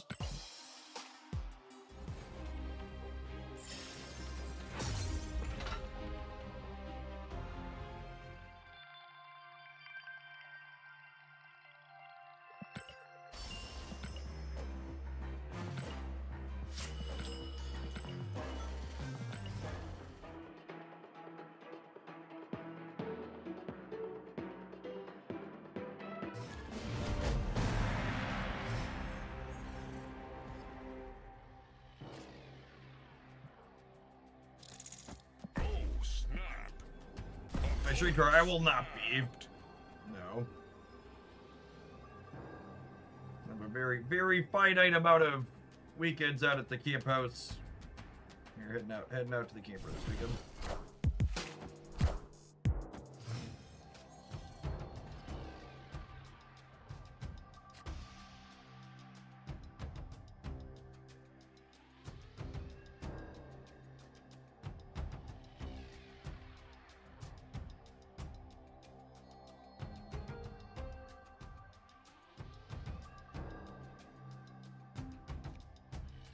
Oh, my Ant-Man is not long for this world. Hopefully we can grab priority here.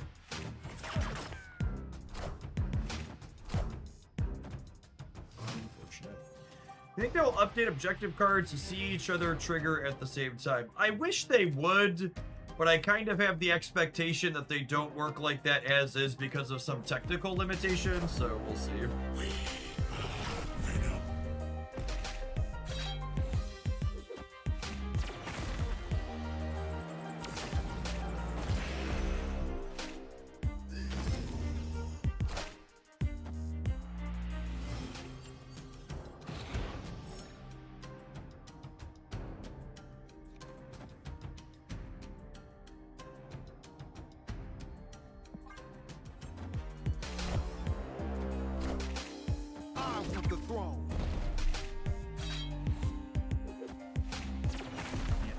Delivered into darkness as expected.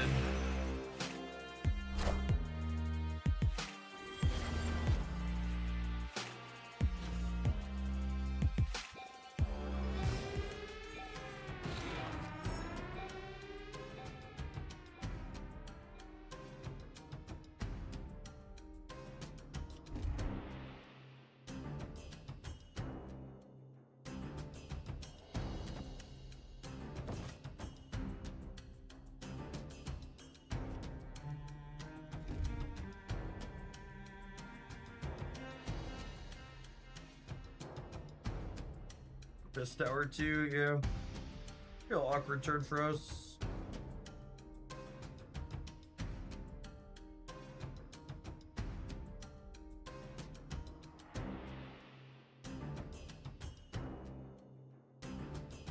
Okay, this is a little weird, but bear with me. What if I do this so I get 2 shields to move around the board?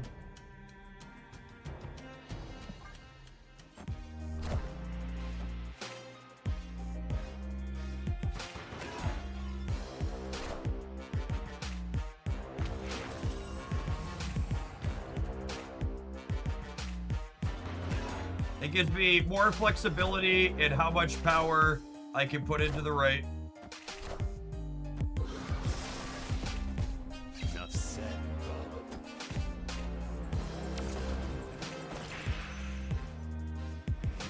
death being +2 from the head pool's a real wriggle in that.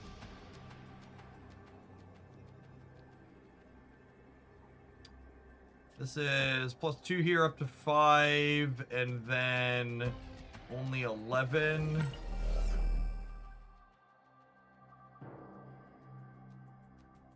I think my play to win line is hope they don't play for the left and that this wins the center. I think we're probably dead here, but I think this is the line we hope to have be good enough.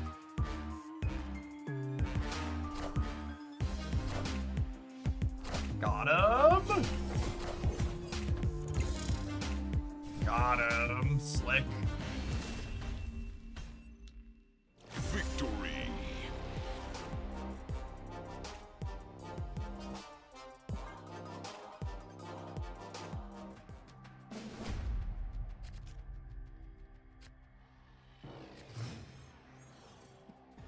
Snap. Opponent snapped.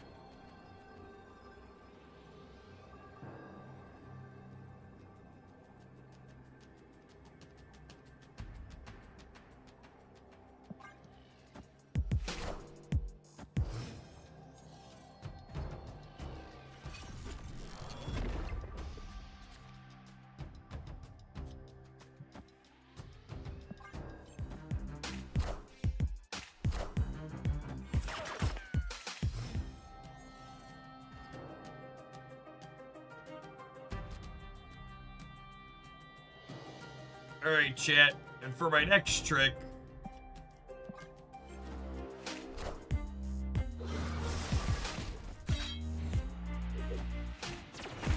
Enough said, bub.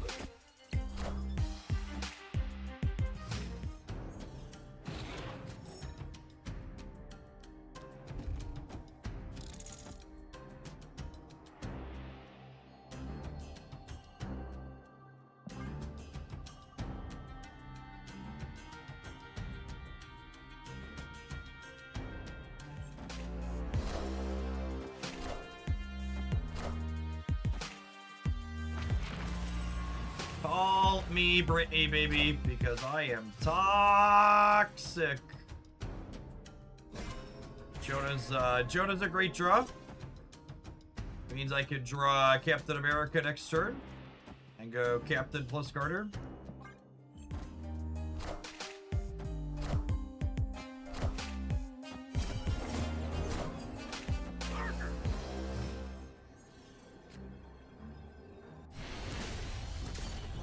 Victory.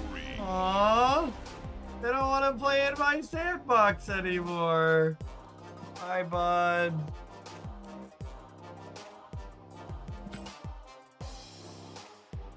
Every time a sweaty baby loses 10-0, an angel gets its wings, gamers. Proven my worth and conquered the silver ticket. Summited the peak.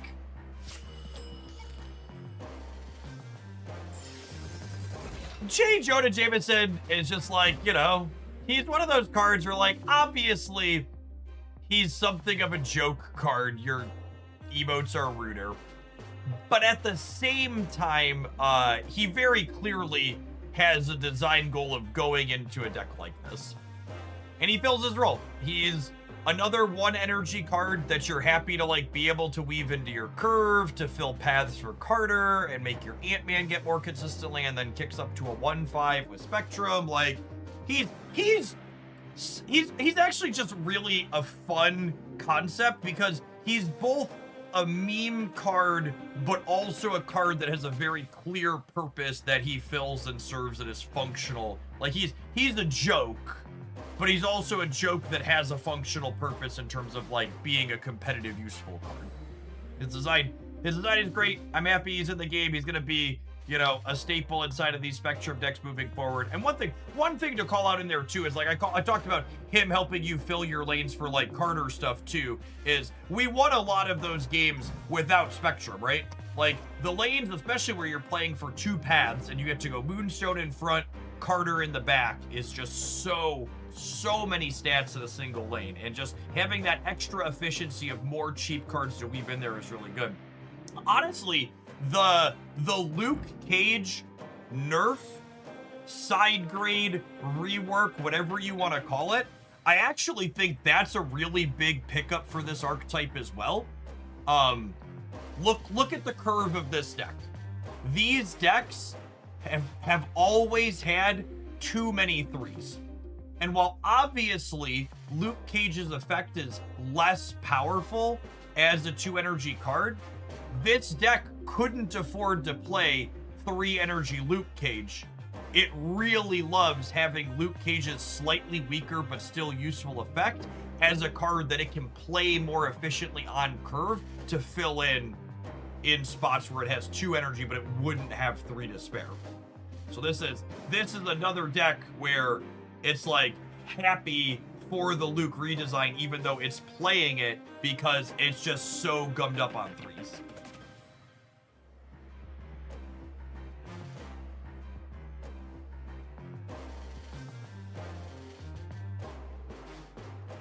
Is Spider-Man another meme card that ended up being useful too? Is it a meme card? I don't know. I guess it's kind of a joke, but it also feels like I would call Uncle Ben just a good top-down design. All right, we gotta take a brief pause for the cause to let some adverts roll, and then we're gonna play one of Marvel Snap's other fantastic top-down designs, even if he's a little bit toxic.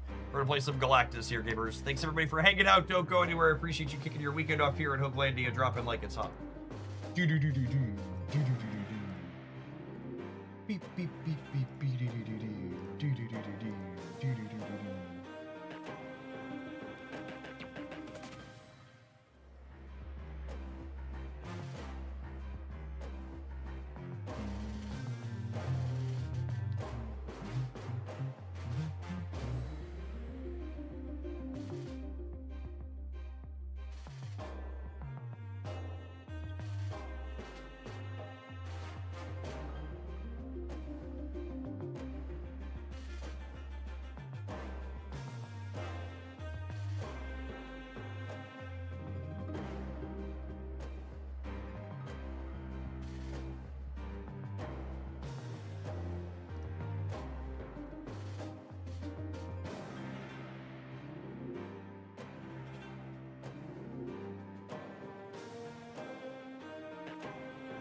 Can you tell me again what a top-down design is? Yeah, so designers in video games that are using specific IPs like the Marvel IP, there's 2 types of designs. There's top-down and bottom-up.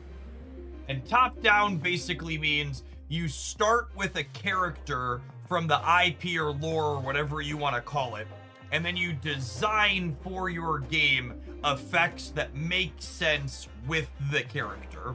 So like Uncle Ben dying creates Spider-Man is a top-down design because his death leads to Spider-Man coming out. Bottom up means you have a design that you like, that's just a design that fits well in your game, and then you go backwards and try and find a character or something in the IP that fits. So one is you start with the effect and then make it work with the character, and the other top down is you start with the character and then you design around it.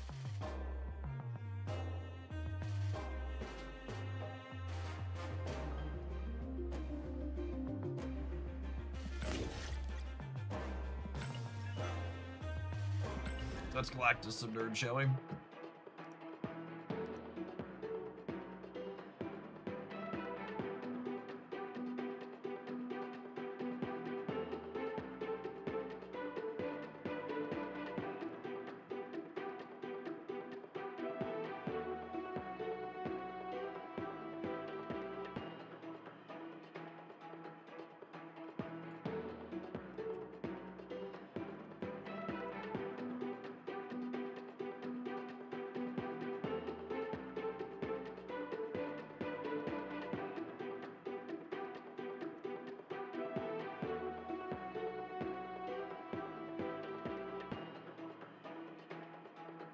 Old man sacked. Thanks for the 22 months.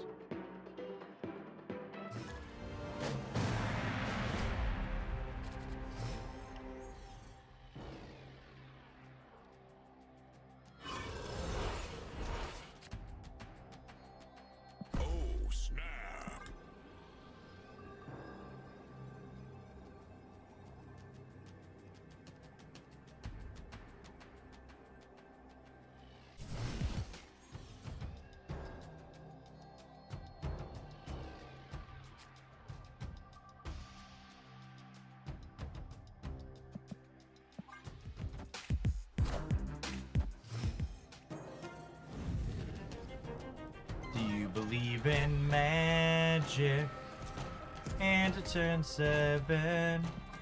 Do do do do do do do do do do.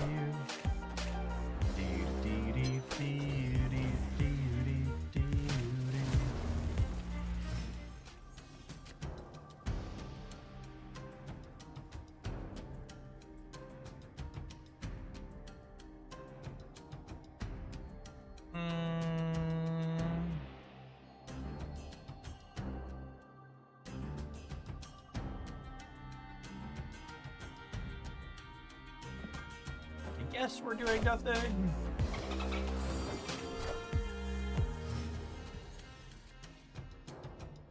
Opponent snapped. Would like to Nimrod, I think.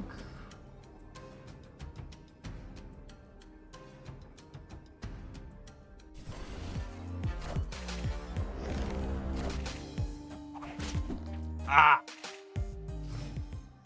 Okay.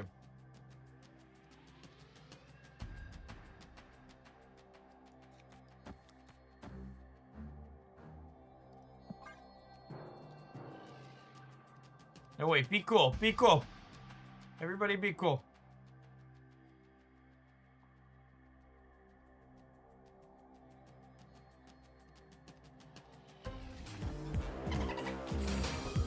Friendly neighborhood Spider-Man here. Oh no! Hey. Hey! Deuces. We were in fact not cool. As a cucumber, okay? Don't you judge me. Don't you judge me. Nimrod's just warming up, okay? He's trying his best. It's not his fault Spider-Man's a bully.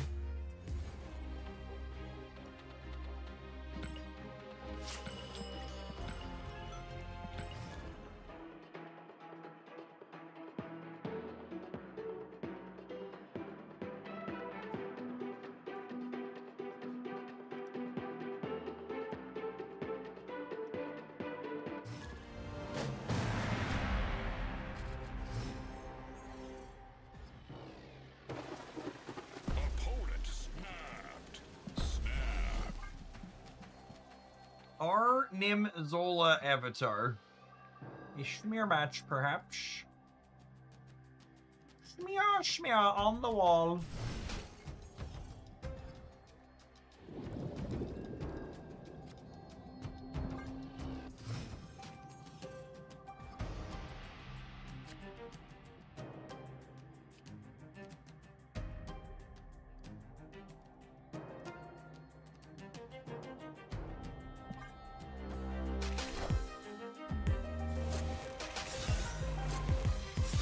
Gambino.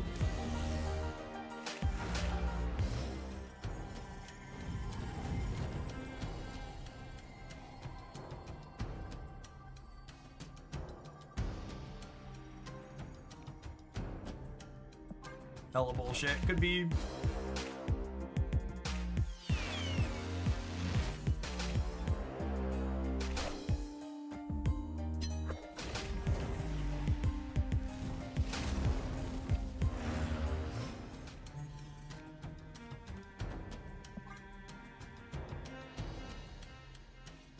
What do you think about Symbiote into G-Man and Atlantis, gamers? Minions to me. Coming for you. Bye, Magic.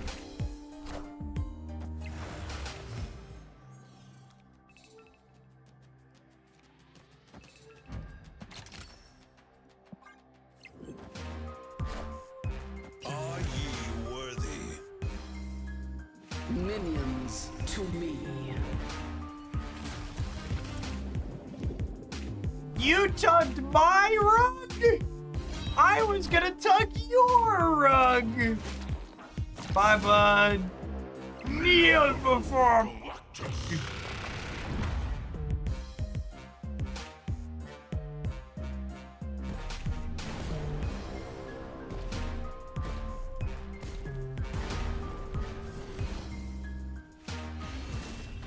Victory.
I'm sorry, but all this tugging is against the TOS. I'll put up a screen next time first. Apologies.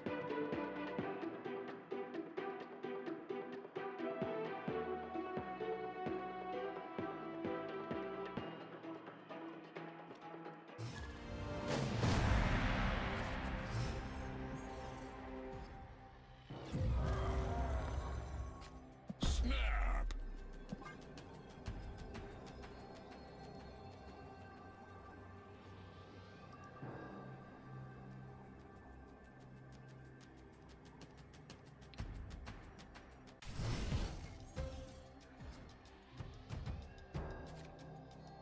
Okay. Cooking. So if we want to magic the right or the center, yep. Proscenium, pretty a-okay for us. I don't think that's good for me, actually. I'm gonna get rid of it. Eater out of here. Then we'll have what? 9 plus 7, 16 power rods. God, my rod's just gonna be absolutely massive.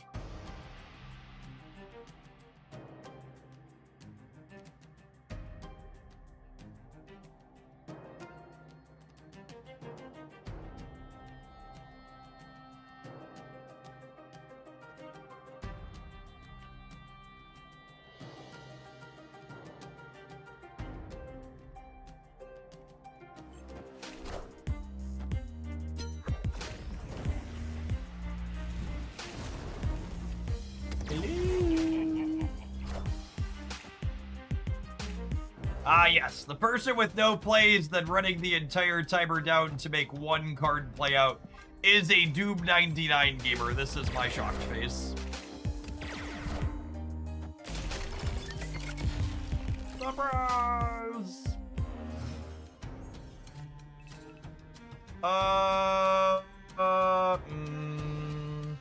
They have priority, so if they Cosmic Ghost Rider me this turn, they don't get rid of the Nimrod, which is nice. I still have my rod.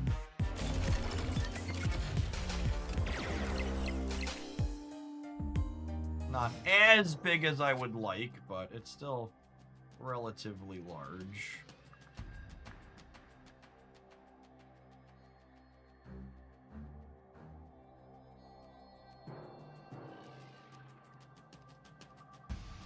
I could have a 22 power Venom that puts them to -4. You think I need to play around Legion? This kind of plays around Legion. I do this. I hit them with 22 power Venom here. And then they're at... they go to 28, they'd be at 6. And then if I have priority next turn, I could Galactus here before they do anything. Which I don't hate.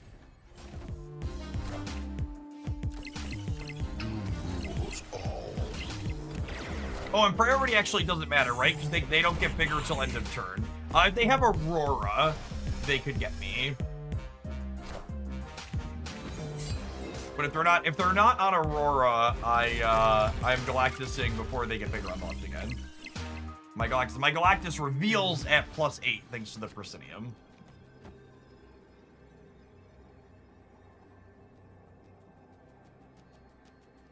Man, is that the correct blind? It might be correct to just Venom them. The Adamantine Infusion brings back a really big Venom.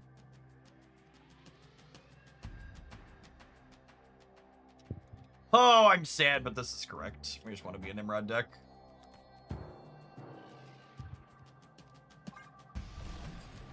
I want to be Spectrum.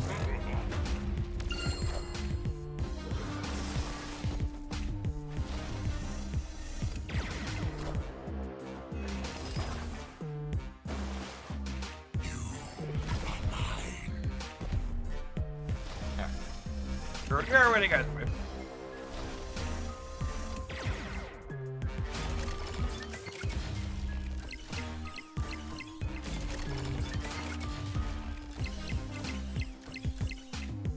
This is just correct because the opponent's deck plays Spectrum with some consistency. Not all of them play Spectrum, or Spectrum, Aurora. Not all of them play Aurora, but enough of them play Aurora that you should play around her when you have the option to.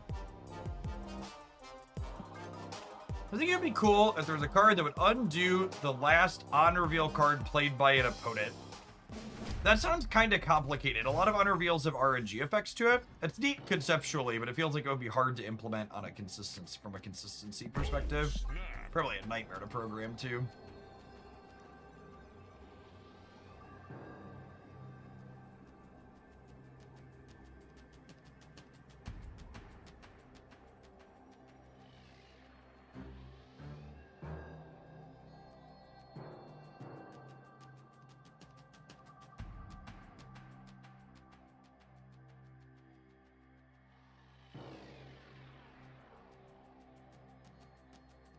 Yeah, exactly like Starrick says. If an opponent played Crystal and then you undo Crystal, but they played the card Crystal Drew, like what happens to the card? I'm sure there's a bunch of other edge cases like that. It's just like, things are gonna get a little weird.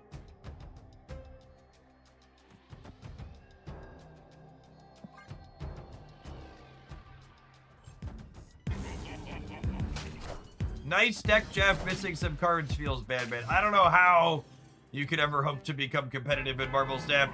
You don't have all of these absolute bangers like Symbiote Spider-Man and Fastball Special. You'll have to persevere somehow, I suppose.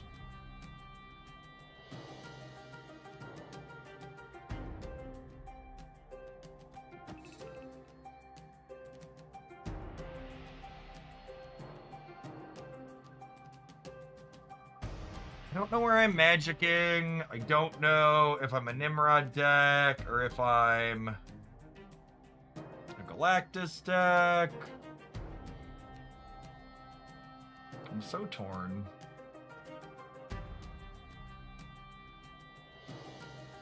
I think I'm magicking, and then I think I'm Shuri into Nimrod.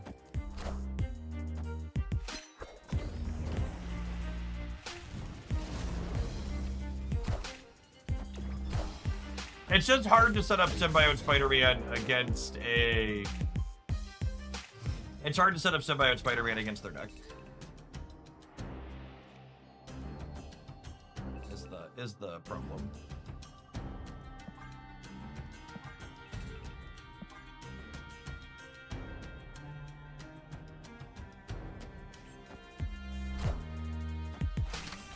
Is there a Cosmic Ghost Rider deck?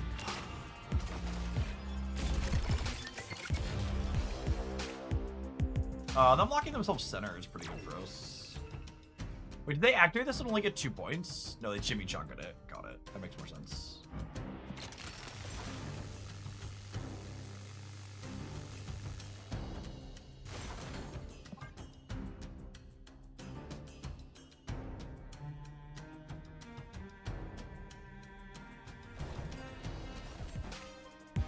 I guess this is gonna unlock them in the center.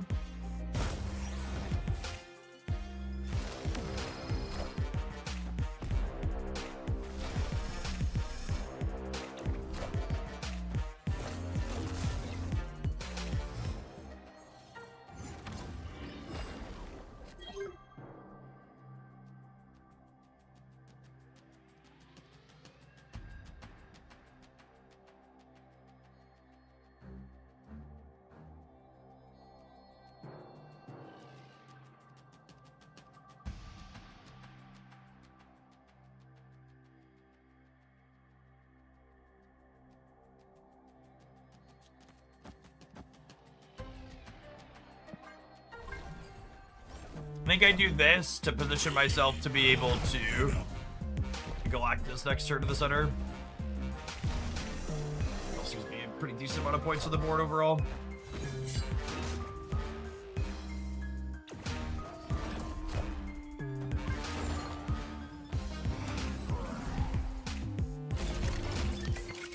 Damn shame they didn't fill the center up. That was oh my goodness. That was Pucker Up, Buttercup. Thank you, Viv. Doo doo doo doo. Doo doo doo. Doo doo. welcome to the trash can. Population you. Population you. I mean, they're either leaving or bailing on the match altogether, right? There's like they're 0% even if I don't have Galactus here. That's a rare martyr variant. I mean, they were dead. Their Galactus was their Galactus first steps was only 14, yeah. So even if they had Galactus first steps to be able to play in the center, my Galactus was bigger with their -10. Kneel before Galactus.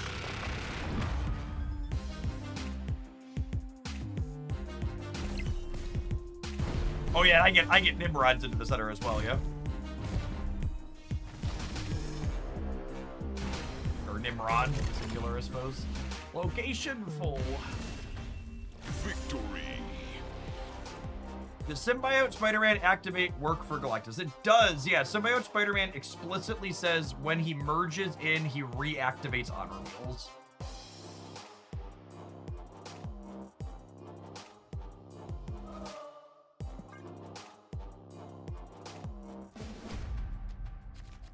Get that re-trigger on him.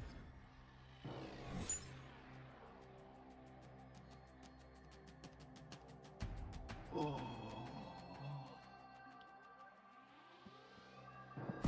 snap.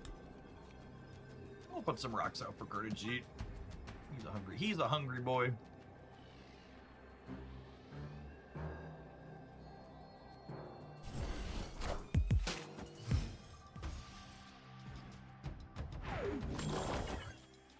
Blitz up.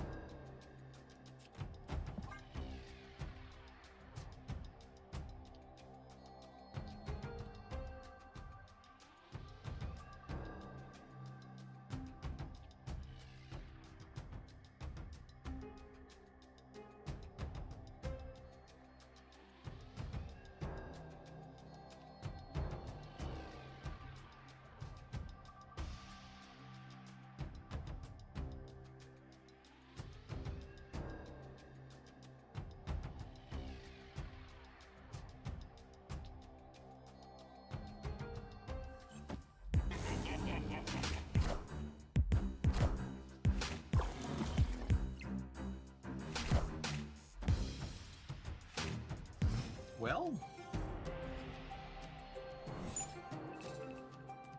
punish for not playing a piece of pizza out.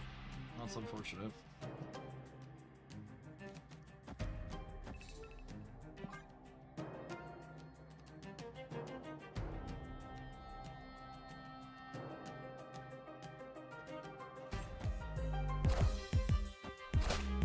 The Caliban.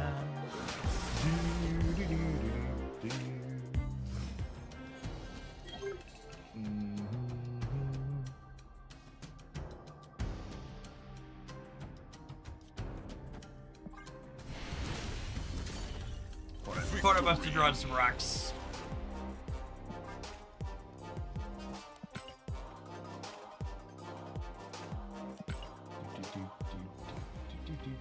Ferris Knox, thank you for the 27 months. Appreciate that. Welcome back. Good afternoon.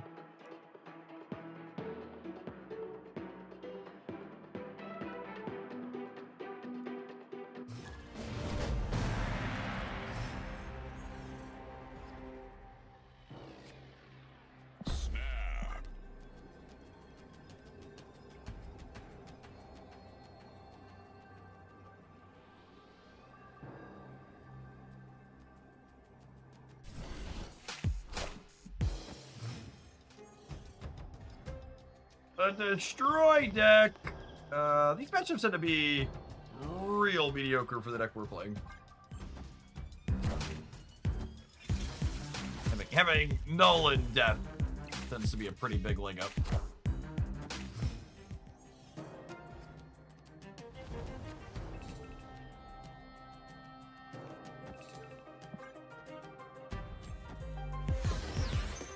Yeet the Nazis. What a game! That's such a fantastic fucking username. Are you a New Hoaglandian? Did you have a different username before? Obviously, you've been subbed for a while. I feel like I would remember this username. Did you formerly have a different username, or have I really just not noticed for the 19 months you've been subscribed? I feel like I would have laughed at that before. It's fantastic. I definitely need to change my underwear.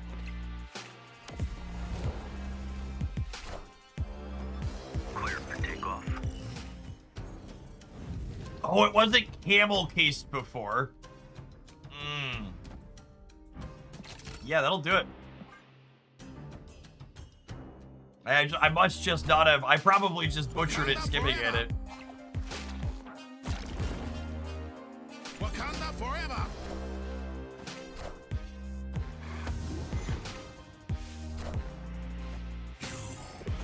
That's why when I did software development stuff, none of my code ever needed documentation, chat.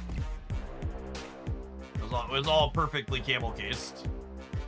The functions define themselves, easy to understand. Opponent snapped. Classic self-documenting code. I want to play for 8 here. I assume we're dead.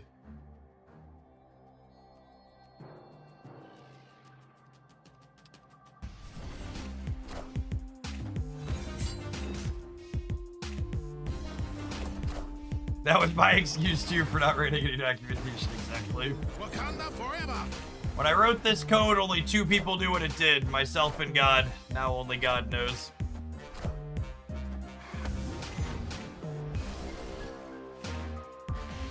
My goodness, not only are they a Destroy Gamer, they're a Destroy Gamer with Shang-Chi. Actual factual 0%. Enjoy the W.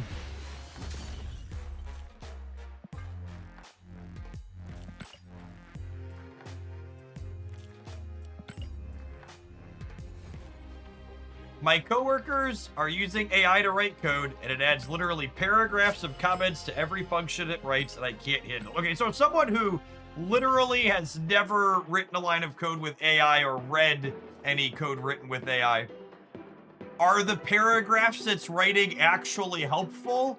Or is it as much nonsense as like when you ask bots online and they give you nonsense?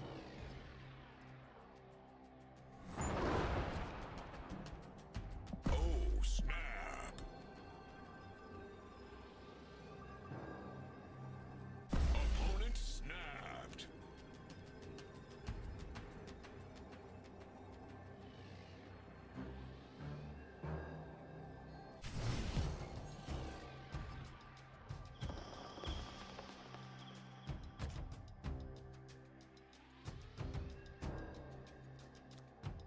The comments it writes tend to be true, but they also tend to be more wordy and harder to parse than the code itself.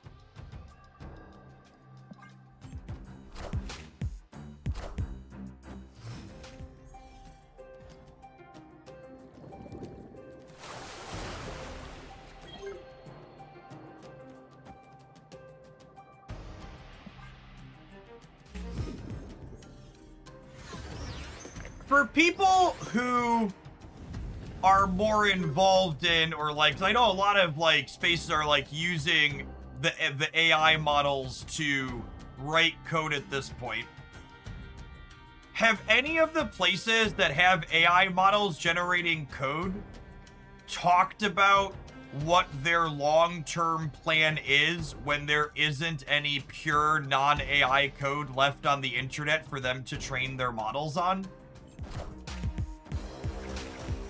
That seems like it's gonna be a real problem in the not too distant future, right? Like, 'cause the models, I assume programming AIs are similar to all the rest of the generative AI, where like they get worse when they learn from themselves, yeah?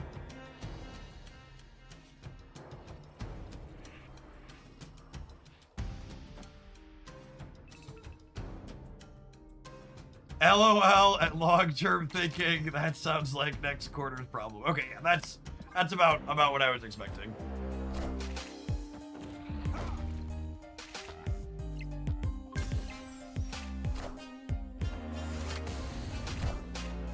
Wakanda forever.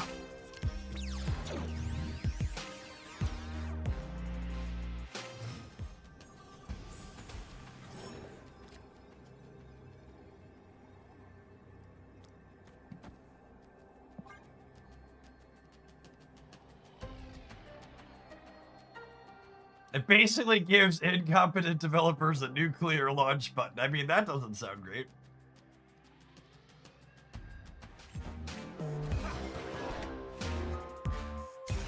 Alright, we win these flips every day, yeah? Every day we win these flips.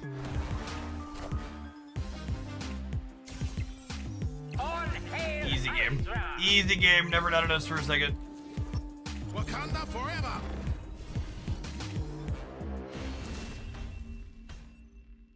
Victory!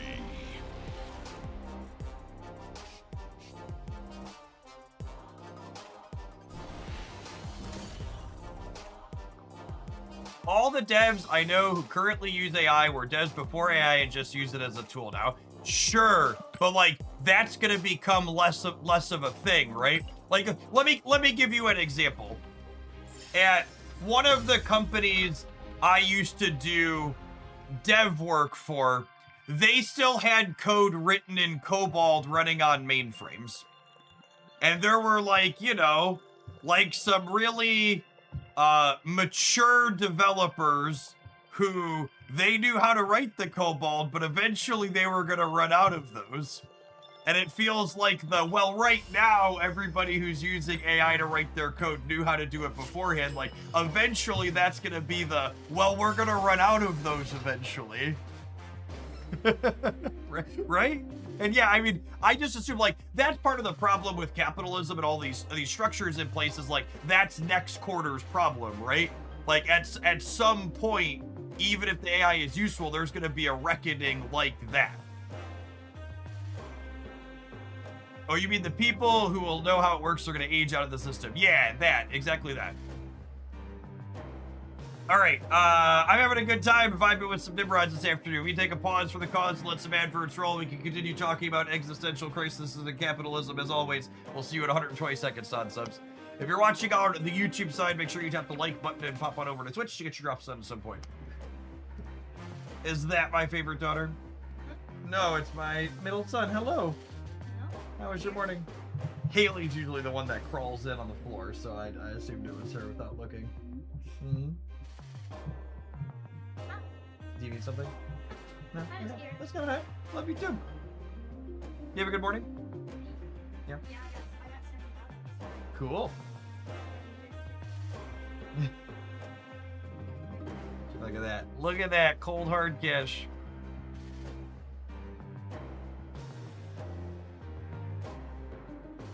The number of junior devs I work with that when asked how something works respond with Claude says is terrifying and infuriating.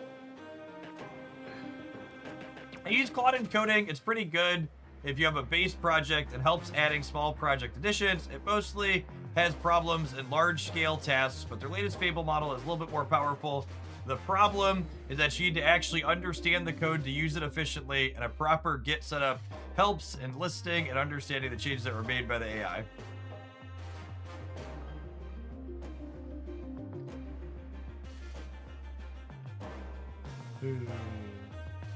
I kind of think the aging out problem was an issue pre-AI as well. No company has incentive to future-proof like that. It's just constantly putting out fires and kicking the can down the road. I mean, sure, Wilco, to a degree, like, people inheriting other people's code has always been an issue, but, like, previously, the people who were inheriting code, like, actually could write the code themselves, right?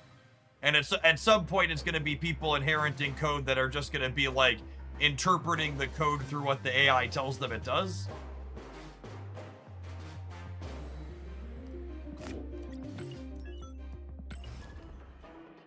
I don't know. Maybe it'll work out. It'll be okay.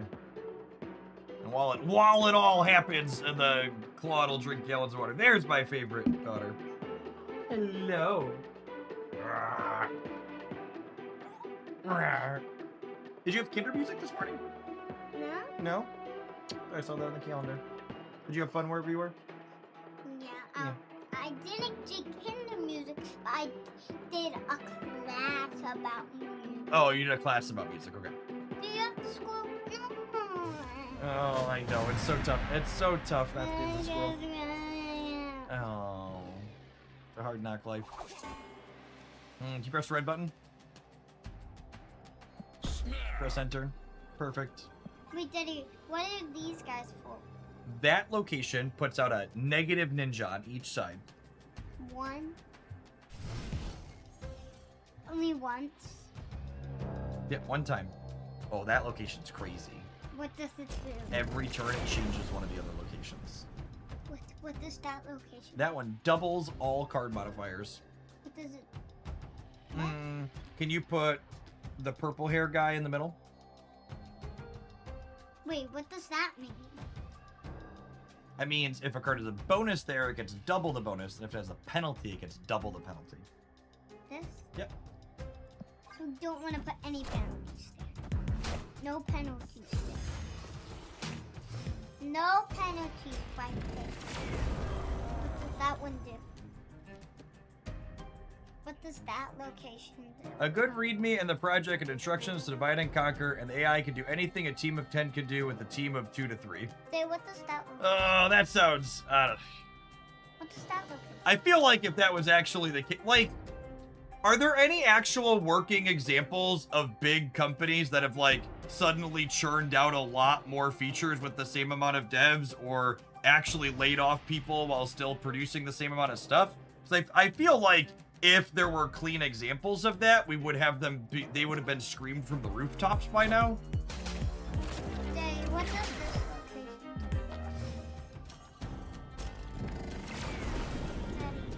do? What do these Can you put Symbiote Spider-Man over there? say? What do those? World Forge is the toughest when the 6-year-old is here, when to do what every location What's does. this one? That one gives cards a bonus every time they're played there, and this one gives a bonus if there's only one card there. There's only one card there. Yep. Begin the turn. Here, do you want to sit down? I doubt they'd release that info willingly also. Yeah, that's true as well. That is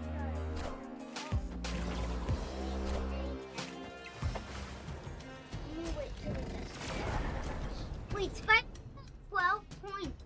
Do you want me to upgrade them? I don't know what we want to play. Our hand's kind of bad. We need a Black Panther or a Nimrod. He will sit on the other side. They laid off about 25% of the team where I worked last fall, and our quality has decreased substantially. I feel like one... Opponent snapped. What are we doing? What did we do? Oh, Dad, I thought I was doing. Alright, press the end button. I feel like one thing that stands out in my mind is that if we really were... If AI was really increasing efficiencies to a crazy degree, Google probably wouldn't have negative money cash flow for the first time in their history as a Why public is he company. 7 again? He should have 12. Because the location changed. Oh. Can you move him over to here? Daddy, what are the 2 locations? What is This one lets us move cards there. And can you take Mr. Galactus and put him over here? What does this one do? That one draws us a 1 energy card, but we didn't have a 1 energy card. We don't. Let's see if we can juke him. Narrator, we cannot. Unlucky. Unlucky. Why do we have less cards? Because our deck doesn't play a lot of cards. They won this round. They did. That's okay. Escape. Do we escape? Is this the end of the whole game? That's the end of the game, yep. The whole biggest game? That's the end of the whole biggest game, or is that the first littlest game? No, it's cool. Curly, I love you, but I want you to go upstairs, okay?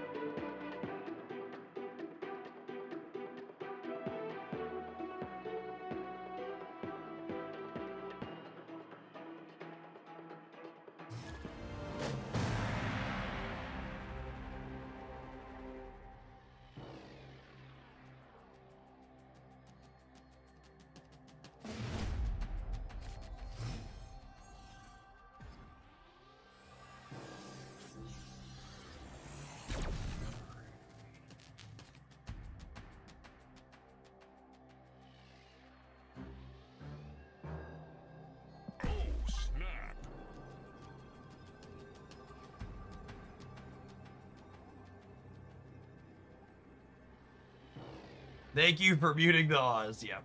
Yeah, she would sit here all day if I would let her, and sometimes I don't mind, but it's been kind of a long week. And I'm already a little distracted and missing things from all the long days, and I just would like to play marginally better than I will with having to explain everything to her as we go.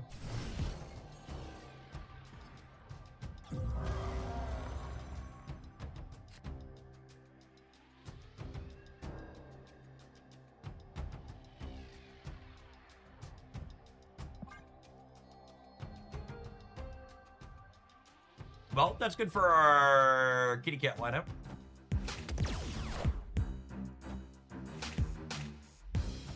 Dodge a Cosmo, we can dodge a ball.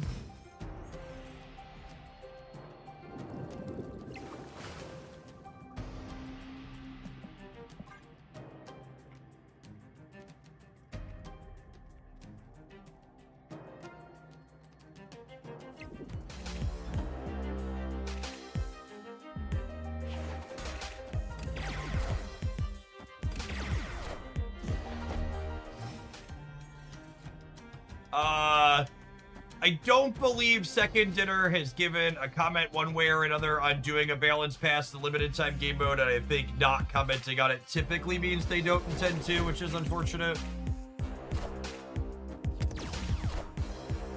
Oh, did they say they're probably not changing anything? Do you have a source on that? I would love a link.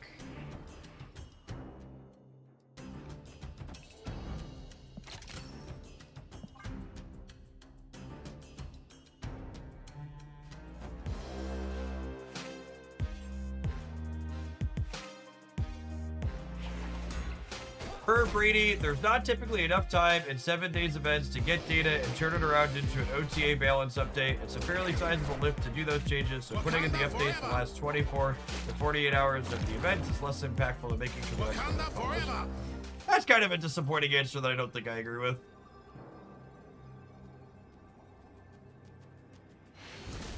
It feels like we have enough data on the outside after a day and a half. It feels like they should absolutely have enough data on the inside after a day and a half. I don't know.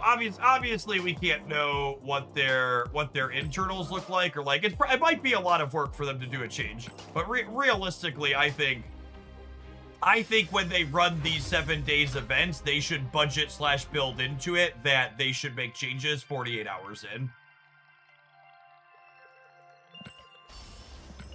And they've showed us a number of times they have the ability to do that. I'm sure I'm not going to question how much work it was for them to do that. They say it was a lot. I believe it was a lot, but I also think it's worthwhile and good for them to take the time to do that.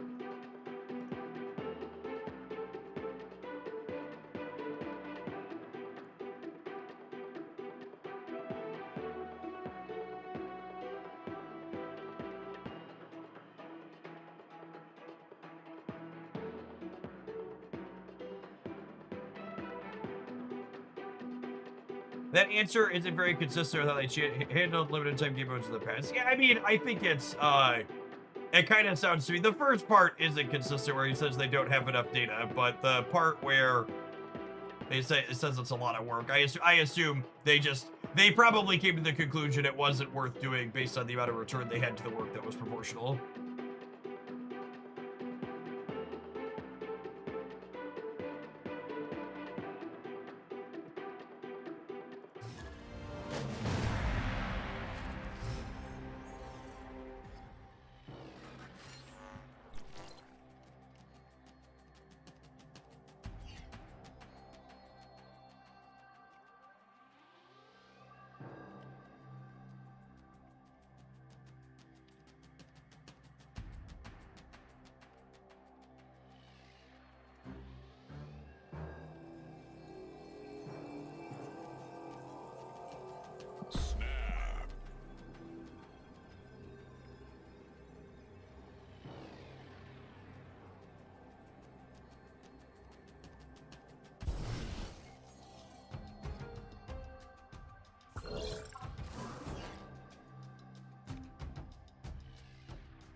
Well, I can't unbrick a draw with White Queen, but I can get a little bit of information about what's in their hand.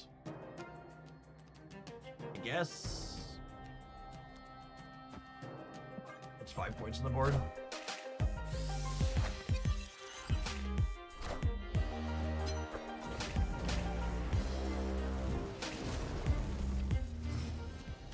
Your face is not visible, please, on the light. You seem to be confused about what type of stream this is. This is not the type of stream where seeing the streamer's finer features is a hallmark / staple part of it.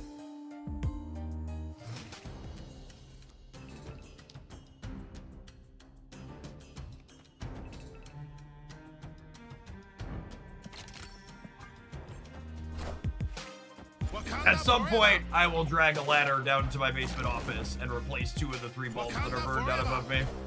But today is not going to be that day.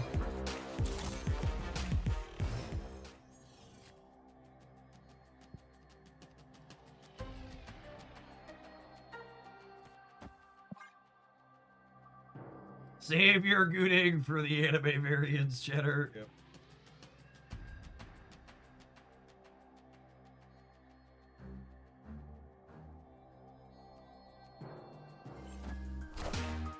Cut off one head, 2 more shall take its place. Wakanda forever!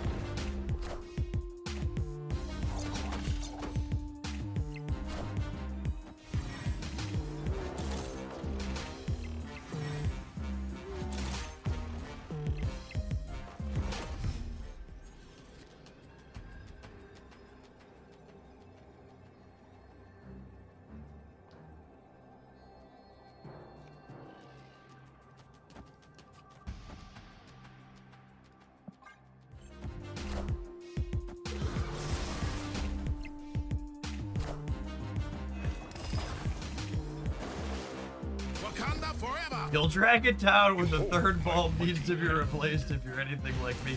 Holy shit. I was like, oh, okay, it's fine. We're beating Triple Scorpion. But they're on Triple Scorpion plus Onslaught. For fuck's sake. Alright, you got me. Listen, chat, sometimes I want to combo harder than you. Good God bless me. Godspeed. Got me. You know what's kind of crazy? I think we could have beaten that if I would have Carnage the one on the right. Actually ends up being kind of close. Old Onslaught numbers are back, baby. Boom.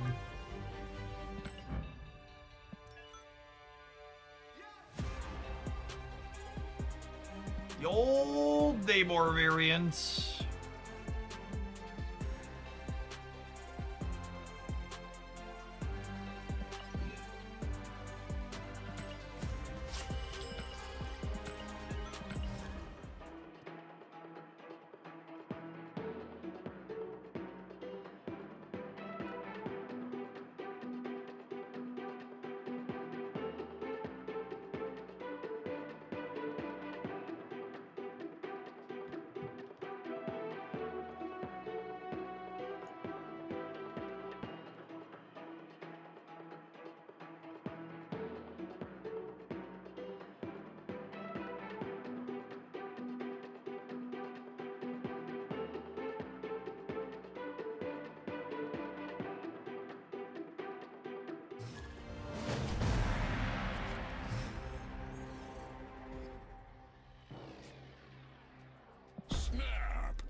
Oh, chat! The vibes fully slipped! They were so positive for so long! What happened? Who hurt my Friday vibes? Friday's supposed to only end positive! Not my vibes!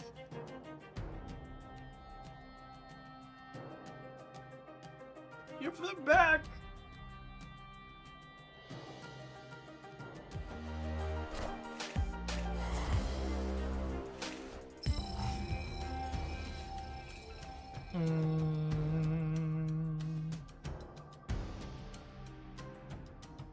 What did the president re-truth this time? Mood.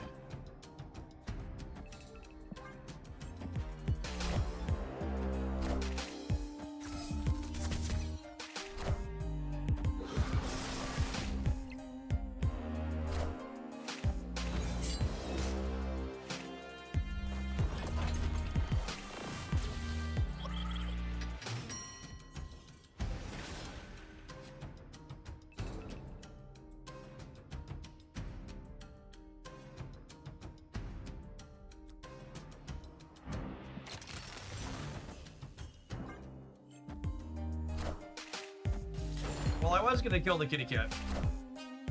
Wakanda forever! Oh, yeah, come on, come on, come on, come on, come on, come on.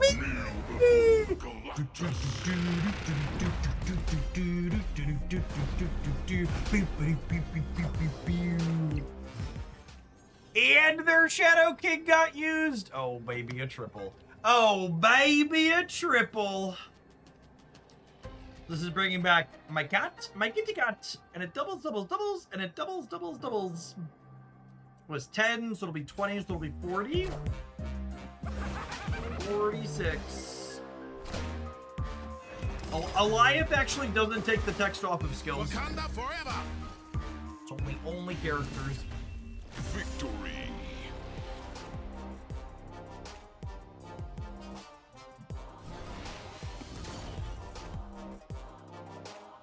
Meow.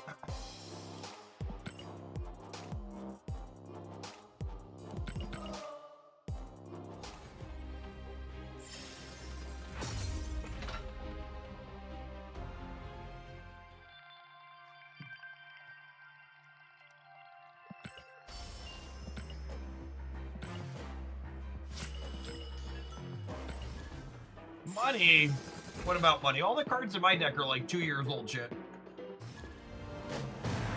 What is the newest card in this pile of cards? How new is Adamantine Infusion?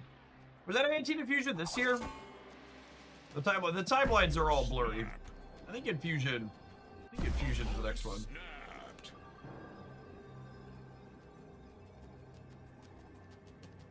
You invest in the stock market. I don't gamble with real amounts of money. I only gamble for fun with friends for nominal amounts.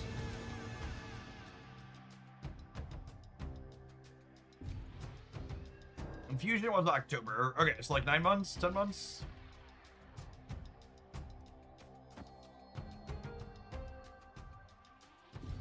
I'll chill on Carnage for a second.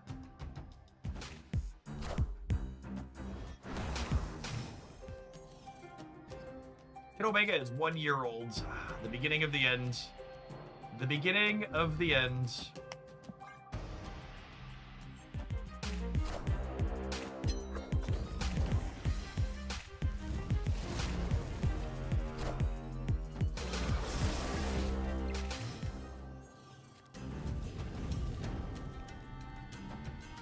Game fully dinner. I mean, unironically, in terms of content creator metrics, the Kid Omega situation is the singular biggest hit to content creator metrics across an entire game I've ever experienced in my decade doing this. I'm not even just talking about my own. I mean, like, you go and look at like the stats from a lot of different content creators over that time.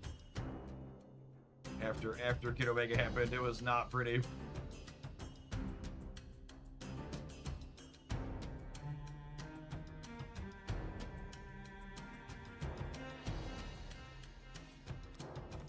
What if I do this? And then next turn we like infusion back the Symbiote Spider-Man, doubled up. So we can top deck a Galactus for the right. Oh yeah, get fucking juked! Ain't even mad that I got Luke Caged yet. Ain't even mad that I got Luke Caged.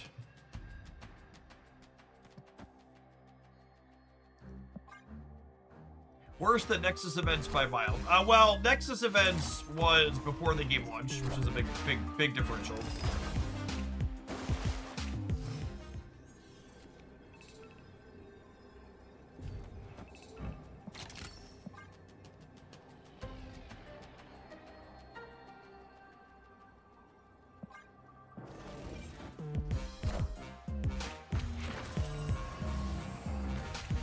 Nexus Events also never actually happened. Kinda, they happened during the beta and then it didn't go live. And they refunded everybody that spent courtesy on it. Bye, bud.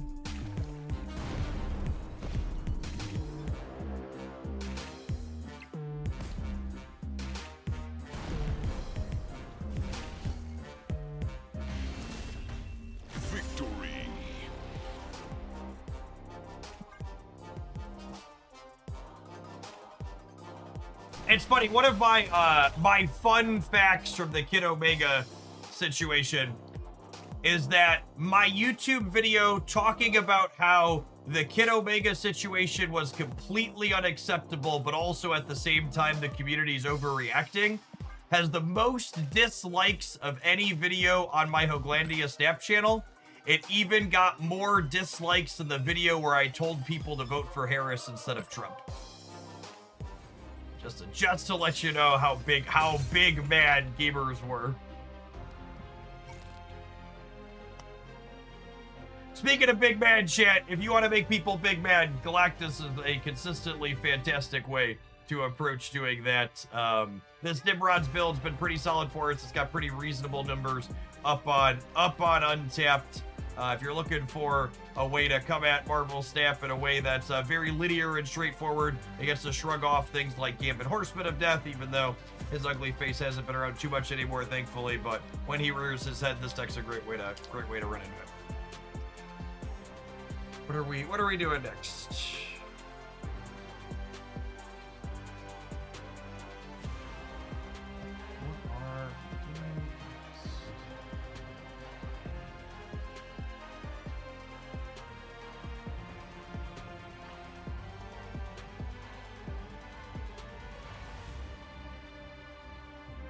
Can we build something? What do you want to build? What are you thinking? I could be convinced to broom. I can't even remember the Kid Omega issue. The Kid Omega issue was that it cost 8,000 gold, which is $100 worth of gold to buy outright instead of the 800 like the event passes we have now. And it also, if you played everything in the game mode and did all of the missions, you still had to spend gold to get the card. And 2 Second Dinner's credit, they consistently learn really well from their mistakes. Like, they, the event pass is like a direct result of learning from that. Like, the current iteration of the event pass, I think, is really pretty good. It's one of the best, like, you know, spend a little bit of currency to skip grinding a thing I've ever seen in a game like this is Spell Seller. Let's do some of this when we get back. This has been fun. I haven't played some Sticky Jubilee in a little bit. We're going to tap an ad roll. I'm going to take a bio break, and we'll be back in 120 seconds. Gamer 6, ring it out. Don't go anywhere. I appreciate you starting your weekend here in Hoglandia with us.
destiny will arrive.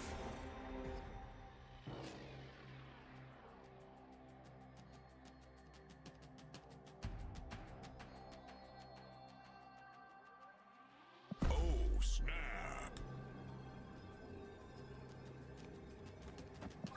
Booby on 1, lovely.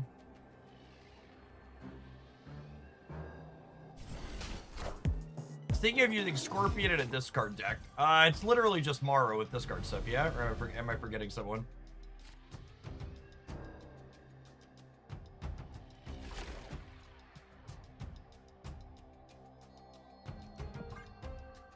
Bullseye. Oh gosh. Yeah, I mean, that's technically 2, I suppose.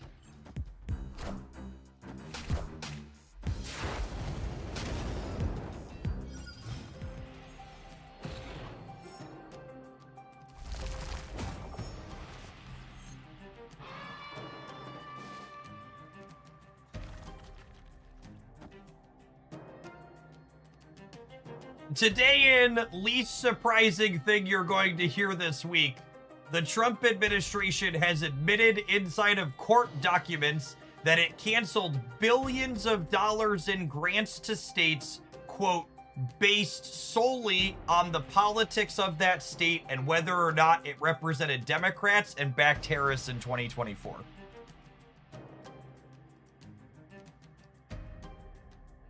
Like, whenever there's a story like that, it's one of those, like, I'm not, like, remotely surprised that, like, that's the case. Like, everybody with a brain knows that that's happening. But, like, it is somewhat surprising that they're, like, brazen enough to be like, yeah, we're just gonna talk about it, right? Like, when you used to do blatantly illegal and awful shit, you used to at least be, like, you know, somewhat embarrassed or pretend you weren't.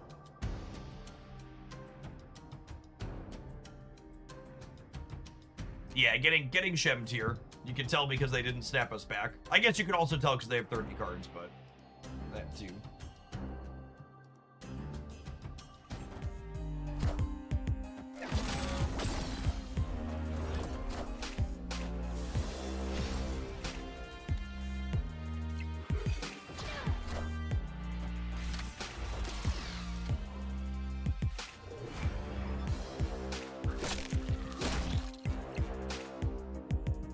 I've been surprised by how little most people know what's going on in this country. It's not actually really that surprising.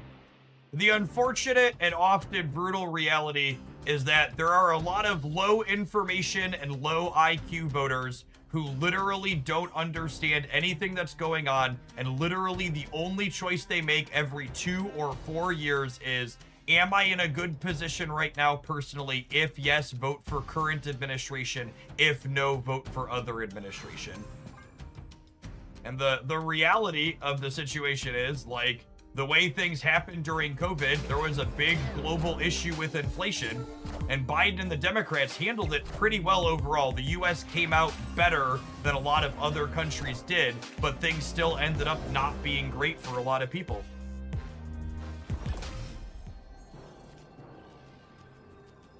And we talk about nuance in card games and other things like that, and a lot of people, there's just no nuance for them. It's just literally, am I in a good spot personally right now? Yes, no. That's how I vote for. Yeah, we kind of achieved a soft landing coming out the other end of it, unironically.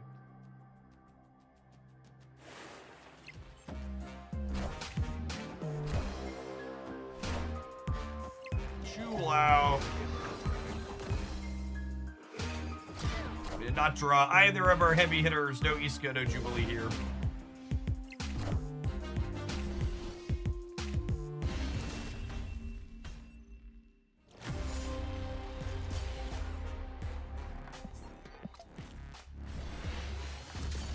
Flip the switch voting will sadly never go away. That's a great way to phrase it.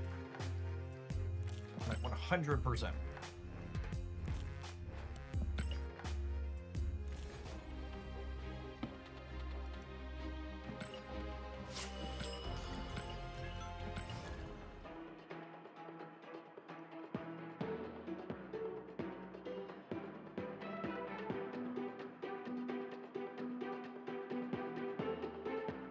That's because there's not, Zandu. There's an incredible double standard inside of the media.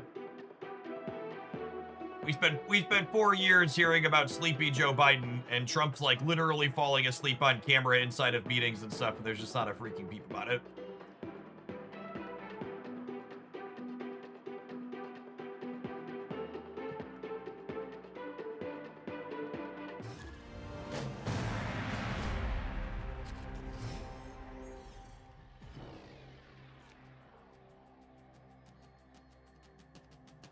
Ooh, that's a pretty good one. Zabu on 1 into Galacta on 2, sign me up. Having a pretty alright Friday, Buddy Mountain. We just got done playing an ongoing Decadil. If you scroll back in the live stream a little bit, you'll be able to catch some of that if you're interested in it. Played some ongoing with J. Jonah Jameson.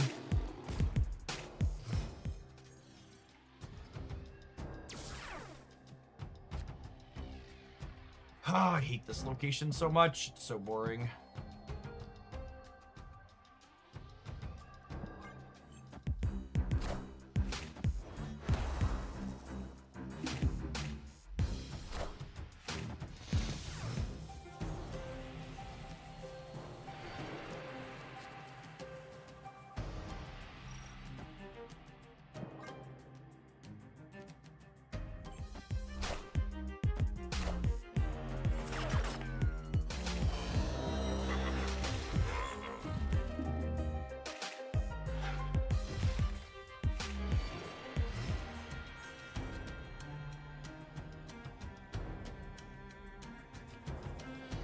Good hits in my deck here. Jubilee and Stick, both pretty sweet.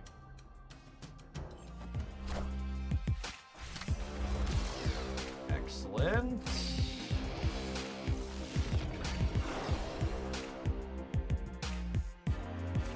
Then the 7-power Jubilee gives us a 10-power Jubilee.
Is a 230 good chance. Well, it's a 215, but it's a 215 in the right spot. And that's definitely like Mr. Sinister in the deck.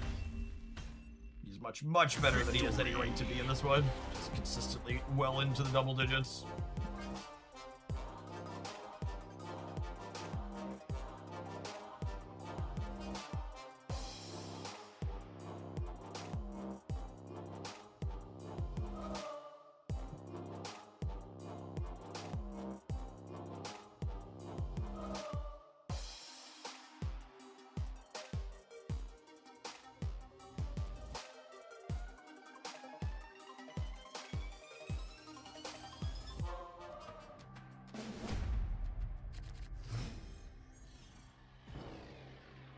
Jubilant is really good. It is. Victory. Just missing Iska from this deck. Iska's one of those cards that's just like such a good use of resources. Just like generically one of the best 4 energy cards in the game. It's a glue that goes into a lot of places.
Not a mulligan Mindscape.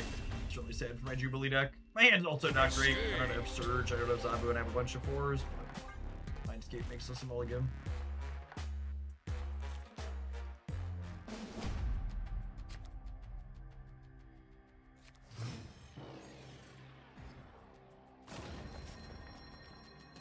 Ooh, time to get Surgeon, gamers. Opponent snapped.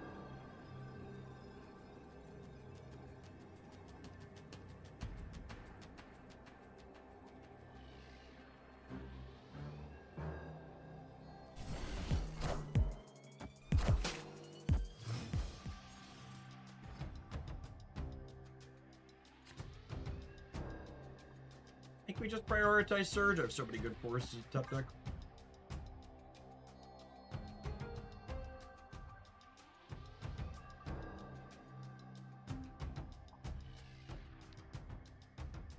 Hummer, thank you for the brand new Prime support. There's a ton of great people you can send that to on Twitch every month. Thanks for sending it this way and keeping me around. My job would not be possible without the support of folks like you.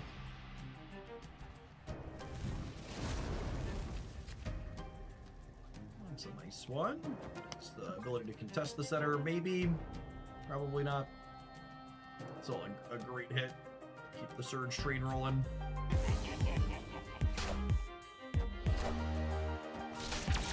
If we don't draw Jubilee or Stick, I'd probably Iron Lad this turn.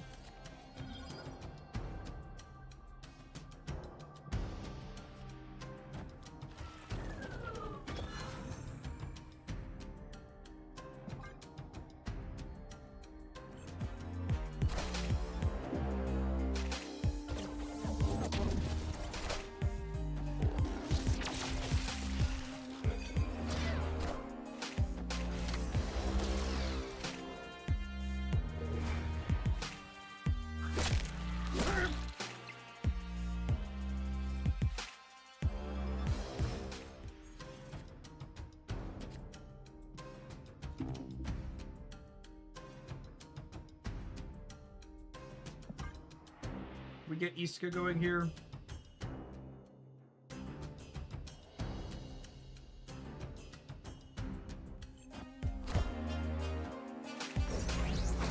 Irish in the center.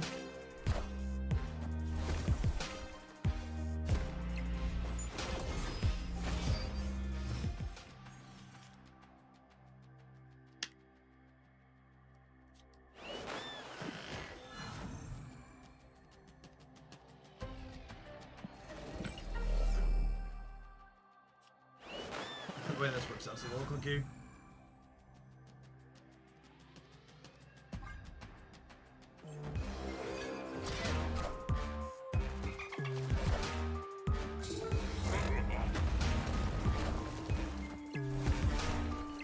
Oh, them virusing this turn real bad. It lets my Iska get up huge.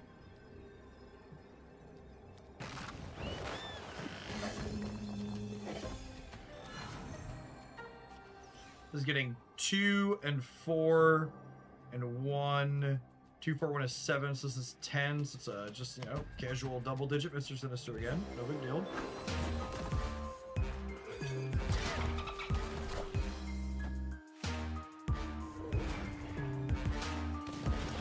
Hey, what's going on, dude? Since, yeah, there's a brand new round of Twitch drops. They started Wednesday afternoon.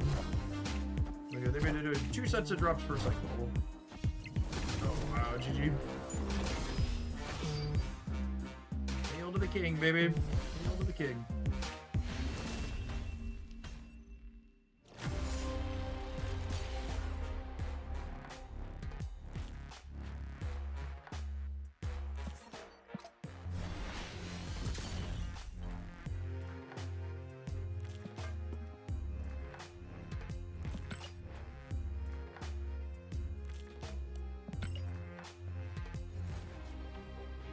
Should we incinerate my Arena Showdown tickets? Oh wow, did you get 6 per rollover? I didn't realize we got that many per rollover.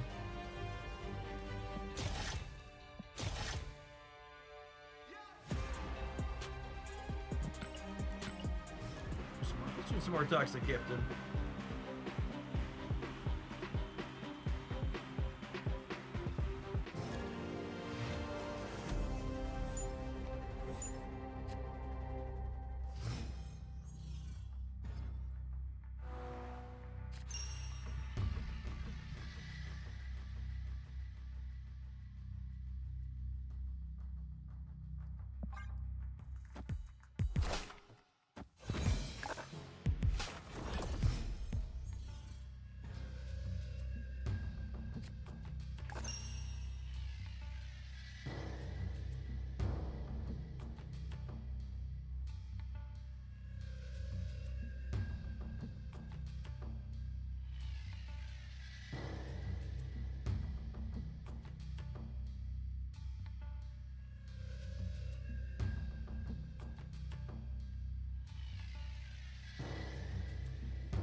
Well, I mean, I guess this wins this turn.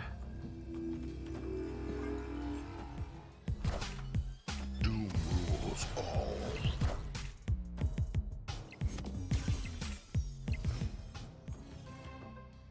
Diamondback is here, and okay, I mean, this is actually really good for me because we didn't draw the U.S. agent, so my skill can clear this, and it'll drop a 6-power U.S. agent over here. Yeah, snap me back, bud.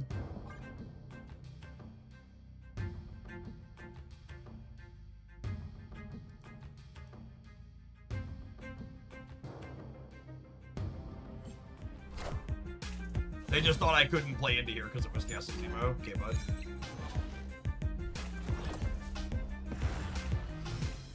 Just the epitome of our opponent having no idea how cards work in this game mode.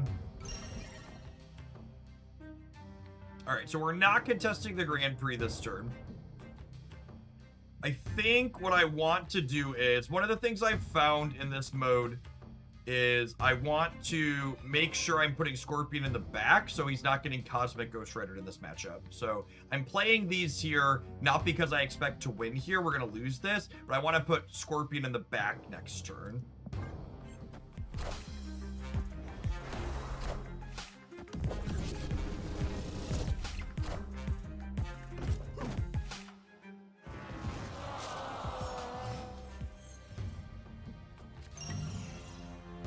Really wanted that to go to the right. Unfortunate.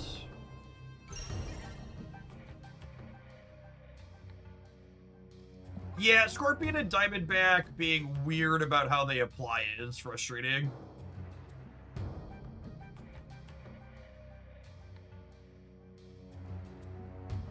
The fact that where they're at on the board determines whether or not her effect gets doubled up from it is silly.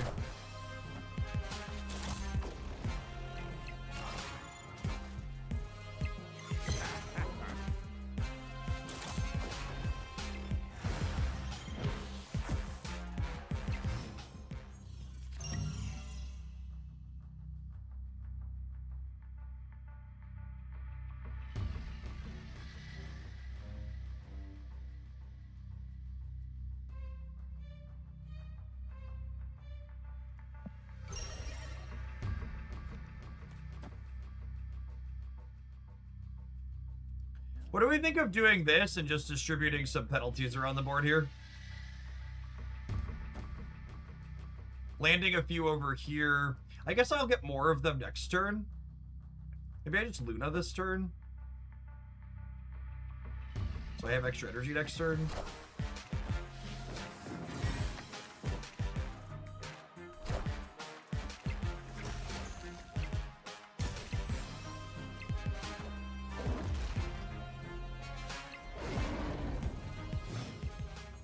Wow, I can't believe they won that. Oh, that's annoying.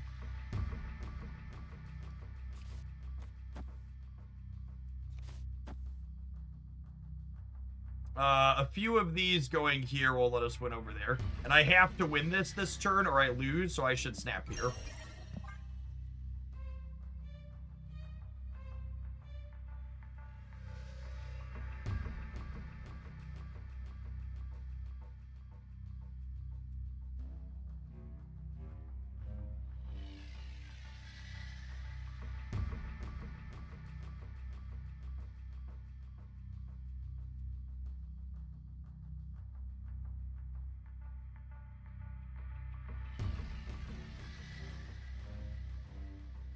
Do you care to explain the Diamondback interaction more? So for whatever reason, if Diamondback is to the left of Scorpion, Scorpion will double the penalties from Diamondback. And if she's to the right of Scorpion, she will not.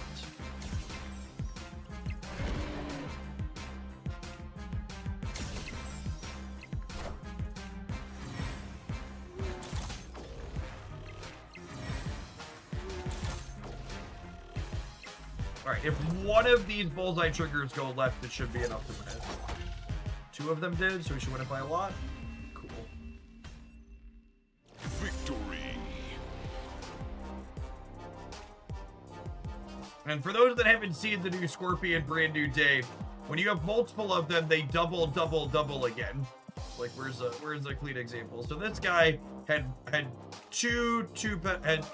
one 2 penalty on him from Lady Bullseye. So Lady Bullseye's singular -2 turned into another -2, and then -4, and then -8. So -2 turned into -16.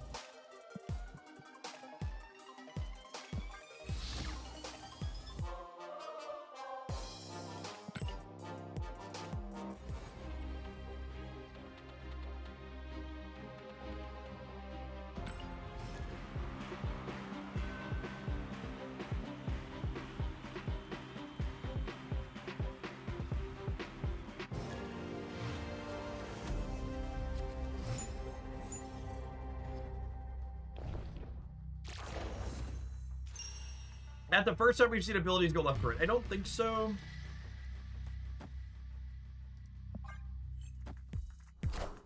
Yeah, apparently Cerebro and Carter work that way. There's a couple others.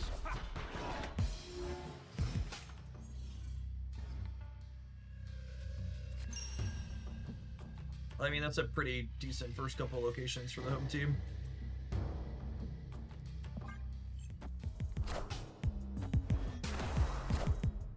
Doom rules all.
Yeah, unfortunately, it feels like I can't play the Scorpion deck anymore.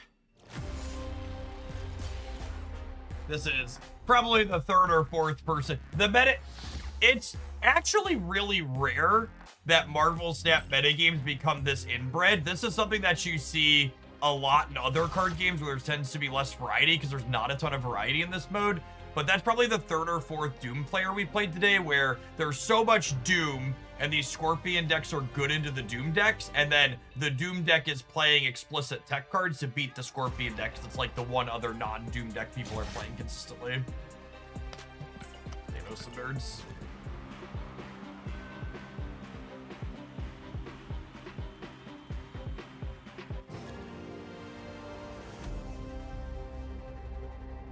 The universe shall be set right.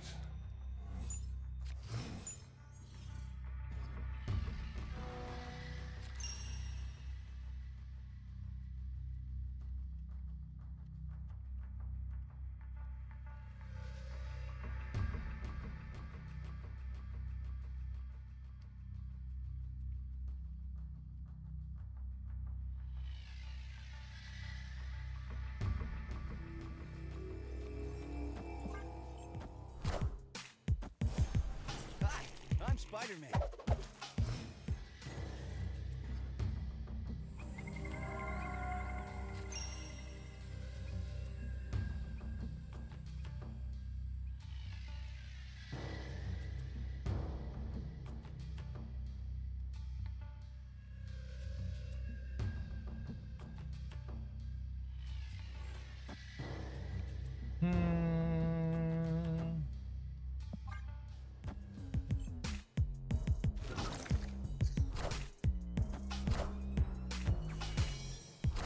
For those looking to wade through this game mode if you don't have any of the tools for good custom decks, the Magneto deck is the best precon. And if you're someone who's free to play, it has the new Season Pass card in it, so you can get credit for the new Season Pass card. Which is sweet.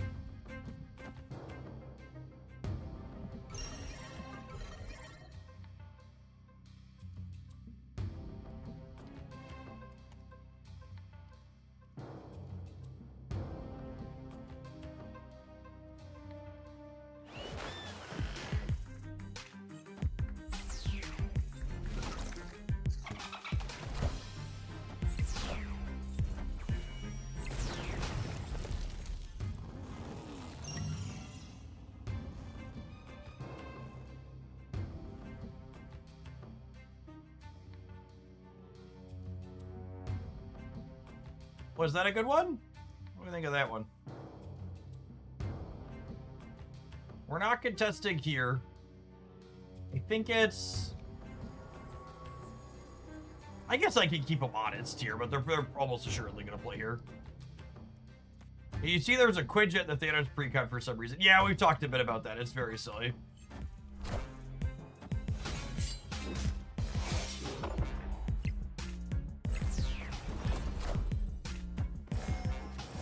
Well, at least they can move him out of hospice.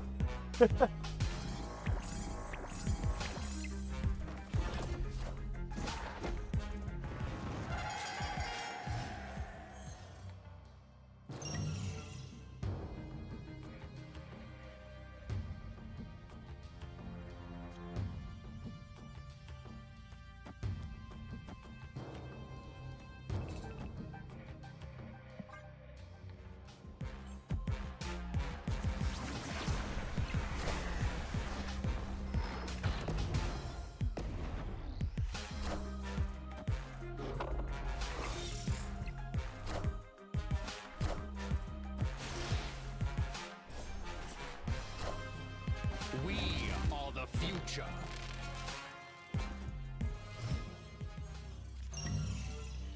Oh, I need my reanimate card. It's not here. Feels like we're cooked. Feels like we're cooked.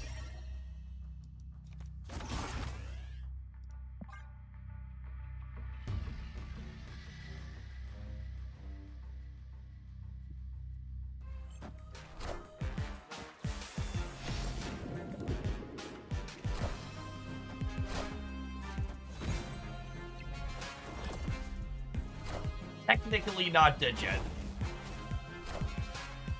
Mostly dead, but not all dead.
No time stone, no weak beat. Probably means we're dead, especially with them having Karmartage and then Dream Dimension slowing us down later.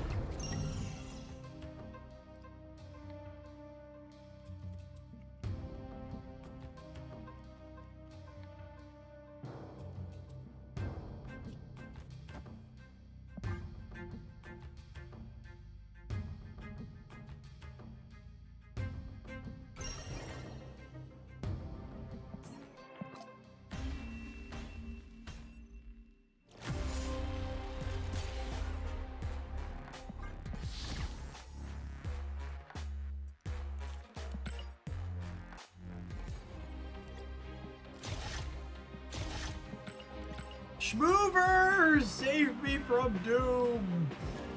Save me from doom!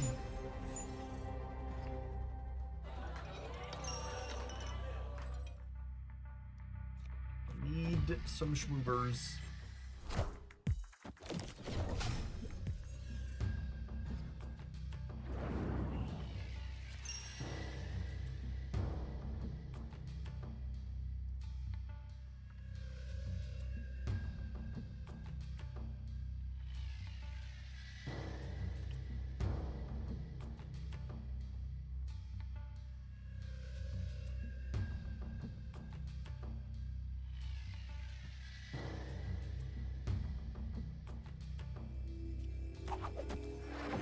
No. Need a payoff? I guess Spider-Man 2099 is kind of a payoff.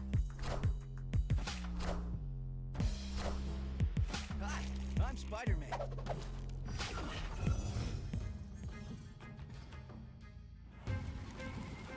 This just in. Think they moved this center? I bet they moved that center.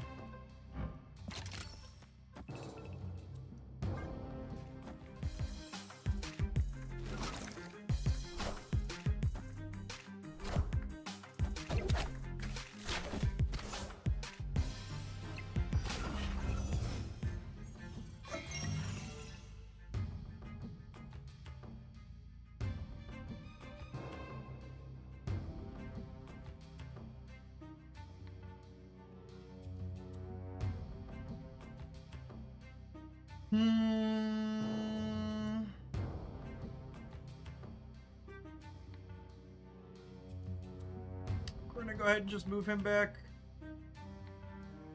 What if I do this and then move him back?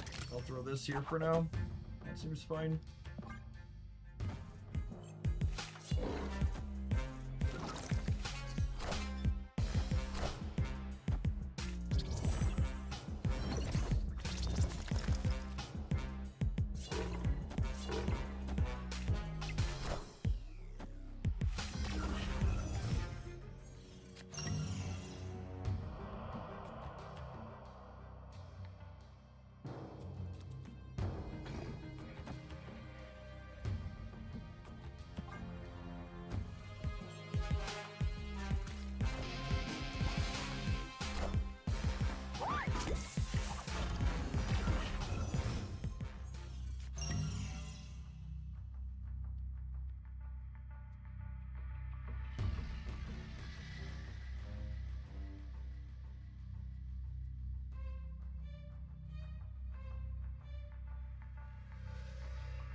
I'm doing this.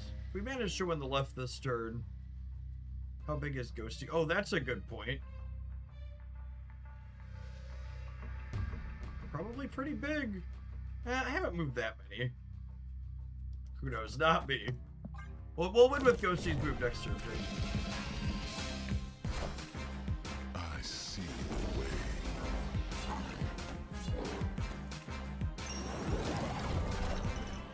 We are the future.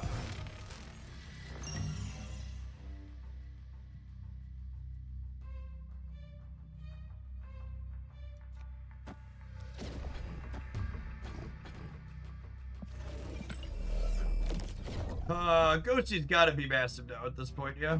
Just gonna go ahead and tuck her in the center and hope for the best.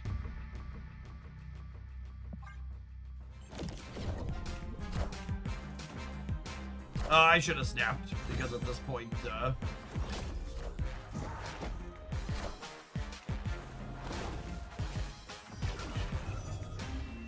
I should have snapped because we were gonna win or lose on this regardless, so I should get the extra point. Missed a charm on the way out the door.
Doom rules all.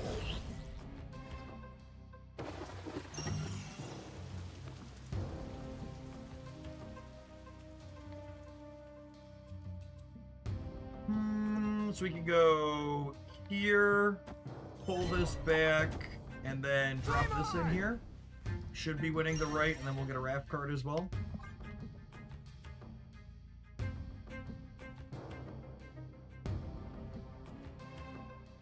So how long until they slap movable ones that all the move payoffs in the game? I don't think that's remotely going to happen. I think designs like Human Torch and whatnot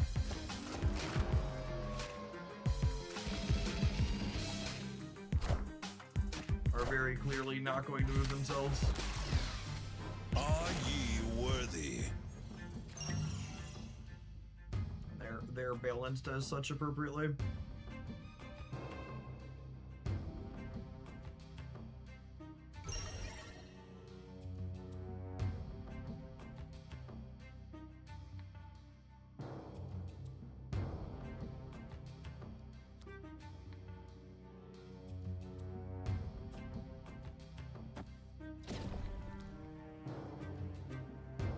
They snapped me.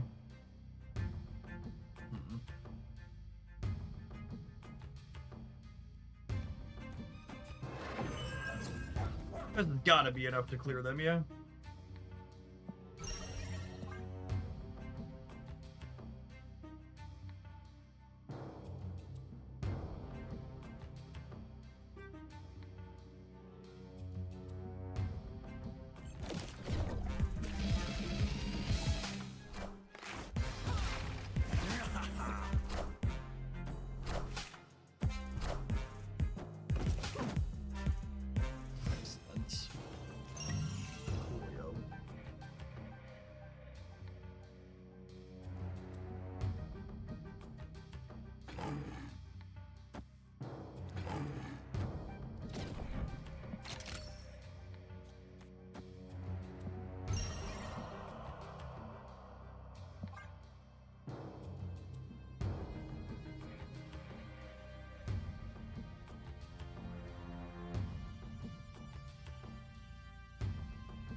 What's the Doom deck's play rate? Something like 80% if I remember correctly. It is crazy. Yeah, I don't know that we have necessarily good clean play rate stats, but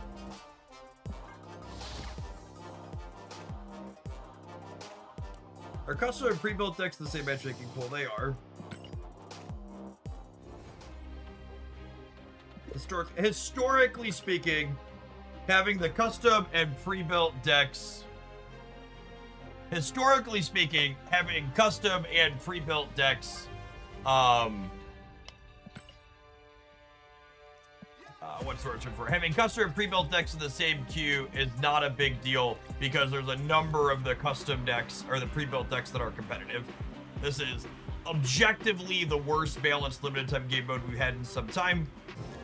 In no small part due to the fact that, like, the Doom deck is just the path of least resistance. Like, almost every deck I've played has had, like, pretty decent matchups into it. Like, we just, like, dance circles around them just now, yeah? But I don't, what's the word I'm searching for? You have to work really hard to keep up on top of them. And, like, trying to noodle through, like, what this deck is doing is a lot more work than just, like, playing the Doom deck.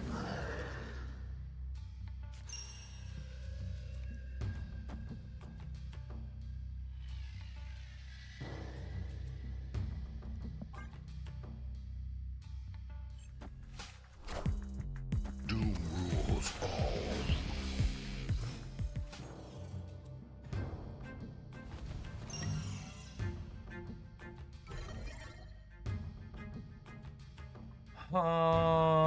I need to try and win this center location this turn, I think, because if we don't, we can't compete on Fisk Tower, so I need to do my best to try and win it when it's not Fisk Tower.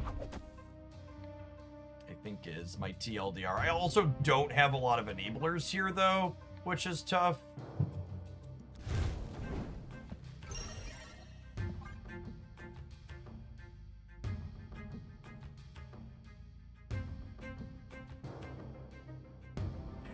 I'll tell you later, man. I don't want to get into it on stream. I'll post in the Dark Legion thread tonight. Probably gonna end up being too little here. This is 10. I guess it's a Doom 99, so it depends on where the bot goes. The bot lands center, we lose it. Oh no, we get it by 1 still, right? The bot's from 0 to start.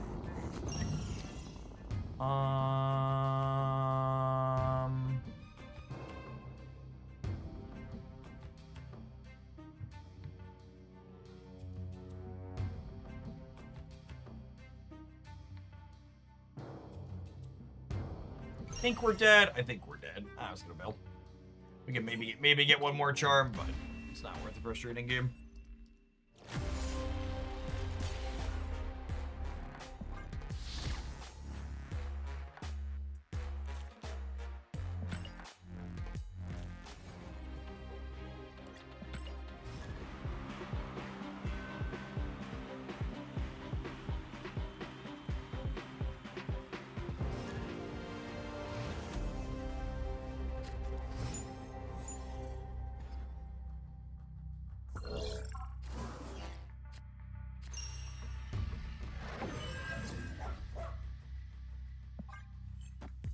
This is a good start for us. We have Sparky into Human Torch.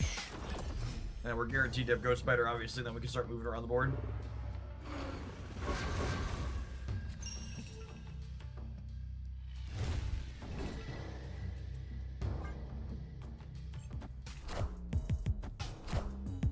Doom rules all.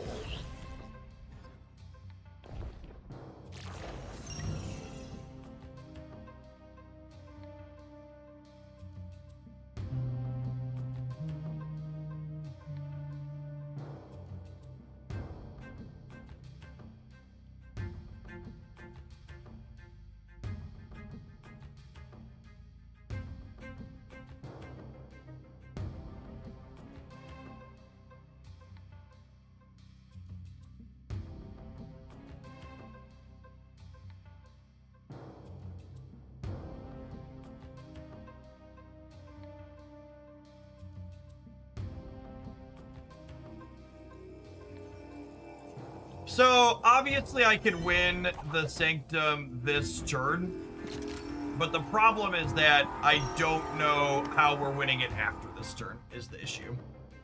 I guess we have a decent chance to get it when it comes back around, but I don't have... I'm missing a Doctor Strange or a Madam Web or something like that to, like, continue scaling over there. Oh, and they're at Iska. I guess this gets them to play their Iska not on the Hospice, but, like...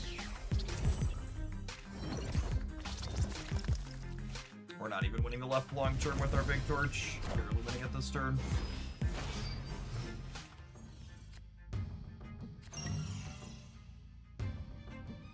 Okay. So you're saying there's a chance. That's what we need. We need a little bit of good beats.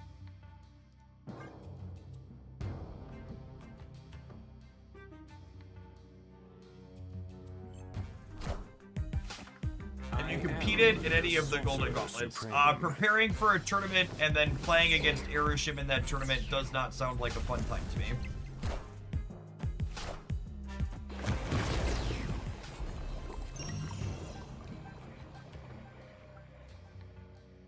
Okay, cool. And the top deck Doctor Strange is like the droid we needed here basically to bridge the gap, because now if this is the feature location next turn, I can, or the Sanctum, I can Acrobatics my Ghost Spider, and if this is the feature location, I can Heimdall. So we give it up this turn to set ourselves up for the following turn.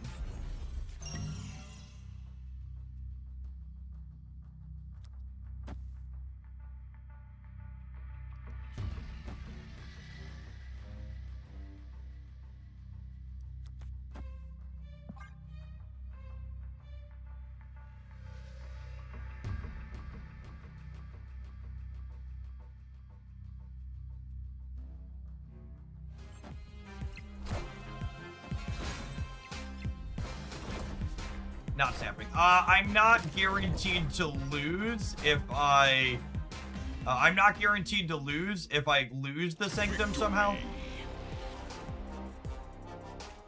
They were only at 9 and they hadn't snapped, so I think I don't snap because I'm winning with just the 4. So if there's a chance you could lose it and your opponent's not going to win it outright, you don't need to snap back.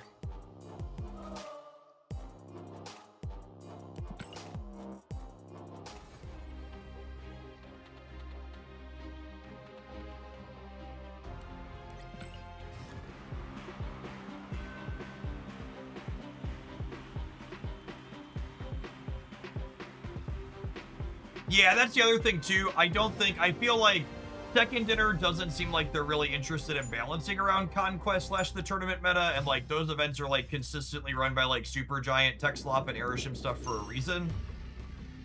And playing into those just isn't my idea of a good time. So I just like, you know, I always have to like, I play games for fun. It's a pretty big commitment to playing those things too, because they tend to take a lot of hours throughout the course of the day.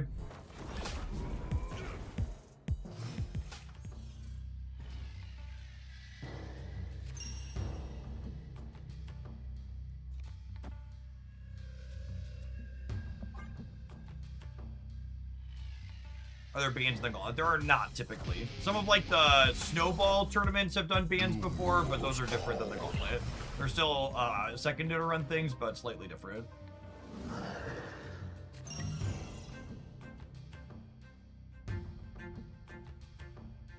I enjoyed the Hoagland dance casting. Yeah, I'd probably cast another one of the tournaments if they asked me again.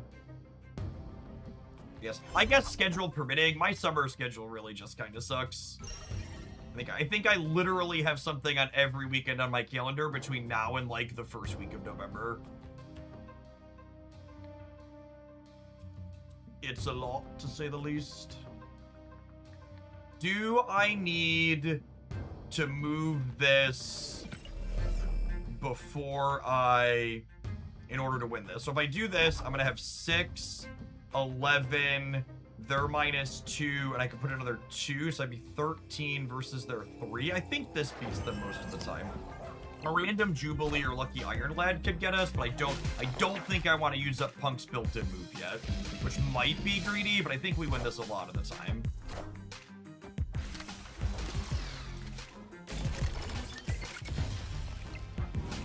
Even with that hit, we win it. Cool.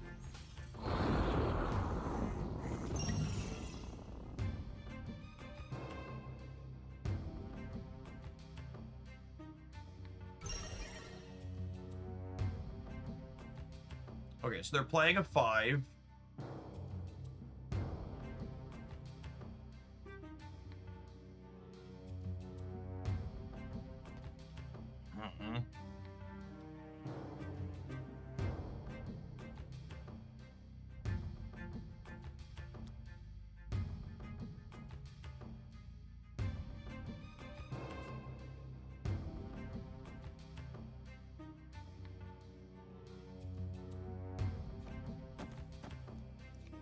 Don't know if this does it.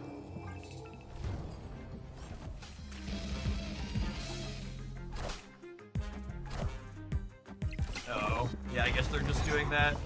Oh my goodness, the zombie camp ruined my Sparky. That's a tough one. And this is, you know, this is why the Doom deck is so good and so popular, right? Like, in some of our games, I'm beating it, but we're not beating it all of the time. And the games where you have to play through it. You have to, it's a lot of work to get through it. And the Doom deck's just really consistent. It's just 5 points everywhere on turn 2's really good in Sanctum.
Too late for secondary to make changes to it. There was a team Ask the Team's post that implied they did not intend to make changes.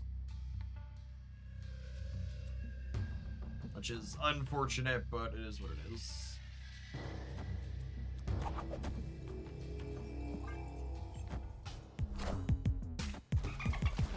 Hi, I'm Spider-Man.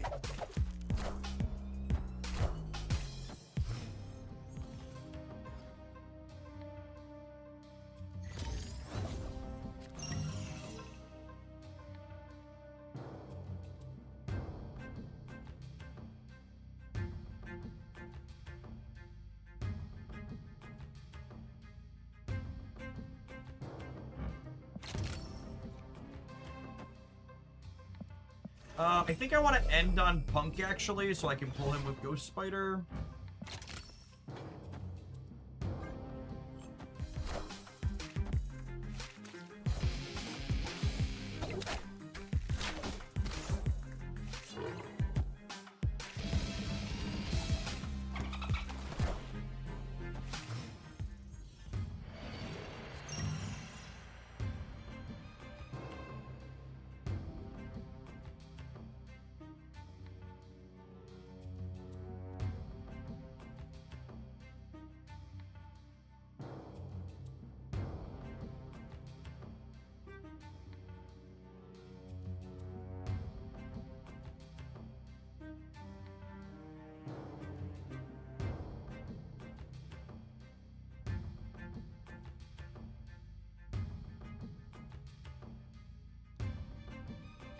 I'm doing this, and then I'm gonna pull this back to here, and then I'm gonna play Human Torch so it can slide with the Bifrost. Nobody's winning the Sanctum this turn because lotations go before everything scores.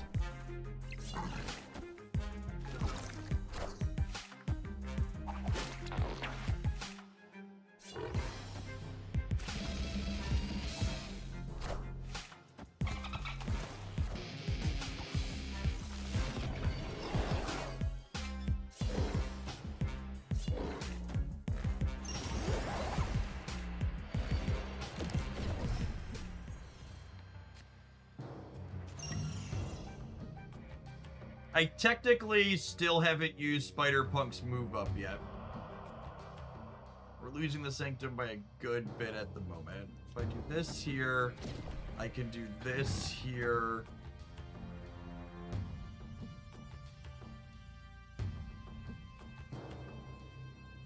I just Heimdall? I think I just Heimdall, yeah. And then snap it? I think I Heimdall and snap it.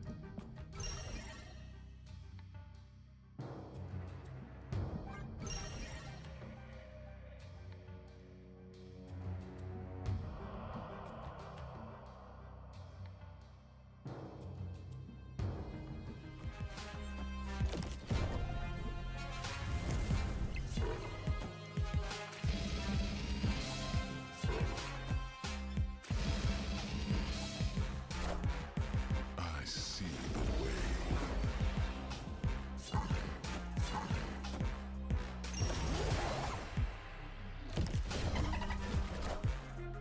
We are the future.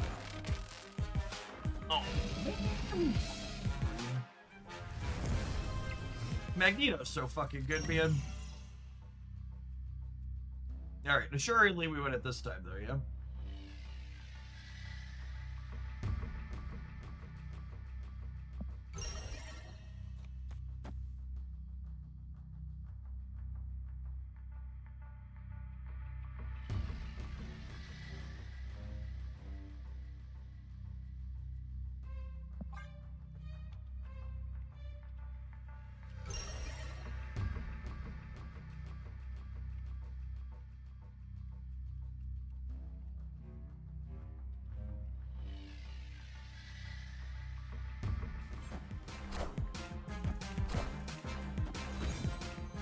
This is why we blocked the left, so they couldn't kick us out of the right. Should have put more points up over there. Edge.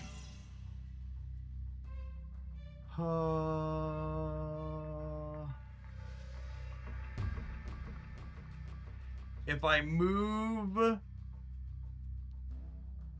this, and then I move this, I can strange here and do this and press the button.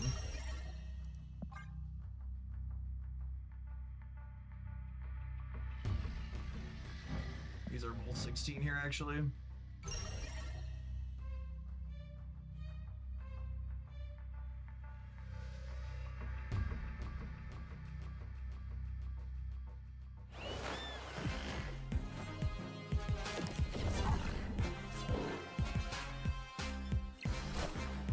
Well, I'm gonna pull the Kraven, actually. Yeah, good call, but that's fine, as long as we win the center. Oh, actually, if I lose the left and the right, we actually full tie, right? We'll be 17 and 17. If I think it's gonna happen here. You're right, I missed that Kraven was bigger than the 16. The Sorcerer Supreme. That's funny. This is way overkill with the... Get it! Oh wait, we tied the right, so we won. So 17 to 16. Can anyone tell me, and this is another one of those like oversight things, why doesn't this skill tell me how many times things have moved, but Team Clash Spider-Man 2099 does?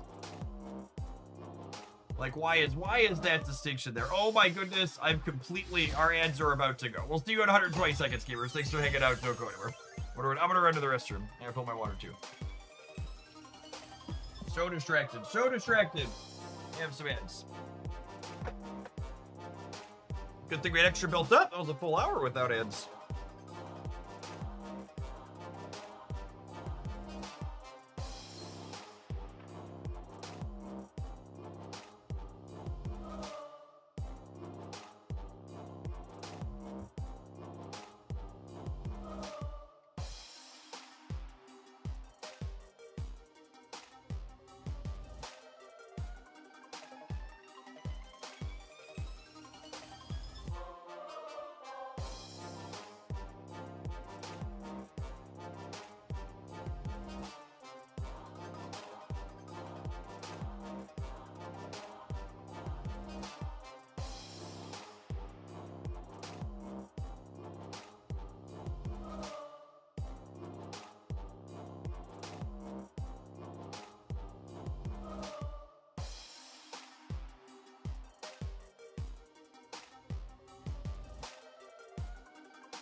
Man, even the move deck has Luke Cage. Scorpion stuff really is number 2 behind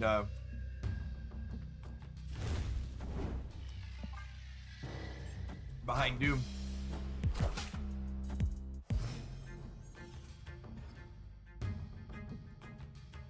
Yeah, exactly, Level. It's templated like what's his name is templated? Spider-Punk. Or he can move himself and get his effect, and then you can move him extra as well. I like that design of the more nominal move payoffs.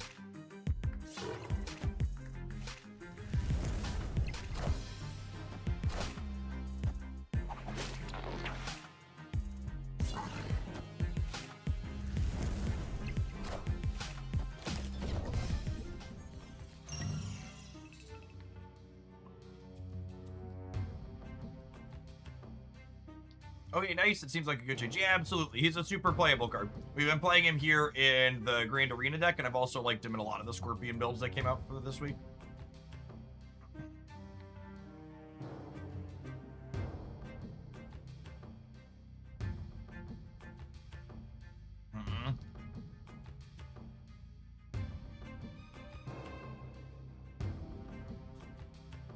I don't think I can contest the Sanctum this turn.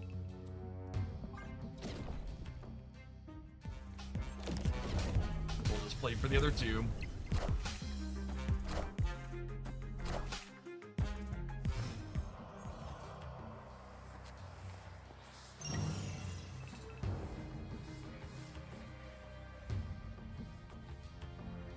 So my last move card was Human Torch. I'll throw that back to the right, and then everything's gonna mosey right on out of there is the game plan.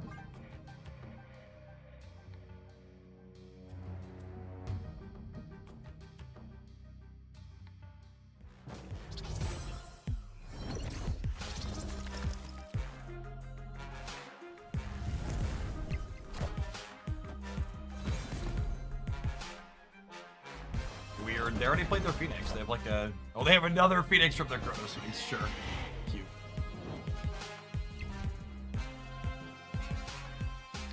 probably not beatable for us.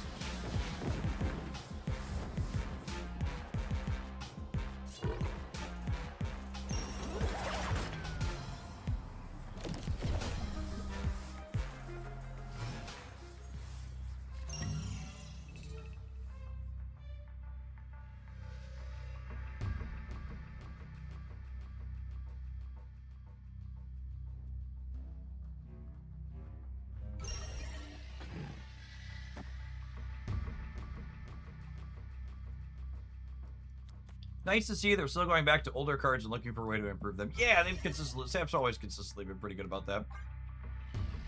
Heimdelling my Craven over might steal us a win here. Because this can't move to here to double. I'm already at 24 there. Oh, they probably have Doctor Strange, yeah. That'll get us. I think I have to step back here and hope it's enough to win, because I don't think we can hope to win this in the long term. So if they have Strange, and they got us. Yeah, GG opponent. I am the Sorcerer Supreme. I'll get us next turn too.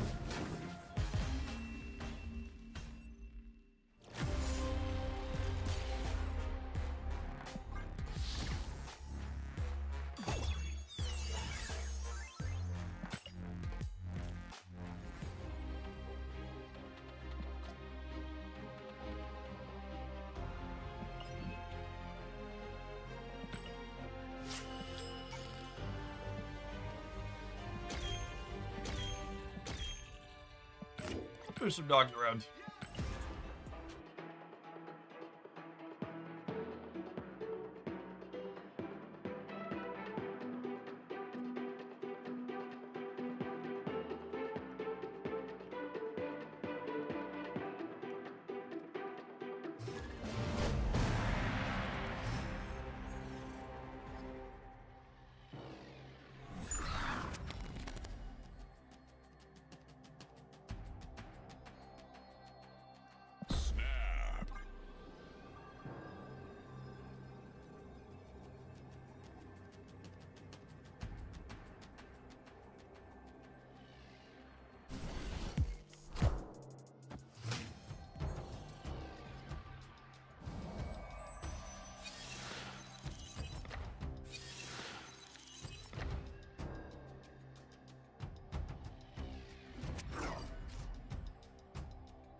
Merlin's gonna overfill my hands. I think I'd rather Surge here.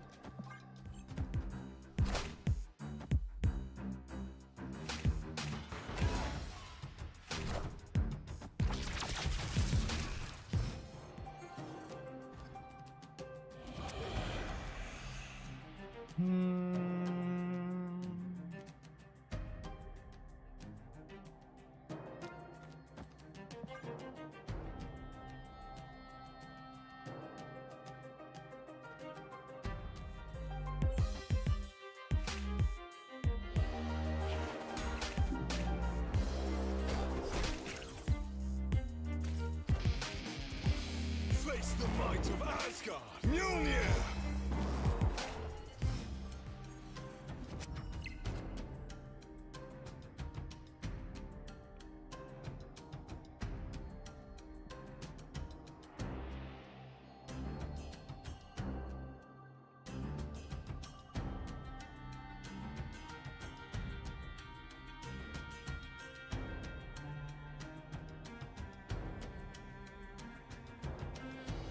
This center isn't bad, actually, because they'll be 4 to 5, and then she'll double this turn, and she'll be on track to double the following turn, too. They probably just East get themselves on the right.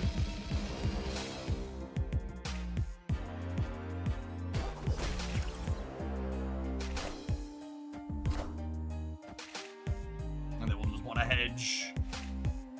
Not playing their next turn, so they don't get a double up again, and we are going to get a double up again. That positions our East get a threat in 24 in the last turn while theirs doesn't.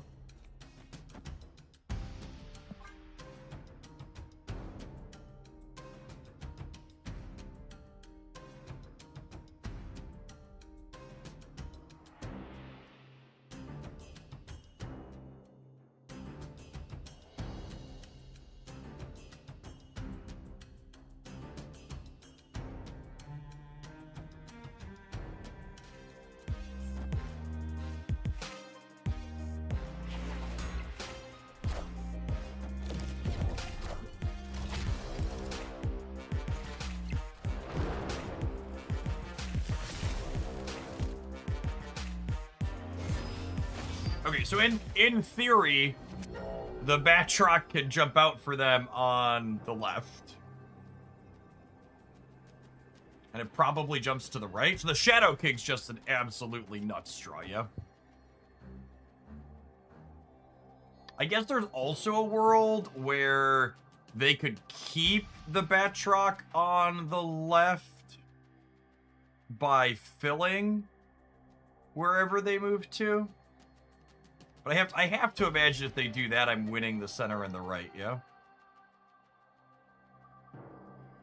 Well, I need some more points over there because the Hydro Stomper's getting bigger, though, yeah?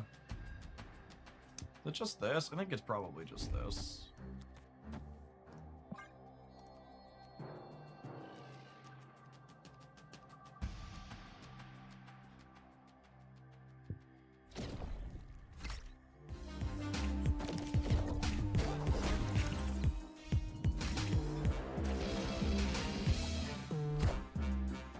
Oh, buddy old pal. Engine. Oh, they wanted to time my East guns, what they're doing. Okay, I guess that makes sense. I was like, I can't believe they didn't Cosmo my right side path, but they wanted to not be losing there while that makes a lot of sense. They wanted to not be losing while not triggering her. And they needed the 3-pointer to do that.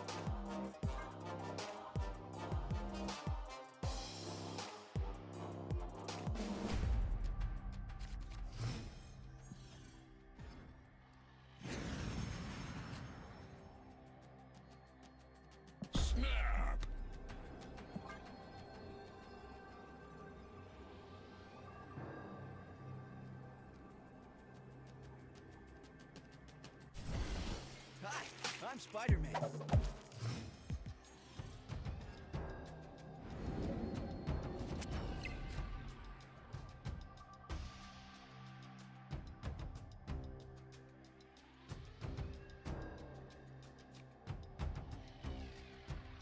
I feel like I'm just supposed to play Nico out for curve purposes here. She'll turn into a 5 eventually in the center as well, which is nice. Would really like to draw a Merlin or a Werewolf or a Thor here, just like something to do with our energy. It's fantastic.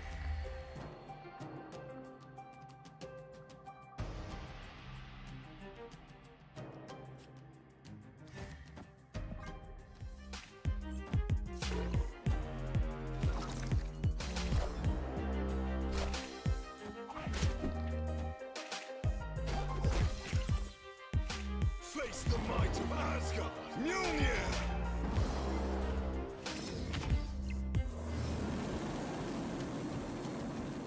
Opponent snapped.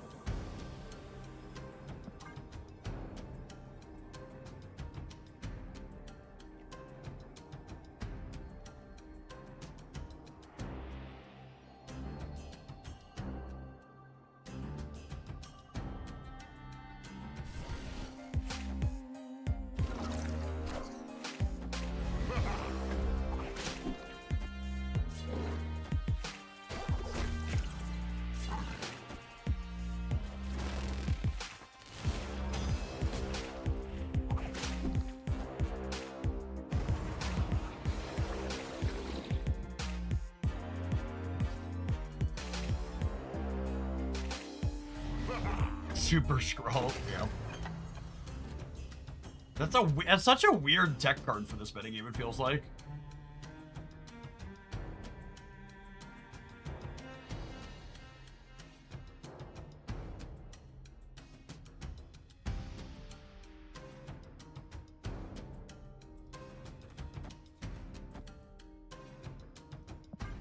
The real question is, will I be able to catch the Batroc out? At the very least, I can decide.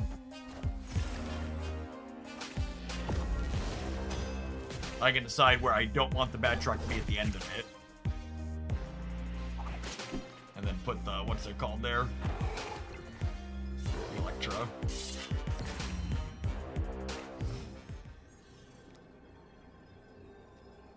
Hammer's not bad.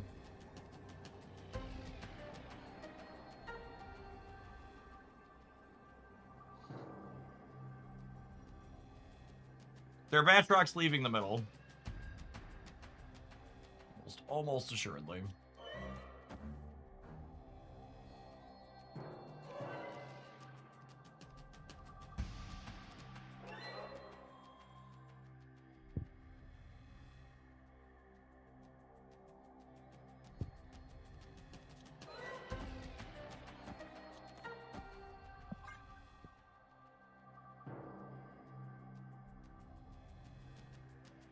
Yeah, left seems likely. Agree.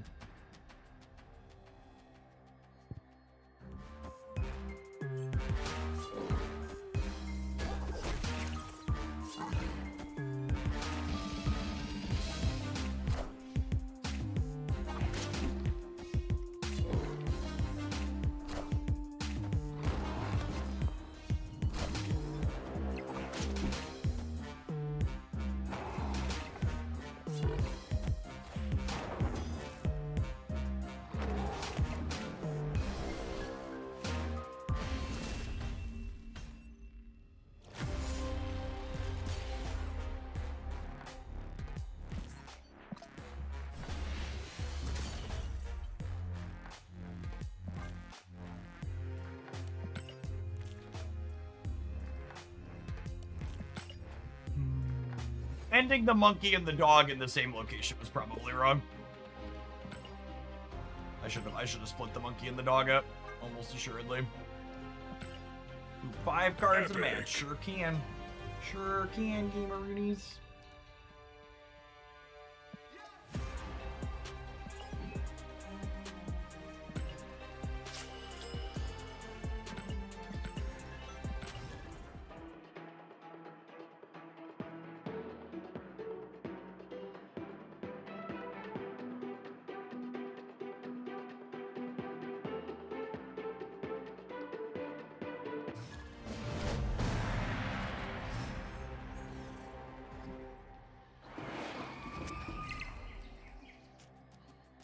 Opponent snapped.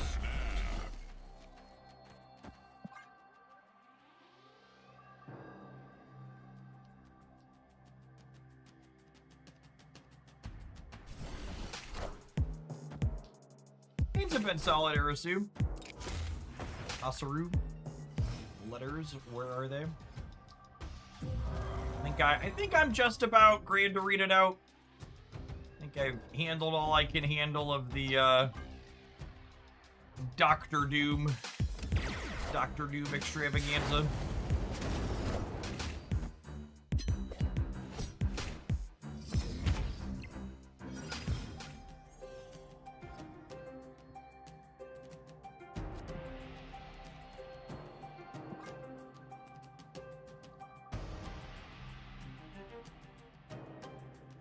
Face the might of Asgard! Mjolnir!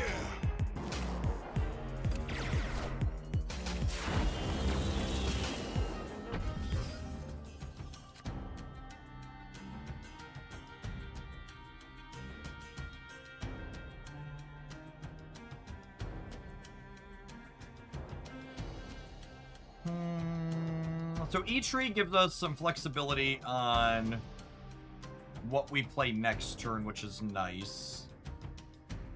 Shadow King probably doesn't have a ton of text in this matchup, so taking two extra points off of the center is likely fine. I think I just like King plus Satiri. I don't think they're likely to fill here. Well, I guess they could put something like a Starbrand there, and then maybe it's worth saving the Shadow King. Oh, they're a super giant. That's another reason to get the King down this turn, so we just won't be able to Jane.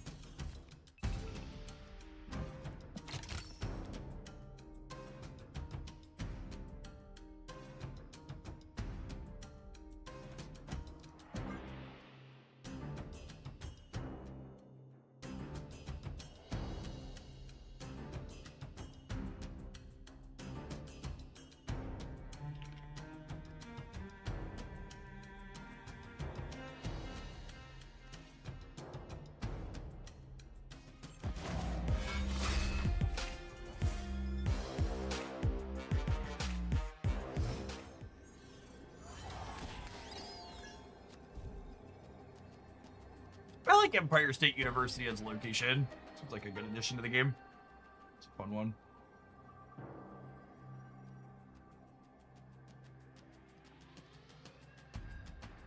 Oh, Jane's gonna jump the dog at the end is something to think about.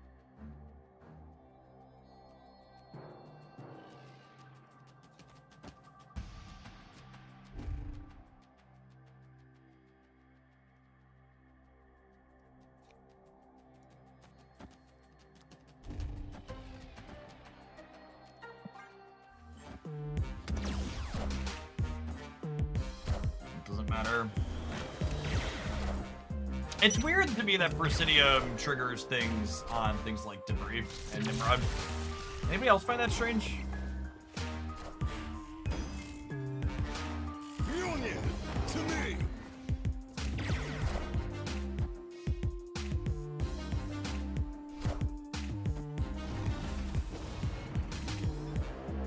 Ooh, I think we're good.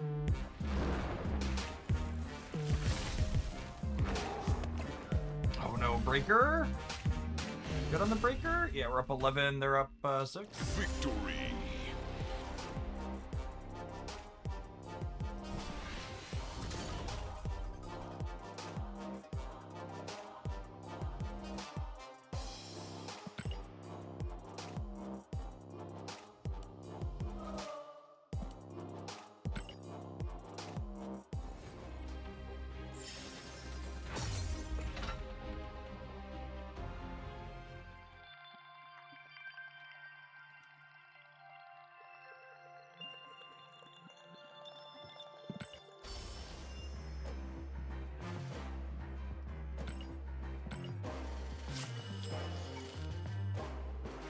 It's been one of my safety net picks for a little bit.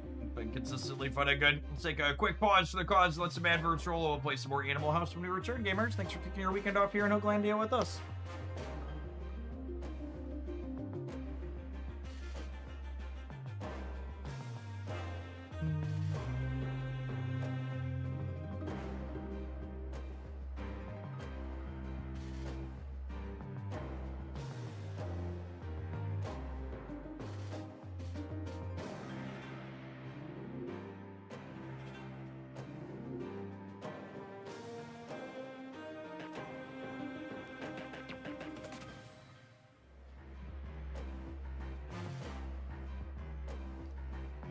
We want a super giant Modok. The last, like, 4 times I have tried to play that deck, it has just gone absolutely miserably, and I've lost almost every game, and I've hated it.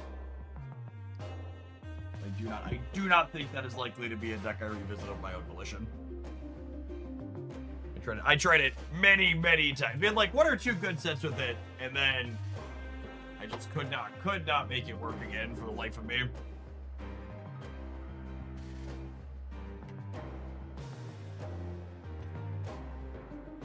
Oh, I suppose I technically need to do weekend. I said we were gonna play more of the dog, but I guess I technically need to do weekend missions, huh?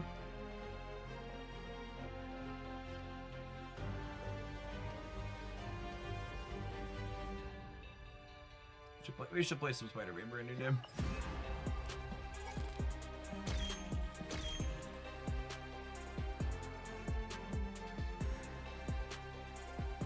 Wow, so we're playing late enough in the afternoon on a Friday that weekend missions are up. I just wasn't thinking about it.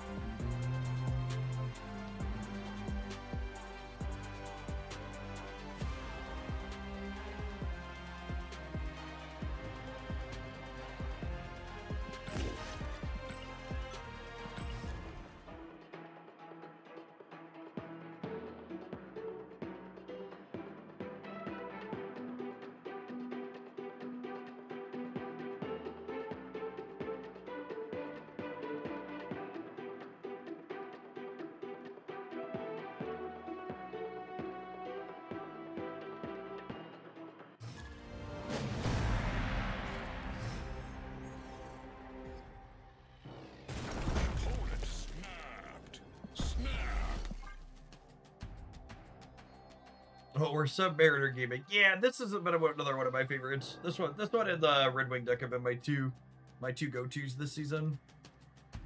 The Red Wing deck's just Scorpion came out, but I imagine we're gonna keep playing that one too. This one's been my go-to since the start of the season.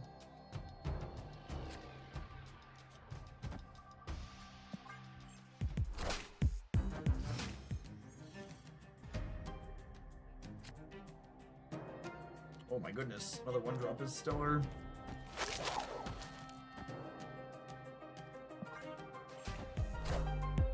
Hi, I'm Spider-Man.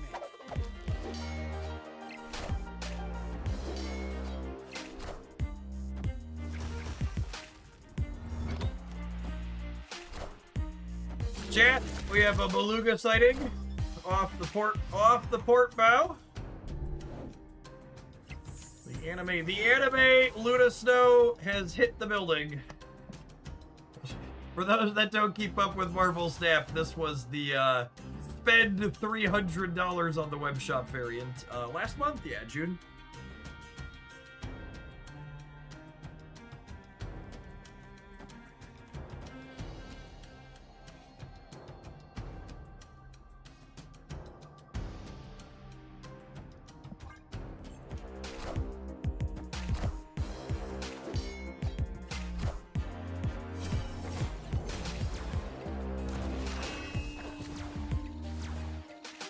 Clear for takeoff.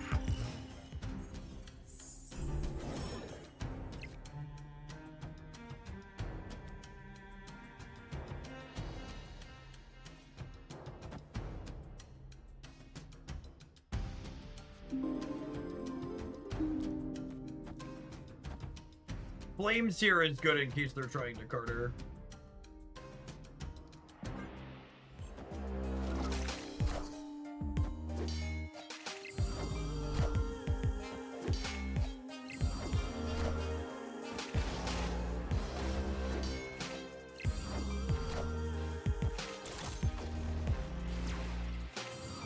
Oh, they're a scorpion deck.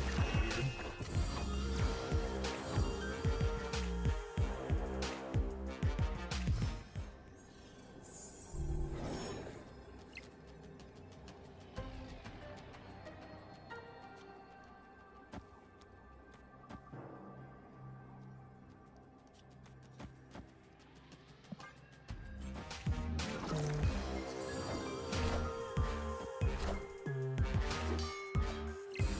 Well, I guess maybe playing the Elsa with the penalty is a mistake. She does give Kitty a nice boost.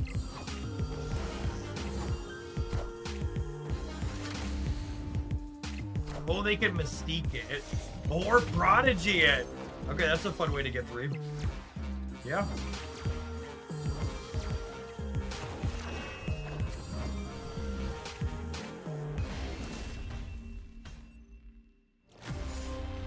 Wow, chat. My opponent played a new card, and then I lost with negative power in all 3 lanes.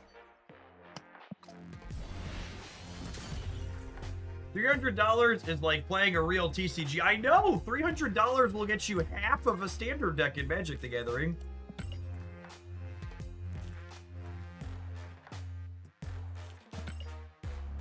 Aztec, thank you for the 38 months. Welcome back. You know, it's funny.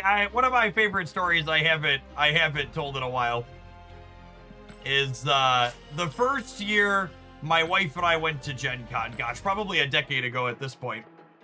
We were walking around the exhibit hall, and she was hemming and hawing over the cost of which board games she could buy and like what her budget was going to be. So when she started picking things up, I started referring to their costs as fractions of single Magic cards. She'd like pick up a $50 board game and I'd be like, oh, that's half a Scalding Tarn. Or like, oh, foil Snapcaster Mage, huh? That's an expensive one.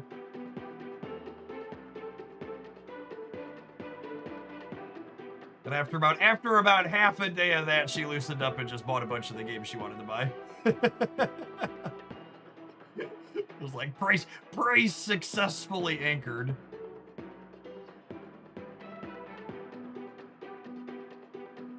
What do Magic the Gathering decks cost these days? I just assume they're about $600 usually. Standard's actually pretty cheap right now. Top deck is $568. There's a bunch of them in the $250 to $350 range.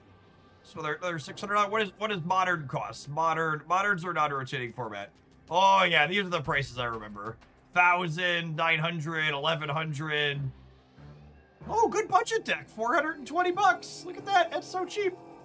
That's so affordable.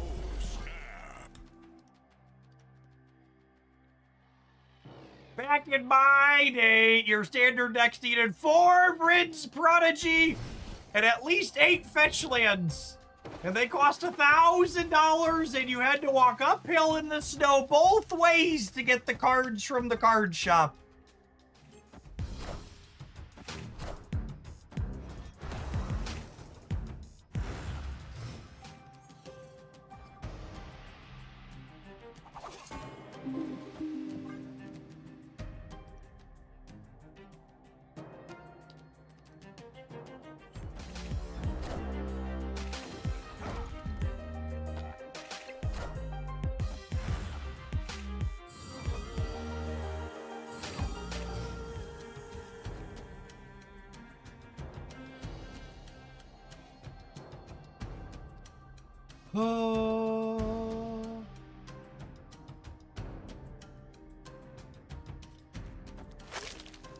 I need to play him this turn, or I'm not going to get to move him twice.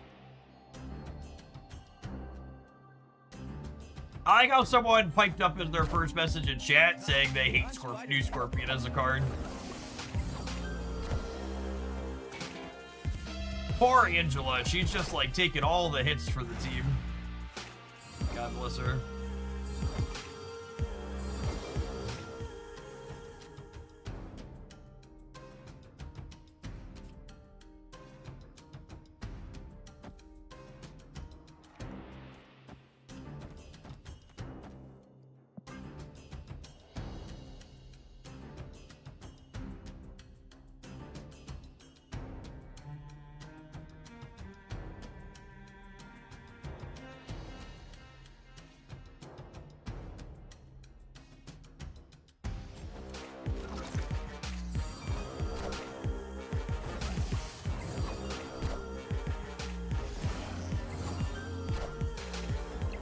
It would be 4 colors, slop, standard, flashbacks. It was.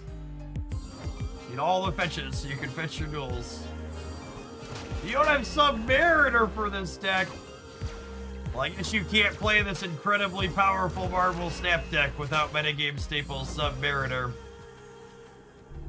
You'll just have to accept that if you're going to play something like this, it'll just be very inferior.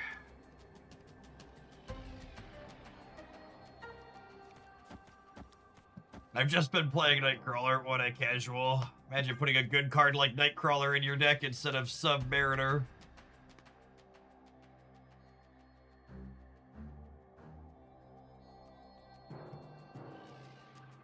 I'm back for about a month now after being gone for more than a year. I'm honestly shocked at the speed at which I've been picking up new cards. If you have reasonable expectations, I feel like you can get just about every card you want to play with. Absolutely, Shodium. I genuinely, Marvel Snap's economy, I think, is the most generous economy a successful digital card game has ever had to date. And it's really a shame that they don't get remotely enough credit for it.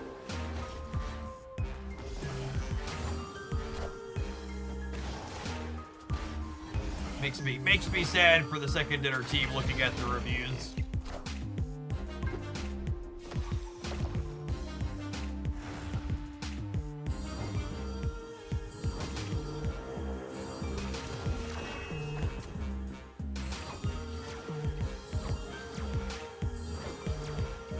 Oh, I don't need points in the middle, Marvel Boy. Stop it. Lady. Scorpion, good Reddit, man. It's the classic, right? The 2 types of cards, unplayable ones, and ones that need to be nerfed. And Scorpion's not unplayable. Someone said, what do Scorpion's stats look like? He's playable. We can take a look. It's been a sec. I don't think we've actually pulled them up today. But last I checked, there was like 1 or 2 good builds, and most importantly, the like really big go over the top combo builds did not have good stats last we looked. The like, I'm gonna make 3 copies of my Scorpion and make hugely negative numbers, like those are not the ones finding success. So like if we sort by win rate and let's look for a decent sample, even sort at usually 400 or 500 games. So we've got a few builds here in the larger sample size range that are all reasonably competitive. The best performing one is still that Zabu Surge one that we started with.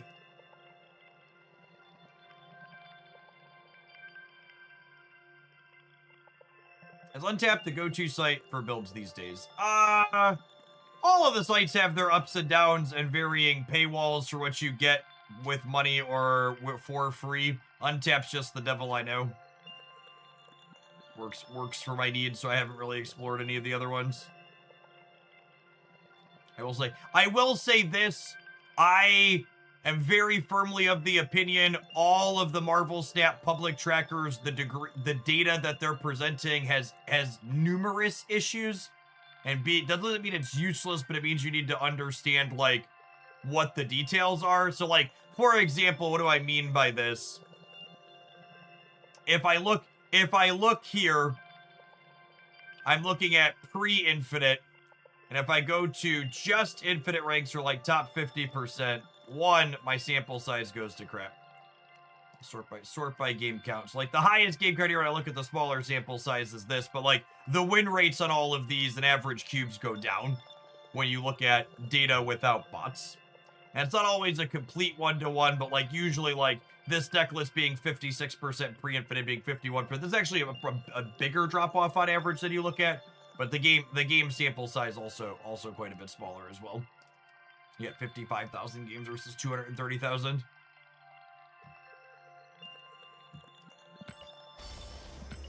Is Snap Complete the one that tries to do the win rate smoothing on everything? I feel like that's why I remember that. And there's like 3 or 4 other trackers that popped up overnight. And one of them people kept recommending to me did like this win rate smoothing algorithm that I found really annoying and didn't have the ability to turn off.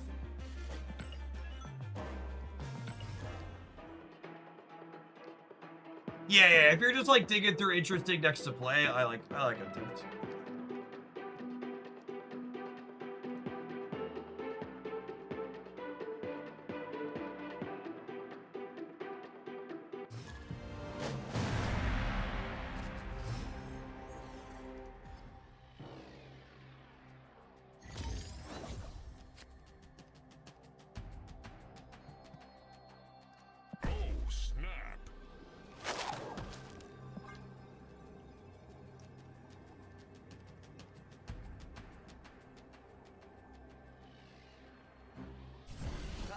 I'm Spider-Man.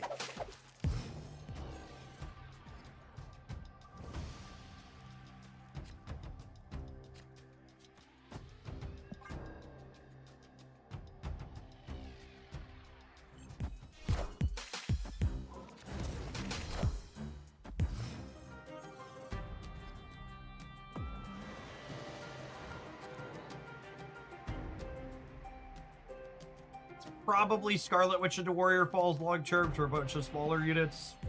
I don't really contest that location very well otherwise. You know, it's interesting. What random thought I just had. Zombie Galacti mostly disappeared, yeah? And by that I mean, in my anecdotal games and matchmaking, I just haven't seen any in a hot minute. Good. I mean, I don't disagree with you, but, you know.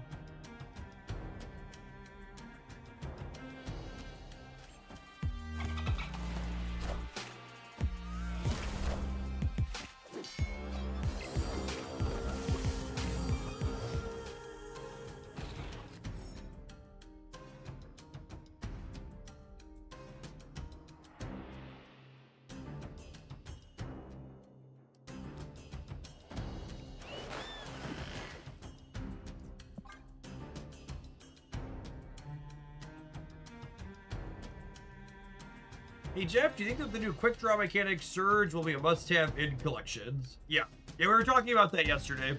I had someone ask me for a replacement for Surge in that Scorpion deck actually, and I was like, yeah, you could probably replace Scorpion Surge here, but you really should get Surge for next season. I expect most, if not all, of the quick draw focus decks to want to play Surge.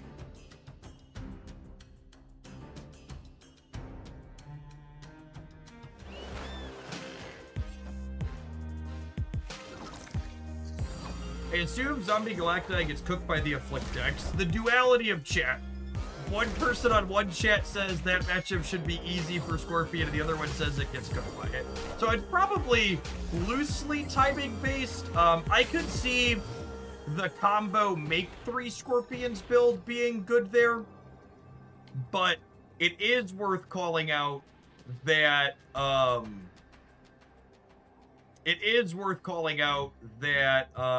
I'm blanking. My brain is failing to make words.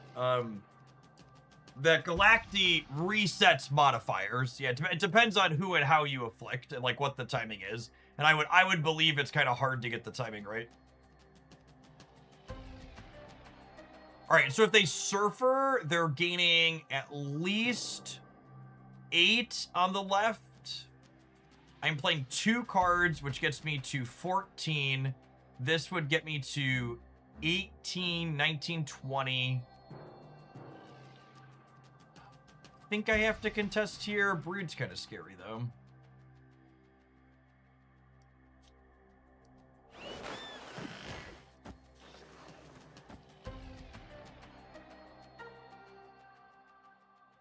I think they're not going to contest the middle, and they're going to play hard for the right.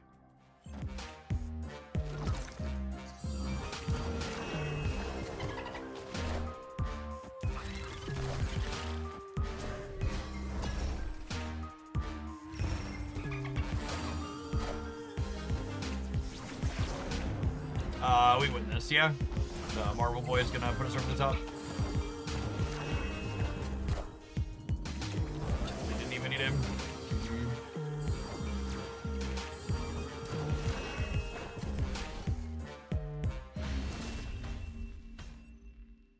Victory.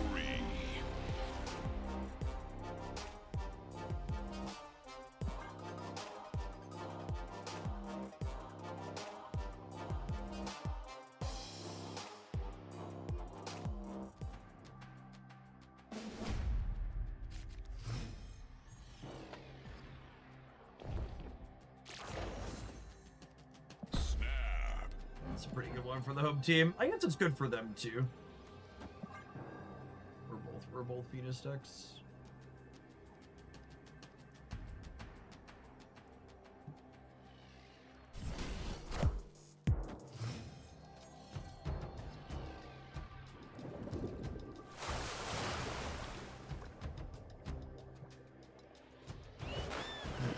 Noise?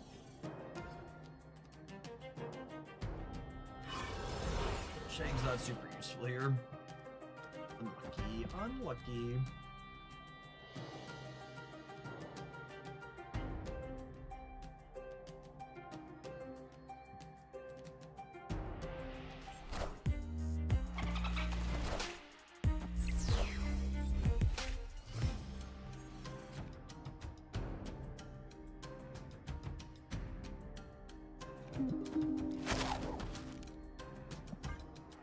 Want to get Peter down this turn so that way he can buff some stuff up for us. Next turn's probably Angela plus Marvel Boy. Maybe slide Jeff to the center to give them starting boost off of Venus.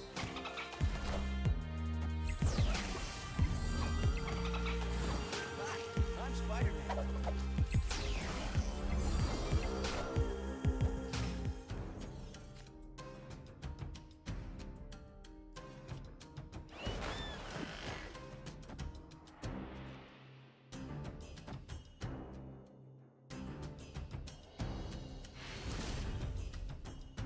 Victory. Opponent has seen enough.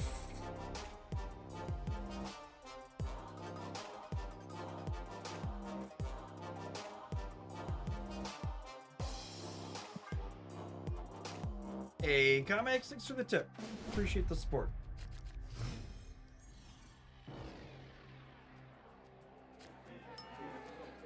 Oh, snap.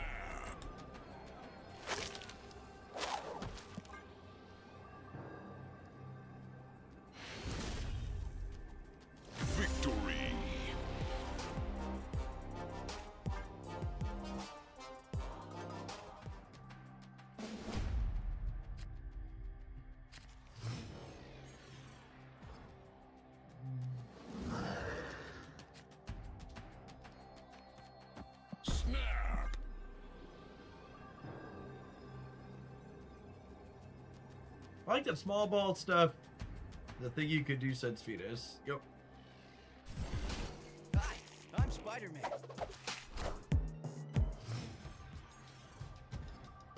She really is my #1 stamp for 2026 card. I'll be pretty surprised if something can win out over her for me.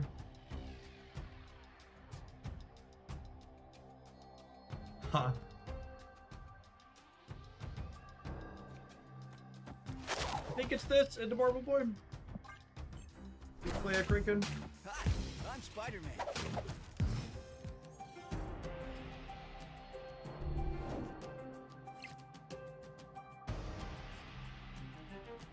And now I'm gonna wait on moving Spider-Man until Venus is in place so you can give a little bit bigger bonus.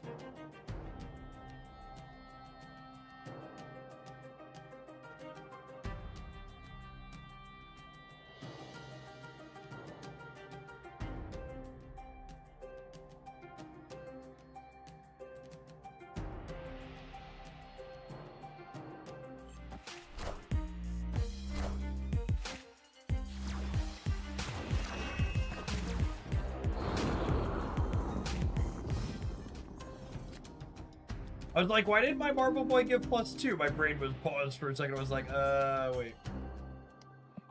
You know, this kind of hurts me to say, but I'm actually not even sure that Clea is good in this deck. I think there's a real chance that Clea is worse than Nightcrawler. Like, the deck is so good at spending its energy without her, and her spells are worse than, like, Submariner's 1/1s a lot of the time.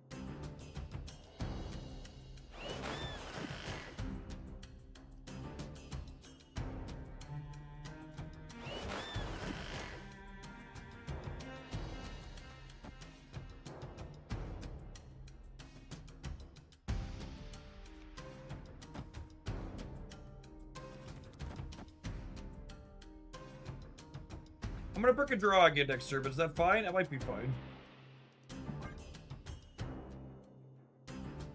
Yeah, Iceman could be okay too. I like Crawler for moving off Angela though.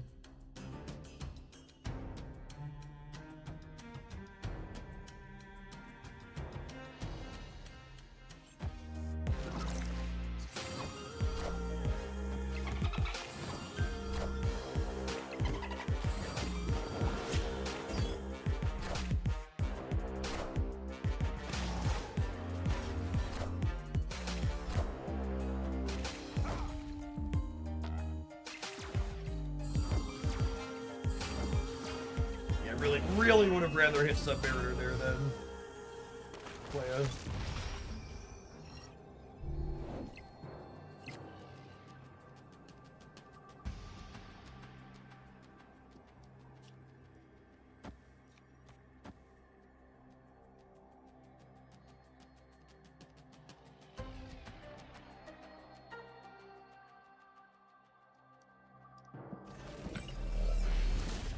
Oh my goodness. Are they about to play 1 to 10? Is that where we're headed? Uncanny X-Men!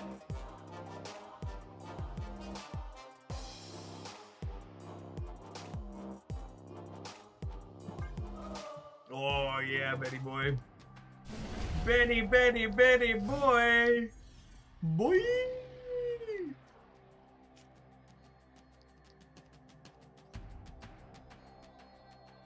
Okay, that's really funny. I can't really play there, but neither can they. Shang-Chi's gonna fucking win it as a 3-pointer. I can feel it. And by that I mean Spider-Man's gonna power up. It's gonna be great.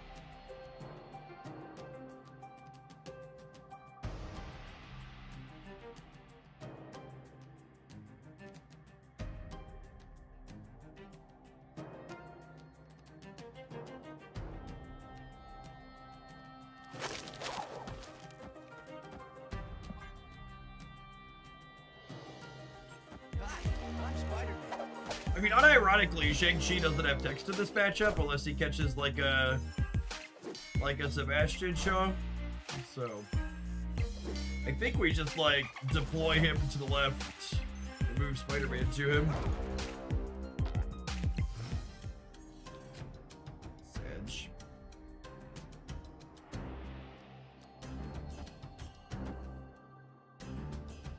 Maybe I saved that for the last turn, so like Jeff plus something else can't get me. I'm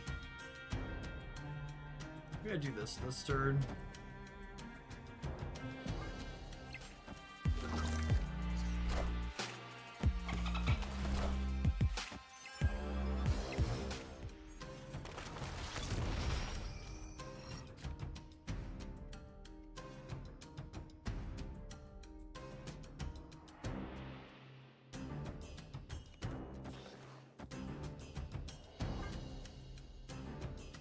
Then we're hoping to top deck a Jeff the Baby Landshark or a Clea here, so we can play Shang plus one of them. When we get lucky, Scarlet Witch will shoot violence here.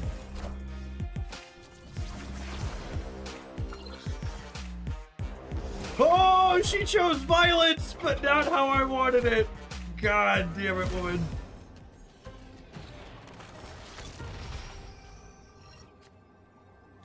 Wrong kind of violence.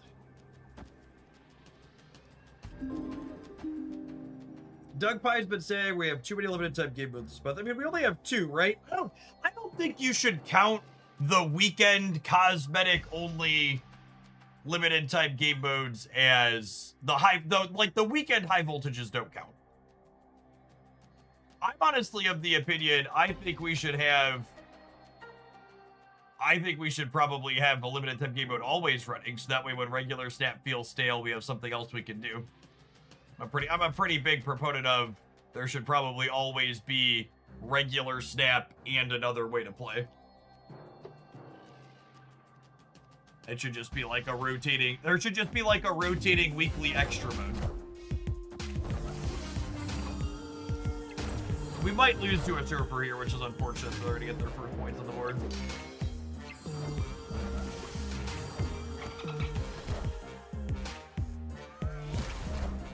I gave them the Scarlet Witch gave them the ability to play 3 freaking cards out. Yep. God damn it, Wanda.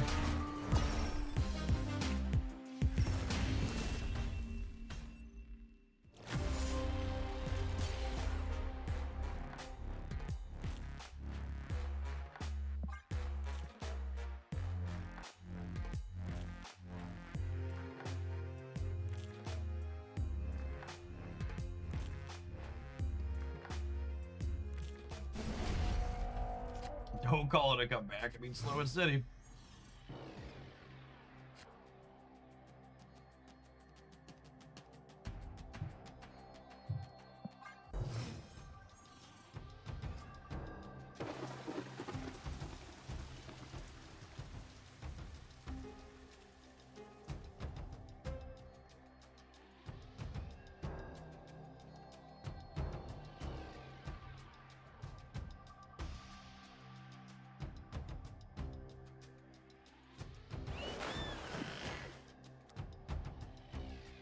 I think I'm just gonna use this up so I know where it's going. Am I? Nah, I'm just gonna fill the raft. We should be able to beat them in filling the raft. This is local man about to get brooded. Outside of exactly brood, we should fill before them.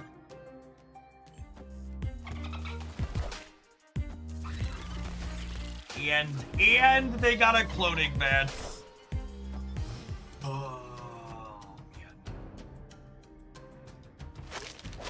That's fine. They're gonna play something I can Shang-Chi. I can feel it.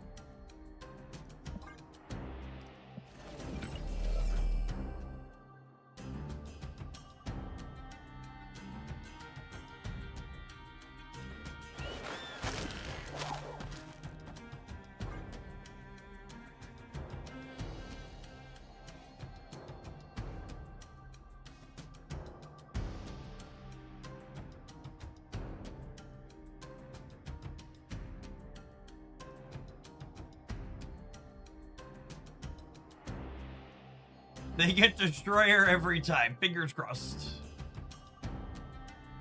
Or an Infinite.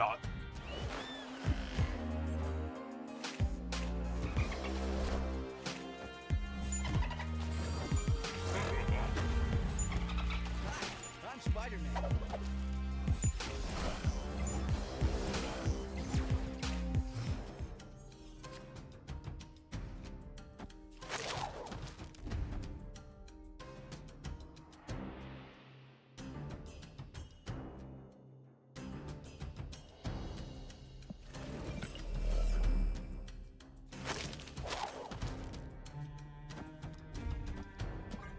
Be very quiet. We're hunting Guac Thief. I think we're probably dead again.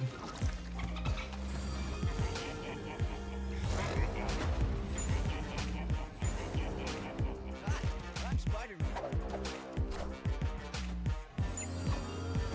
I'm Spider-Man.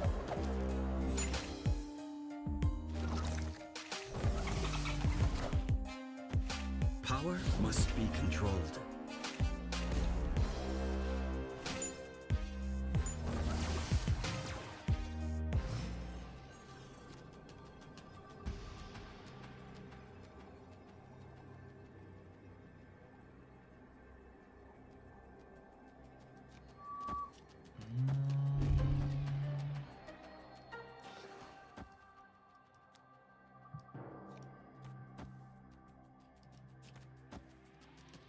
Probably dead.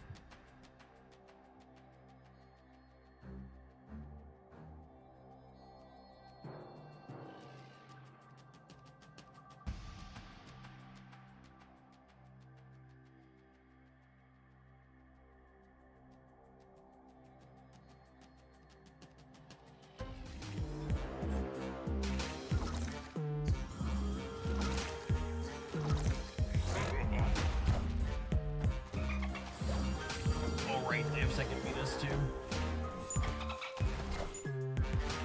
Power must be controlled.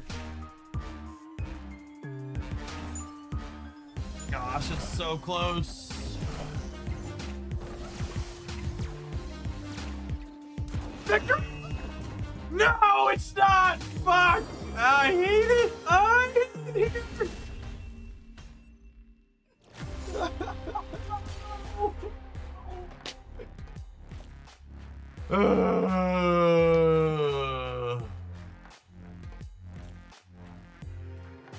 Marvel Boy tried. He tried his hardest. The ups and the downs, I laughed and I cried. Hey, Dannon, thank you for the almost 8 years of support. That's such a long time. Welcome back.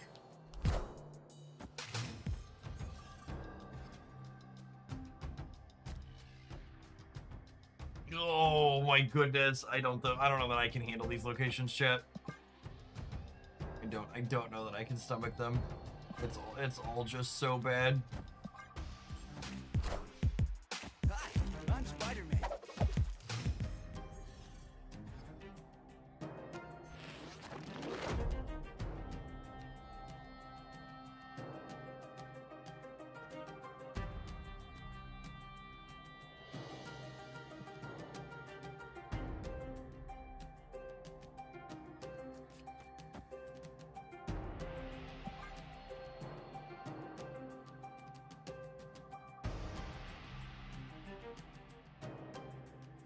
Has Dirty 30 been playable, or is that just kind of done? That's not remotely enough token. She-Hulk and Infinite are on the short list of 6 drops that haven't been buffed.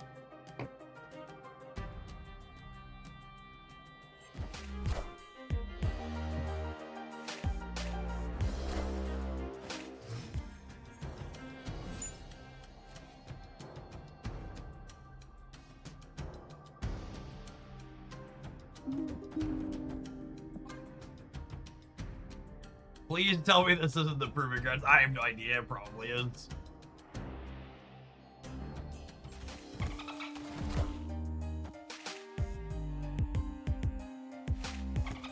Alright, she pulls Venus back out every time.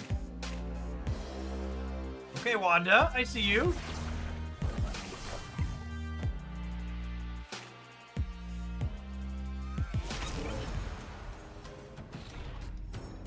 Yep, sure do see you, Wanda. Sure, yep, there you are. Ain't seen nothing yet. Mother of God. E20 Bandit. Thanks for Robin Hoagland here for the last 82 months. Appreciate that. Welcome back.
I love going from 3,350 Cosmo boosters to 3,360 Cosmo boosters. Yeah, you all gamer IC?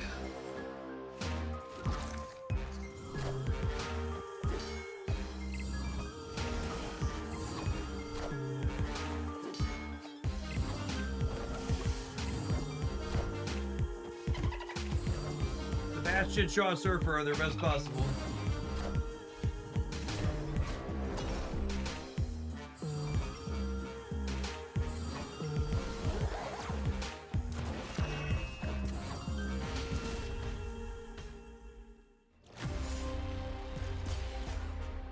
Remember the old paper magic streams? You know, it's funny, I actually use all the webcams I had from those a decade ago for the annual Pinewood Derby race with the Cub Scouts. A full camera setup that records and does instant replays for the kids while they're there.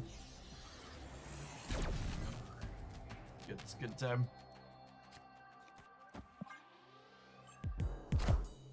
All right, Tinkerer's Workshop is a us favorable location.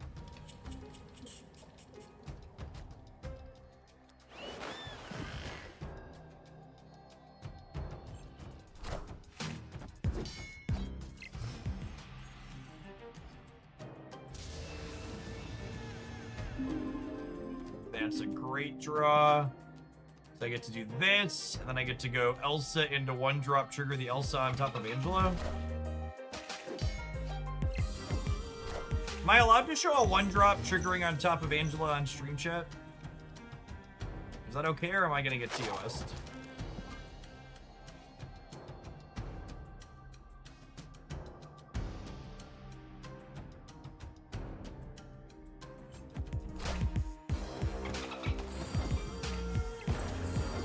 I have to report you to Twitch admin. Please don't, I need this job.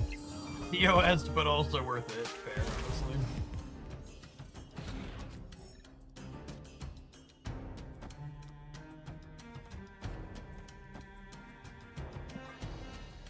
Need a one drop next turn, chat. Need a Clea or a Submariner.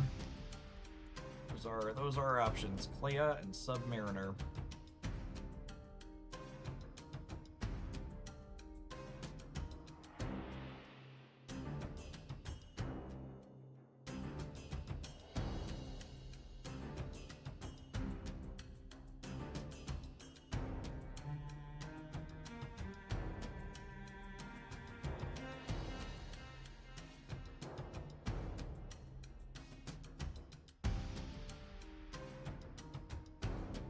You.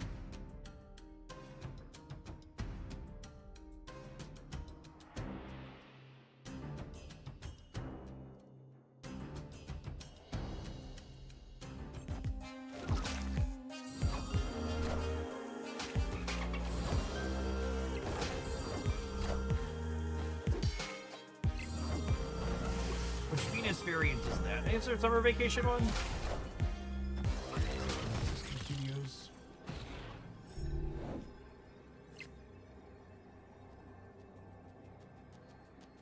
It's not the droid I wanted for Christmas. I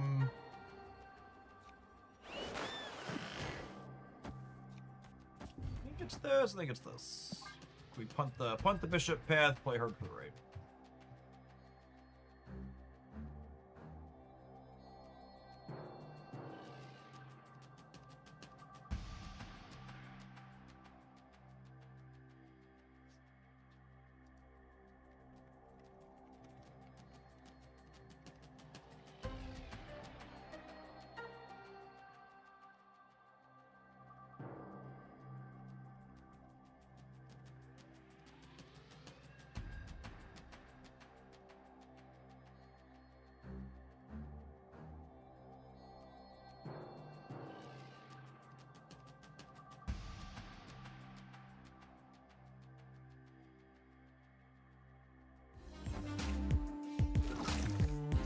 I assume the one on the left here is just Surfer. Watch one of their unknown cards be Killmonger and just absolutely range us here.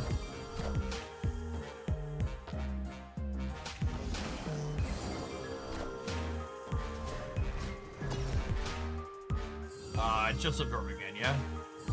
Oh, but I'm gonna lose the right to Absorbing Man.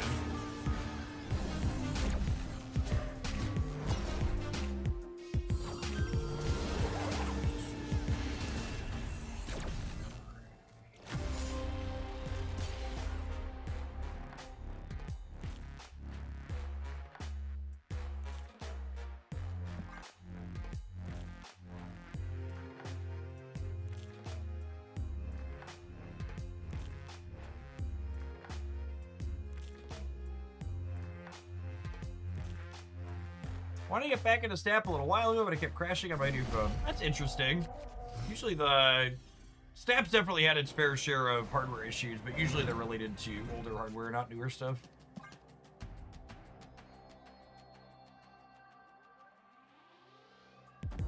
Hi, I'm Spider-Man.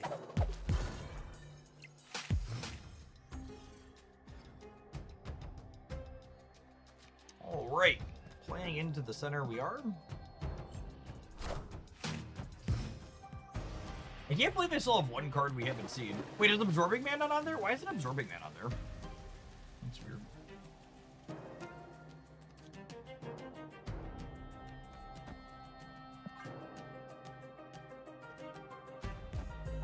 Yeah, unfortunately, based on talking to people, Marvel Snap's support team seems to be consistently pretty useless.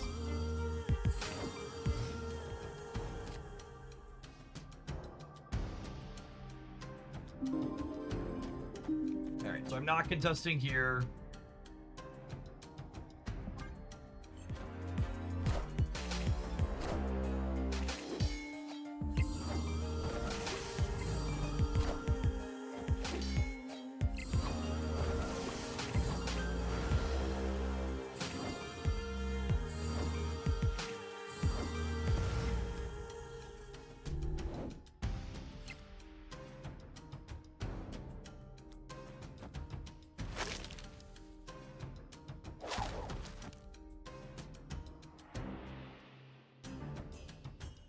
Yeah, I think they're gonna be big enough here that shit won't matter. I'm a little sad that Angela and Bishop are both in the same spot since we can't contest the island.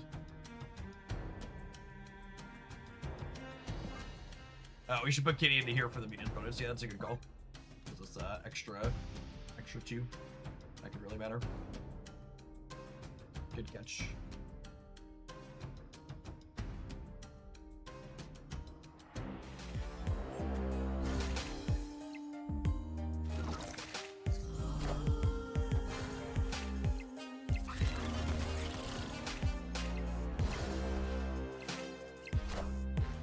Great. So they don't have any extra energy, meaning that they can. And wait, has their Spider-Man moved twice? Their Spider-Man's moved twice, right? So he can't.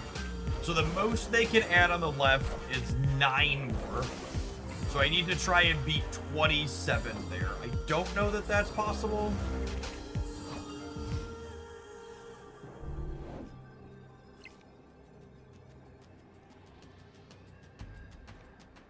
This is 12. This is 17. This is 23. This is 29.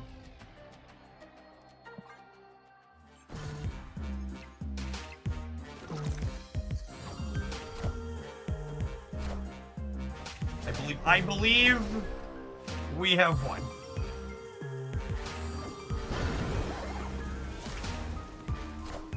See if I can go.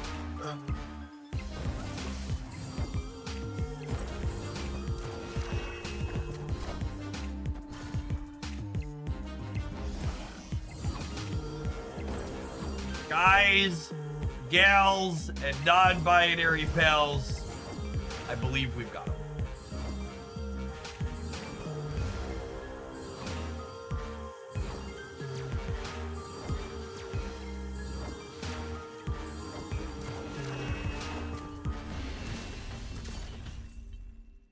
Victory.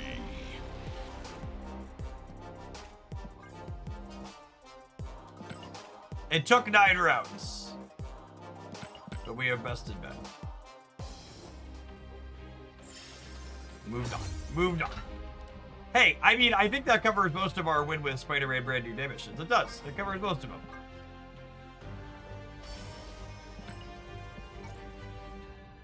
All right, gamers. We're gonna take an ad roll. Catch you in a bit.